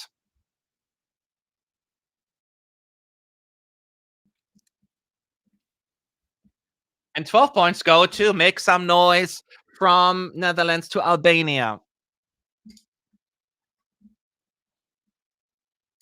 So 12 points for Albania, and they have a total of 12 points. San Marino still in the lead.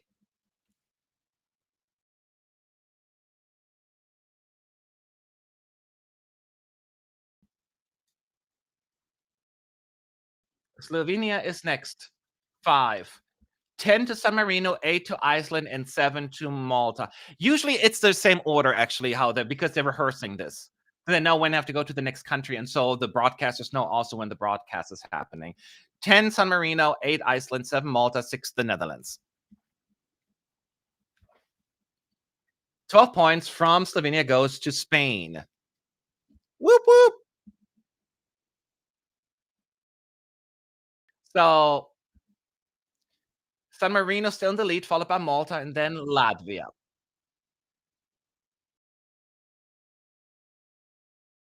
We're moving on now to Armenia, next up in the running.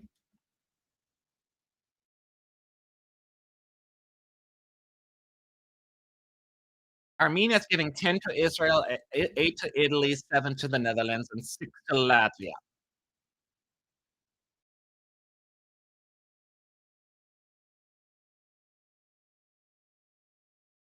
Actually really rehearsing the whole speech there as well, like, "Thank you for a wonderful show, blah, blah, blah." Denmark gets 12 points from Armenia, y'all.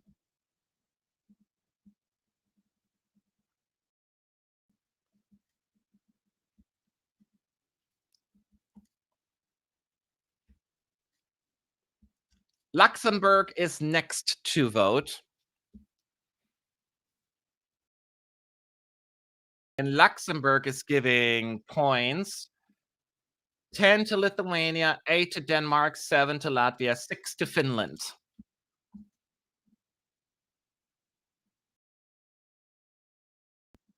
Fake votes, fake votes. Our 12 points, they go to San Marino. San Marino may be winning the jury vote if this continues. 60 points for San Marino, then followed by Denmark 41, Latvia 40. Those dashboards, those scoreboards, by the way, they go away quickly. Oh, for San Marino, Senhit is from. She is the spokesperson, giving 10 to Switzerland, 8 to Albania, and 7 to Luxembourg. And yes, they will do fake televotes as well. She's singing Tuta Elaya. Oh, they kind of give each other 12 points at San Marino. 12 points go to. Oh my God, she's waiting too long. Malta. It's a rehearsal. You don't have to be suspenseful. 12 points to Malta. Who's still on 0? Norway, Austria, and Poland are the countries still at 0. And then UK at 2. Next up is Jerry from Ukraine doing the spokesperson.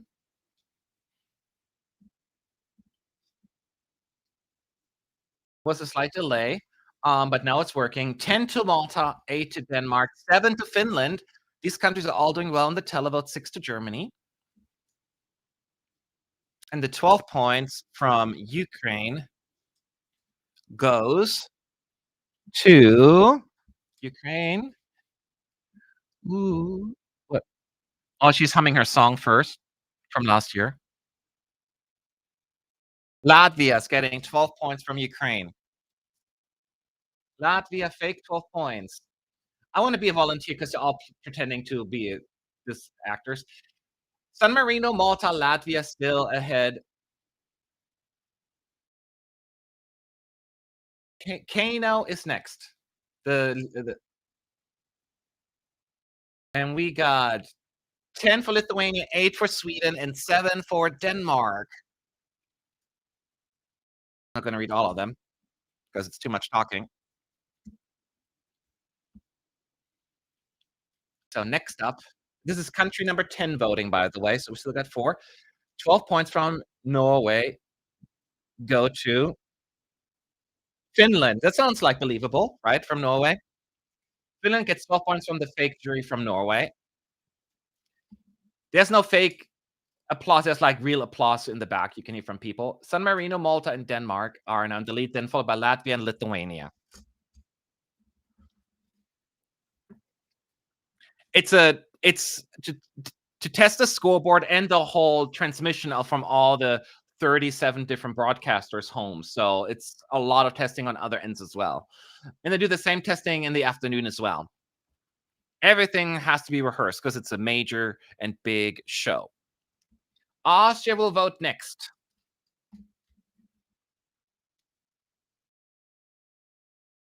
It's Austria giving how many points? 10 to Lithuania, 8 to Armenia, and 7 to the Netherlands. Who is next, y'all? Who is next? 12 points? Oh, guys, they're all doing the whole spiel. They're actually all rehearsing the whole spiel. 12 points go to Denmark, y'all. From Austria. That puts Denmark in the lead. Denmark is in the lead with Malta second and San Marino third. Now only Norway and Austria at 0 points in the fake voting. Emily from France is number 12 voting, the 12th country voting. And how are they going to vote? 10 to Armenia, 8 to Latvia, 7 to Lithuania, and 6 to the United Kingdom. Anything else? Let's see where.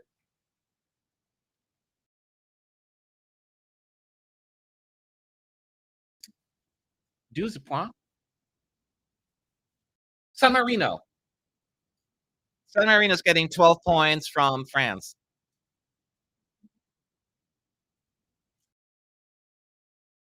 San Marino's back in the lead now, taking a lead over Denmark, then Lithuania, and then Malta, I believe. It goes so fast, I cannot even see it. Italy is next, 13th country. Okay, they have an animated they have a mouse. Why do they have a mouse? I'm not gonna comment on this. 10 to France, 8 to Malta, 7 to Estonia, 6 to Netherlands. Is this like a famous mouse in Italy? Kill that rat. Burn it. It's creepy. It needs to be destroyed. Sent back to hell where it came from. Ew, it's nightmare fuel. I don't like it. Anyway, Italy gets 12 points to Lithuania. Now Lithuania's in the lead, then San Marino. No, I lied. Denmark's in the lead, then Lithuania, then San Marino.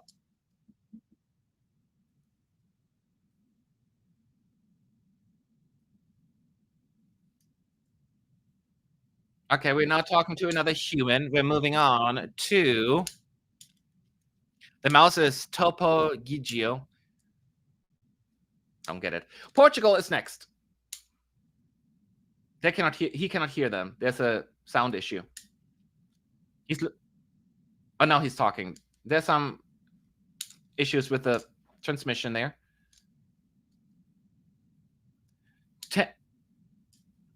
It's a little awkward. He's like, he doesn't get that he's on screen.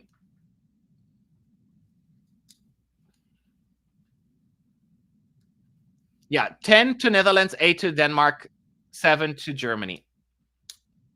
And 12 goes to Poland. Finally, some points. Poland is now pulling ahead a little. They're now in 19th place.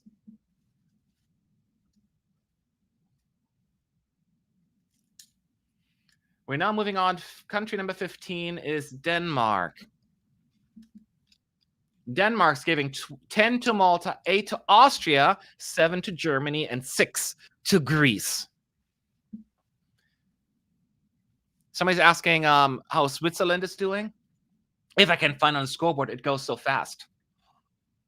With 12 points. What? Lithuania, I think? Yeah, Lithuania's getting 12 points. Switzerland is in 15th place with 22 points currently.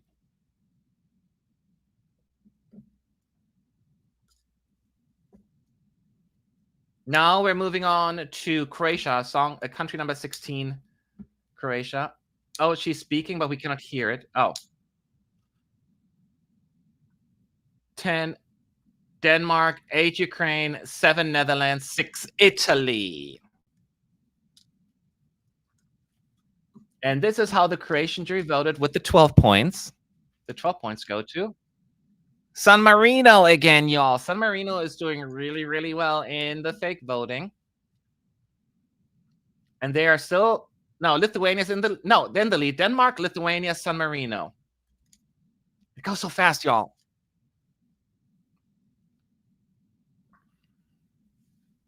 Latvia is number 17, and the spokesperson is a familiar face from 2024.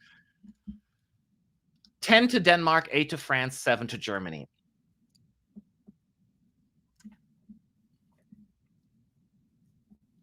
I always wonder why they don't put the place number during the voting, because it goes so fast. They do it now. They actually put the place number now, but it's still so fast. It's still so fast, the screen. They have the numbers on there now. Malta's getting 12 points, and they're moving up to the 3rd place. So at least they have the numbers on there. Ireland is next. Nikki Byrne, former member of Westlife and also former representative of 2016. Glad he is still part of the Eurovision family. 10 to Switzerland, 8 to Malta, 7 to the Netherlands.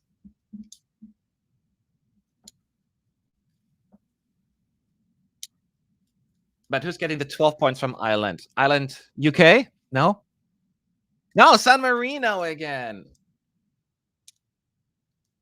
San Marino is currently doing really well in the fake voting. It's still Denmark, Malta, and San Marino, though, the top three. It's really, really close. Like the points are just a few off. They're going for a close fake jury result. Number 19, country number 19 is Poland.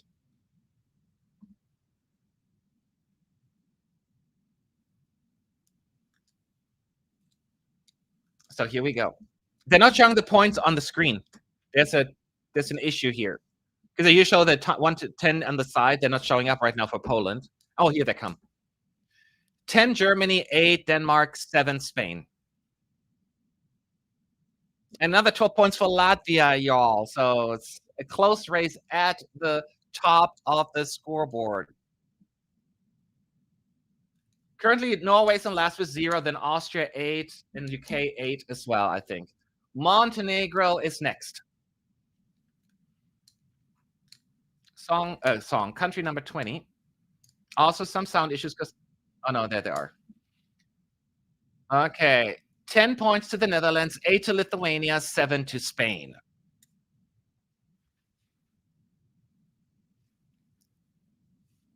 $12 points from Montenegro go to Denmark. They're giving all the top ones 12 points, so making it a very close race. But although Denmark has a 14-point lead now over Malta, and then Lithuania, then San Marino. If you have any questions about who is on where on this scoreboard, let me know at ESC United, and I'll tell you.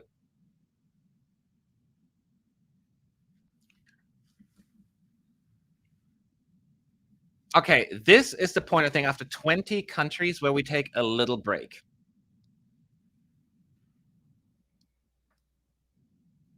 Okay, so after the first 20 countries have voted, they're going to do interviews with the leader, which is Denmark.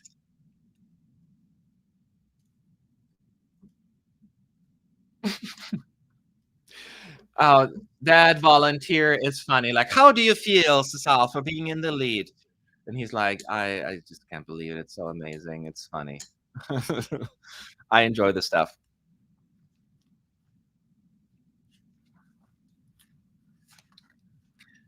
Somebody's asking, do you expect booing during the Israel's voting? In the arena, yes. On TV, no. They drown out all the sound from the audience. They don't even exist. And they're going to use the audience track sound. So don't think it's going to have an impact on the viewers. It's only the people in the arena. So therefore, it doesn't exist.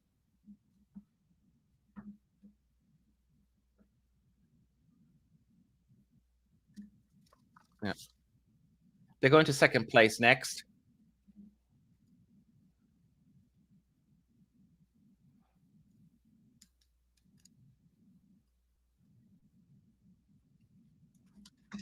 Oh, they didn't even do an interview. They just tracked everything.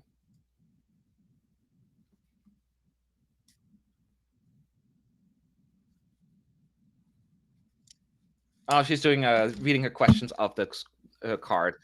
So they're going to interview the second place right now. Reminder, yes, that is a fake voting. This is not real. Don't think that these are the actual results. I'll tell you as soon as they show us the scoreboard where Greece is at. In this, Sweden was 15th, I think. Austria's at the bottom, I think bottom 2 with 8. In Greece, I don't know. I'll have to check.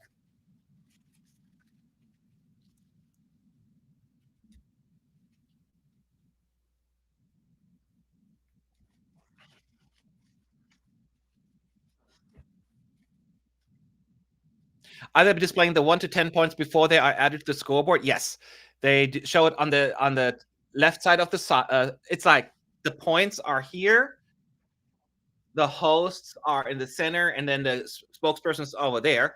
So you see it all. So they show the 1 to 10, and then they move on to the scoreboard. The scoreboard is very short, though. So Greece is in 19th place with 21 points. Sweden in 15th with 24. Norway last with 0. Austria has 8. UK has 8. Iceland 13. Portugal 15. Poland 20. Ukraine 20. Greece 21.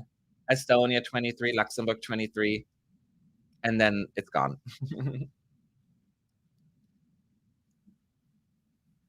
If two countries end up a tie at the top of after the televote, what is the tiebreaker? The televote will be the tiebreaker. So if whoever scored higher with the televote will win. Greece is voting next in the fake voting, country number 21. And it's 10 for Armenia, 8 for Malta, 7 for Denmark.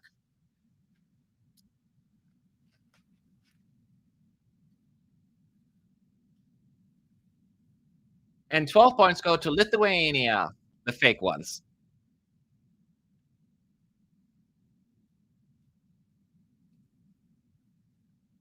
Yeah, the last time we had a tie was actually 1991. That rules have changed a bit. Then it was always, you got the most 12 points, but that no longer applies, really. And now we're moving on to Serbia, country number 22.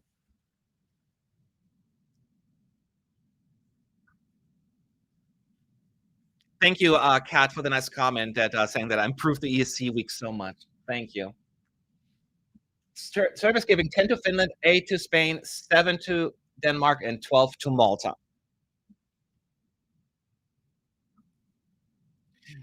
Ties at the top, of course, are very, very unlikely with such a large number of points, but if it were to happen, the televote will be the tiebreaker. They may test that. They've done that before. Czechia is country number 23 to vote.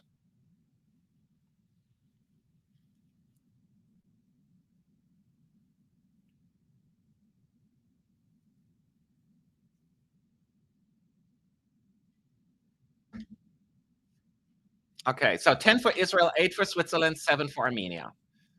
And the 12 points from Czechia goes to Lithuania again. So that Lithuania keeps getting a lot of 12-pointers in the fake voting. But they're not in the lead. It's still Denmark, then Lithuania, then Malta, then San Marino. Remember, we're doing the fake televote there as well. And everything can change that it's not real. And then 24th country to vote is United Kingdom.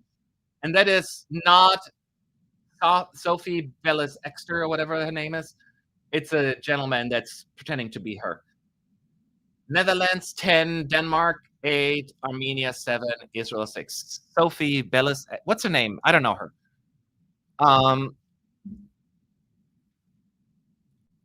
But let's see who UK will give the 12 points to. The 12 points go to Spain. España gets 12 points from the UK.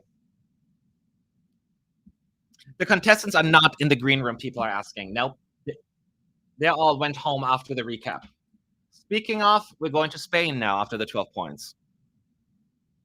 Chanel is going to be the spokesperson this year for Spain. She looks gorgeous as ever.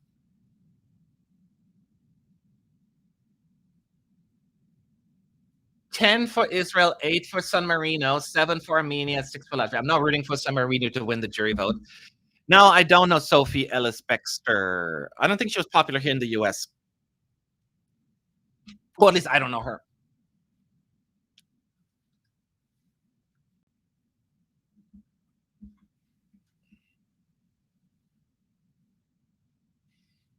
And Spain gets 12 points to Denmark again.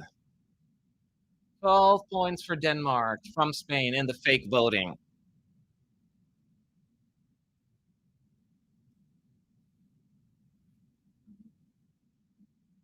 It's Murder on the Dance Floor. You better still not kill the groove.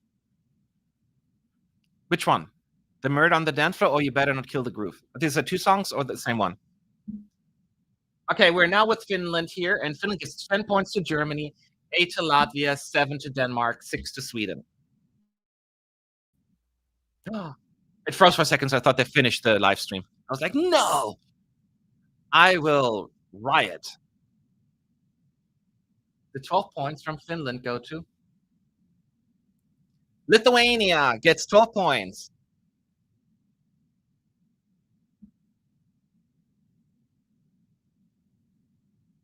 Yes. Australia is next, y'all. 27th country to vote now. Has Norway got points? I don't think so. I'll double check on the next script, on the next screen. For right now, we have Australia giving 10 points to Albania, 8 to Finland, 7 to Latvia, Malta. And 12 points from Australia goes to San Marino.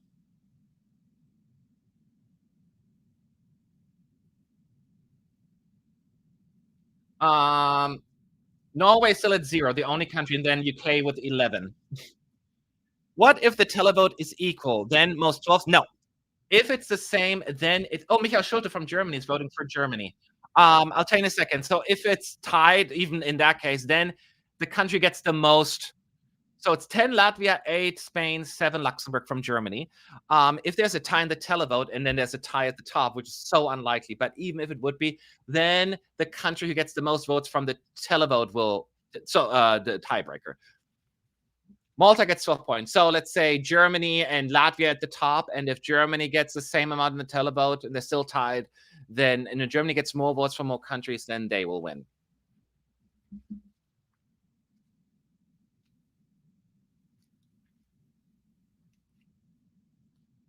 Belgium is next. Country number 29. 10 to Iceland, 8 to Portugal, 7 to Switzerland, and 6 to Norway. So Norway finally getting points in the fake voting. You're all from Belgium. So important. And 12 points from Belgium go to, believably, the Netherlands.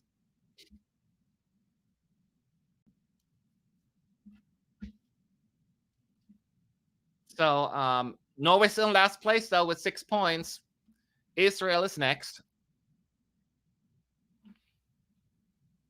Oh, last year's representative is reading the results. And it's 10 to Finland, 8 to Malta, and UK, you get 7 points from Israel. So that gives you a little bit of a out of second last place, maybe in the fake voting. Even the fake voting, you cannot even really make it. Did you see or remember a rehearsal where they are trying to tiebreak moment? Yes. Denmark gets 12 points, by the way, from Israel. I've seen it before, and they also tested some technical difficulties, so they've done all of that. And they may do it this time. Who knows?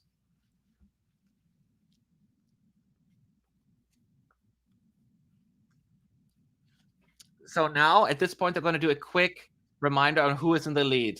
Lithuania is in the lead with 87. Malta 171, Lithuania 169, San Marino 142. And Norway's last, followed by Austria, followed by UK.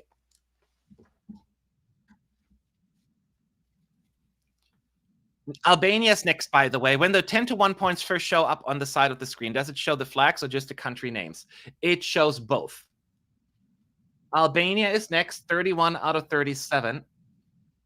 They show the flag, the name, and the points. 10 Latvia, 8 Poland, 7 Denmark, 6 Austria.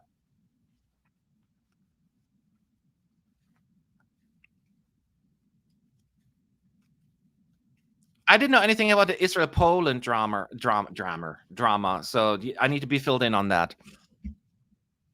12 points go to Ukraine from Albania. That's a rando one here, even for the fake results. That puts Ukraine in 15th place. UK is back into second last. Oh, no.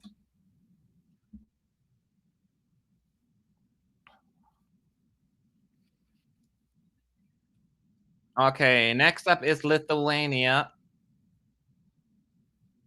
Sylvester Belt is actually apparently the speaker, but he's not there. It's a stand-in for him. But Lithuania gives 10 to Latvia, 8 to Malta, 7 to the Netherlands.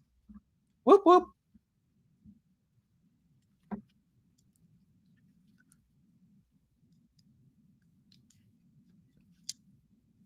Oh, I know this Polish journalist. He's a friend of mine. Actually, I was talking to him a couple of days ago. I love him. He's a really good friend of mine in the Eurovision world. I don't know what happened, though.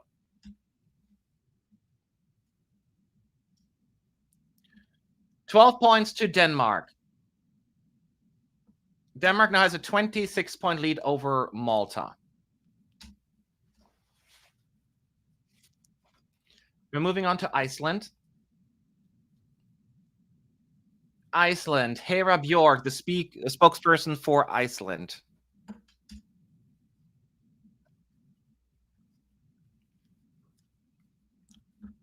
10 Latvia, 8 Albania, 7 Sweden, 6 Ukraine. I'm referring to Euromix from Israel, who are taking pictures without consent in the press center. It's been an issue, but they're from Israel, and I don't think the same rules apply to them.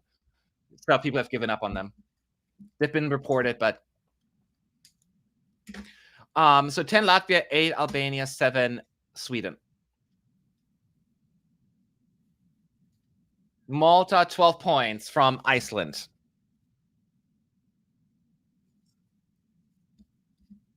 Whoop, whoop, whoop.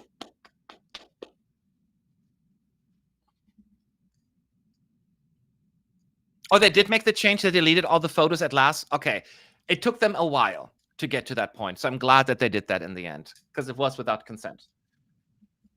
I'm glad they finally did shown some consistency there. Cyprus is next, 34th out of 37 countries. 10 Sweden, 8 Malta, 7 Italy, 6 Lithuania.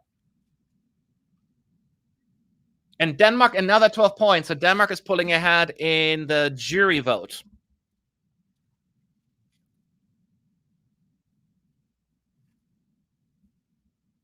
But it's still close. Estonia is the 35th country to vote.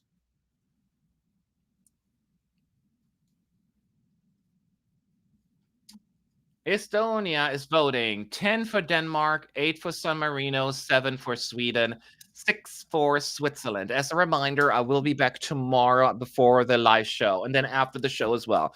So make sure you subscribe so you won't miss a second.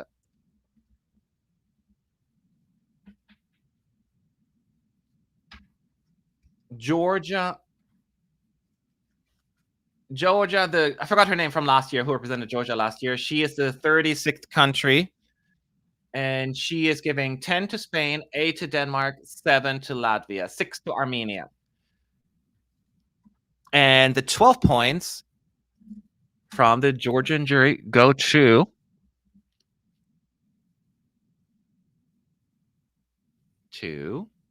Malta. 12 points to Malta.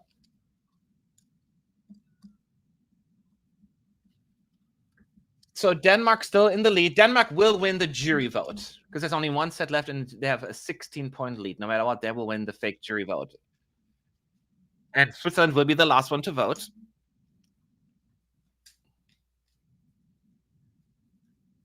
And we have for them Lithuania 10, Armenia 8, Germany 7 points. But Norway got 5 points.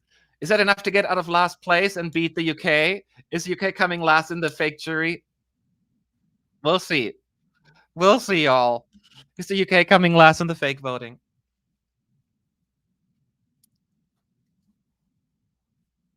Oh, they're talking a lot now in Switzerland. So they're rehearsing all of this.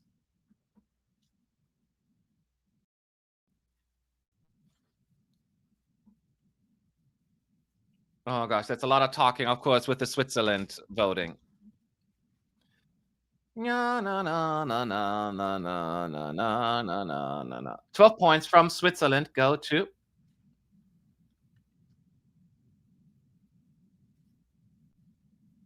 Spain. Spain getting 12 points from the fake. So, well, no, Norway is last with 11. And then UK 18, Austria 21.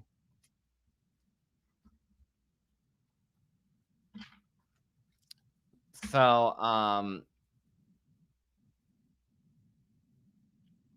so I'm sure they're going to do another interview. So Denmark is in first with 243, Malta 224, Lithuania 193, Latvia 164, San Marino 163, and then Spain, Finland, Netherlands, Armenia, Germany, Sweden, Israel, Italy. Left side. And then right side, France, Switzerland, Ukraine, Albania, Estonia, Luxembourg, Poland, Portugal, Greece, Iceland, Austria, UK, and then one other. Oh, Norway.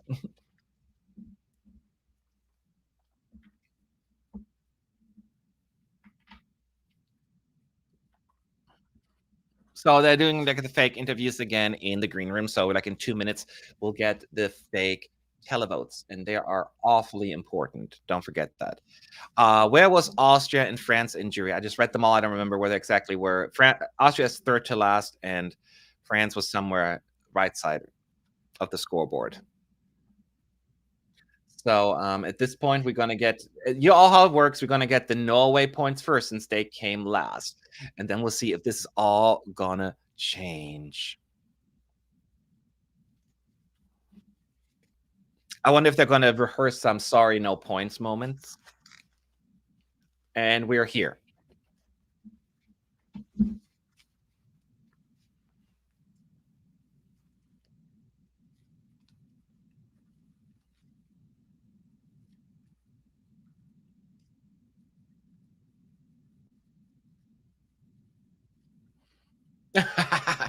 She's making funny. There will be some contestant will be sad and will not try to show it, and then of course the winner.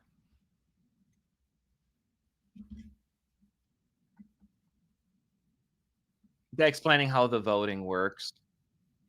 The country that received the most from the first gets 12 points. The country with the second most from France will get 10 points, then 8 points, and so on. We do this for each 37 countries, therefore the rest of the world, which counts as one country. Then we add up all these points. The most points a country can get would be 37 times 12, 444 points.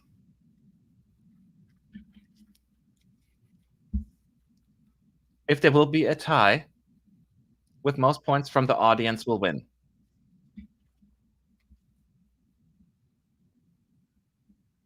Here we go.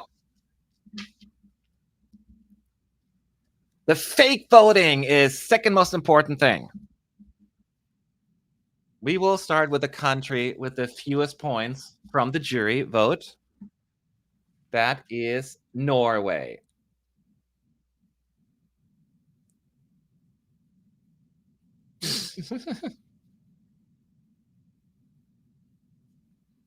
Norway. They're not showing in the green room right now.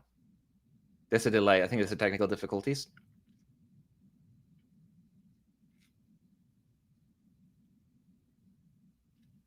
Yeah, they have some technical difficulties right now.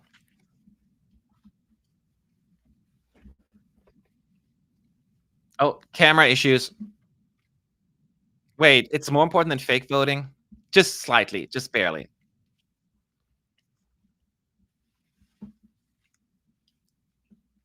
So many delays right now, y'all.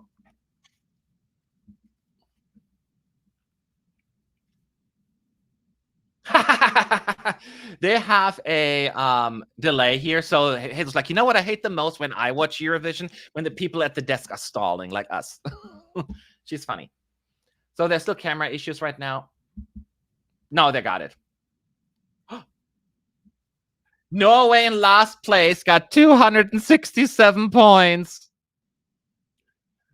That they are in the lead now, y'all. They gave Norway, who was in last place, 267 points. They're going crazy with these results.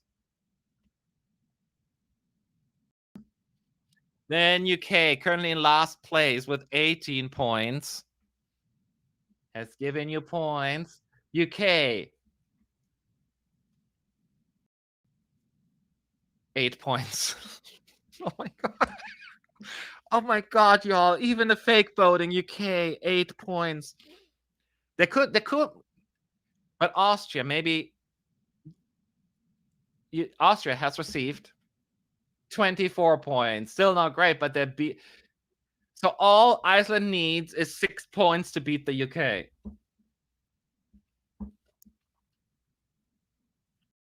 Iceland has 23.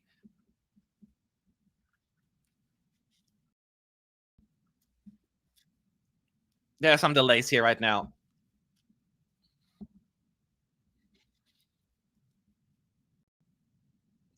It's like they're kind of celebrating like UK's lack of success, not counting Sam Ryder.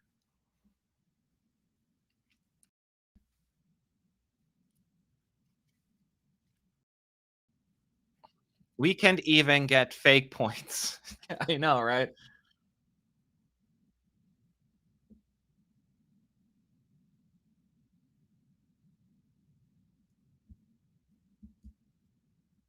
So a lot of people have left already, I can see, but not us. Not us. Quitters don't prosper. Iceland. Okay. Iceland, you're receiving vote from the public. How many are there? Iceland receives 63 points. So that's decent, right? So now Greece is next with 23. All they need is 4 points to beat the UK. They have 23 points. Not much, but more than the UK. And now it's Portugal. Portugal needs 2 points to beat the UK. And if they do, then UK will come last. Portugal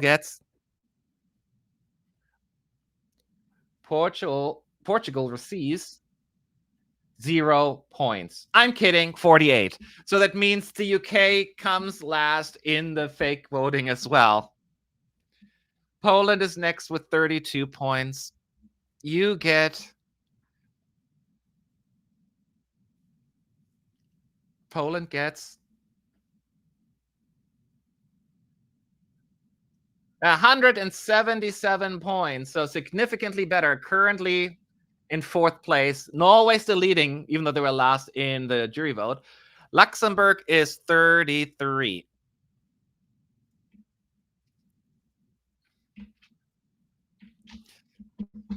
I still can't believe they give the UK even in the fake voting the last place. Maybe that means you won't come last. Luxembourg receives... The camera is nodding. It's funny. 17 points. Estonia is next with 34. Again, Norway still in the lead after getting lots and lots of televotes.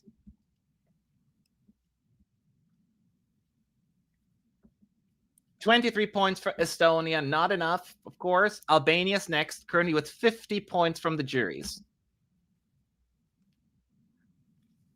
Uh-oh. Uh-oh. Albania, 50 plus.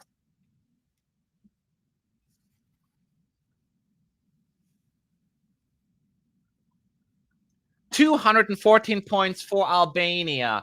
That is not enough to beat Norway, though. Norway's at 278, Albania 264. So Norway currently still in the lead of winning.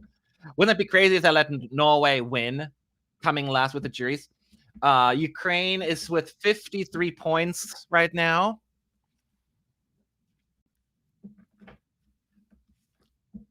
77 points for Ukraine. So we're moving on to Switzerland, who has 60 points. They're currently in 21st place after moving around.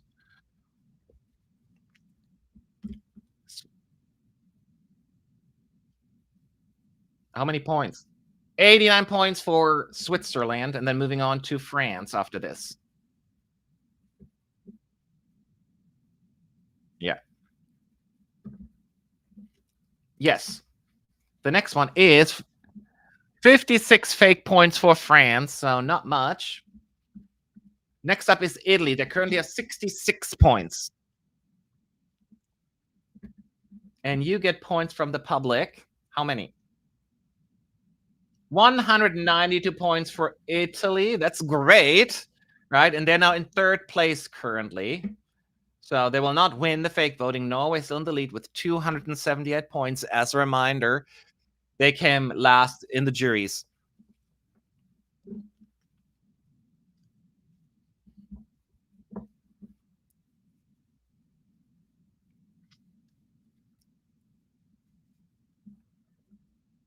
Israel is next. They're not showing us the scoreboard. There you go. 70 points right now, and from the 85 points from the televote from the audience, so just somewhere in the middle. Sweden is next with 70 points so far from the juries. They are receiving... And you receiving 40 points.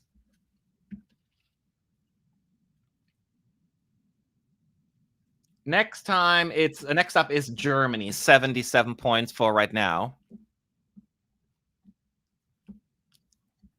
Germany is receiving points. I'm telling you in a second how many. There's a delay. 9 points. Hey, at least I got more points from the juries here. So they flopped. Armenia is next with 96 points currently. 39 points for Armenia.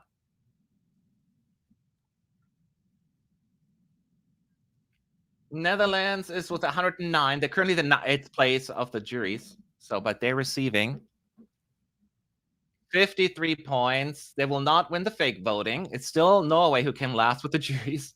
Finland is currently 7 countries left, so Finland is next. And Finland receives 56 points. Okay, Spain, only 6 countries left. Spain is next with 114 points currently. How many? 102 points for Spain. They make that exciting sound, like, yeah, I mean, that's not going to make a difference. But I guess as long as you break 100 points, you should be thrilled, I guess. That's the sound tells us. 5 left.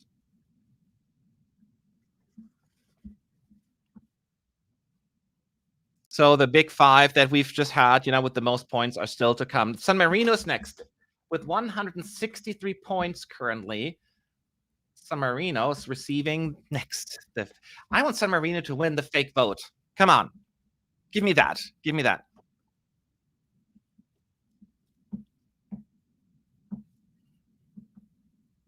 San Marino. You receive. They're taking their sweet time here. The audience has awarded you. I don't care. 193 points. That puts them in the lead. They now have 356 points. San Marino is in the lead, but we still have Denmark, Malta, Lithuania, and Latvia that have to vote.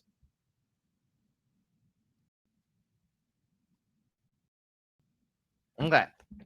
Latvia's next, 164 points. I wouldn't mind them winning either, but San Marino.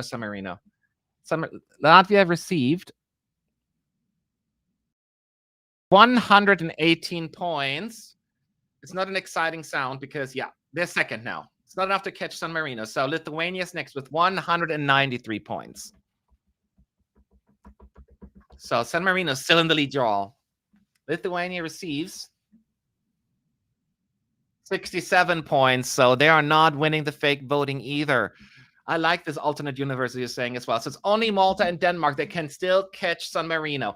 Next up is Malta with 224 points. They need like 134 points, I think. So here it is. Oh. Michelle is joining them now this late.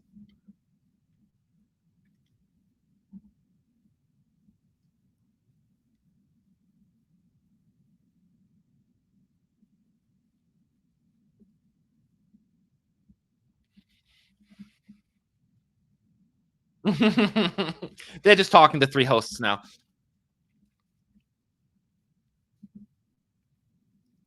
Okay. So Malta and Denmark win. Malta is next with 224 points. And they have the split screen now. San Marino, Denmark, and Malta. They do that every year.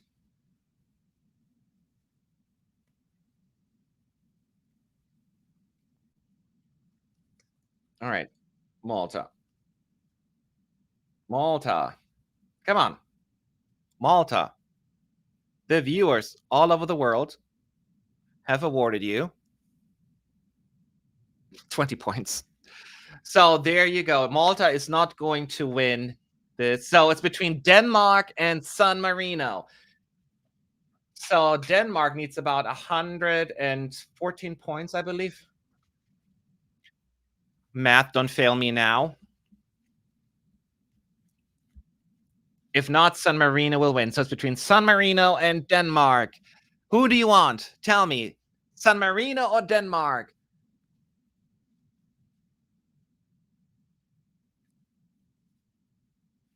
Oh my god. Oh my god. Oh my god. Oh my god. Will it be San Marino? Will it be Denmark? Gag. All right. Denmark, you can still win if the audience you awarded you at least 114 points. I did the math already. Denmark, from the audience, you have received 134 points. So they do win by like 20 points or so. They made it really, really close. But it is Denmark that is going to win or has won the fake voting this time around. So now what they're going to do is try to do the whole thing to do like blind hi-fi. So San Marino did not win, and I think this fake voting is rigged. Absolutely rigged, and I want a recount right here, right now. So Denmark has won the fake voting. Congratulations. San Marino coming second though. Yay. That's the closest I've ever gone to fake voting winning. So yay, yay, yay, yay, yay. Keep in mind, this is all just fake. This is not the actual jury results. Could you imagine? So tomorrow we'll know for sure. Again, we will have a pre-show and a post-show. This was all just silliness and fun. We always do that every year, and I can't believe I made it all the way through. We all did. Thank you for those sticking around, and we will be definitely having fun. I know after in 24 hours we'll have a winner. Isn't that crazy? Isn't that crazy? Keep in mind, I'll also be back Sunday. So we have 24 hours later conversation once we had time to marinate over everything, because, you know, it is a little bit nuts. you know, so I don't have the exact scoreboard because, you know, I'm not allowed to take screenshots or anything. So I cannot tell you exactly where the countries were, but Greece was pretty far down, and so was France. I think France was like 15th or 16th, and Greece was maybe like 20th, something like that. Anyways, thank you all. I love you to bunches, and I will see you all tomorrow, some of you, okay? Bye. I need to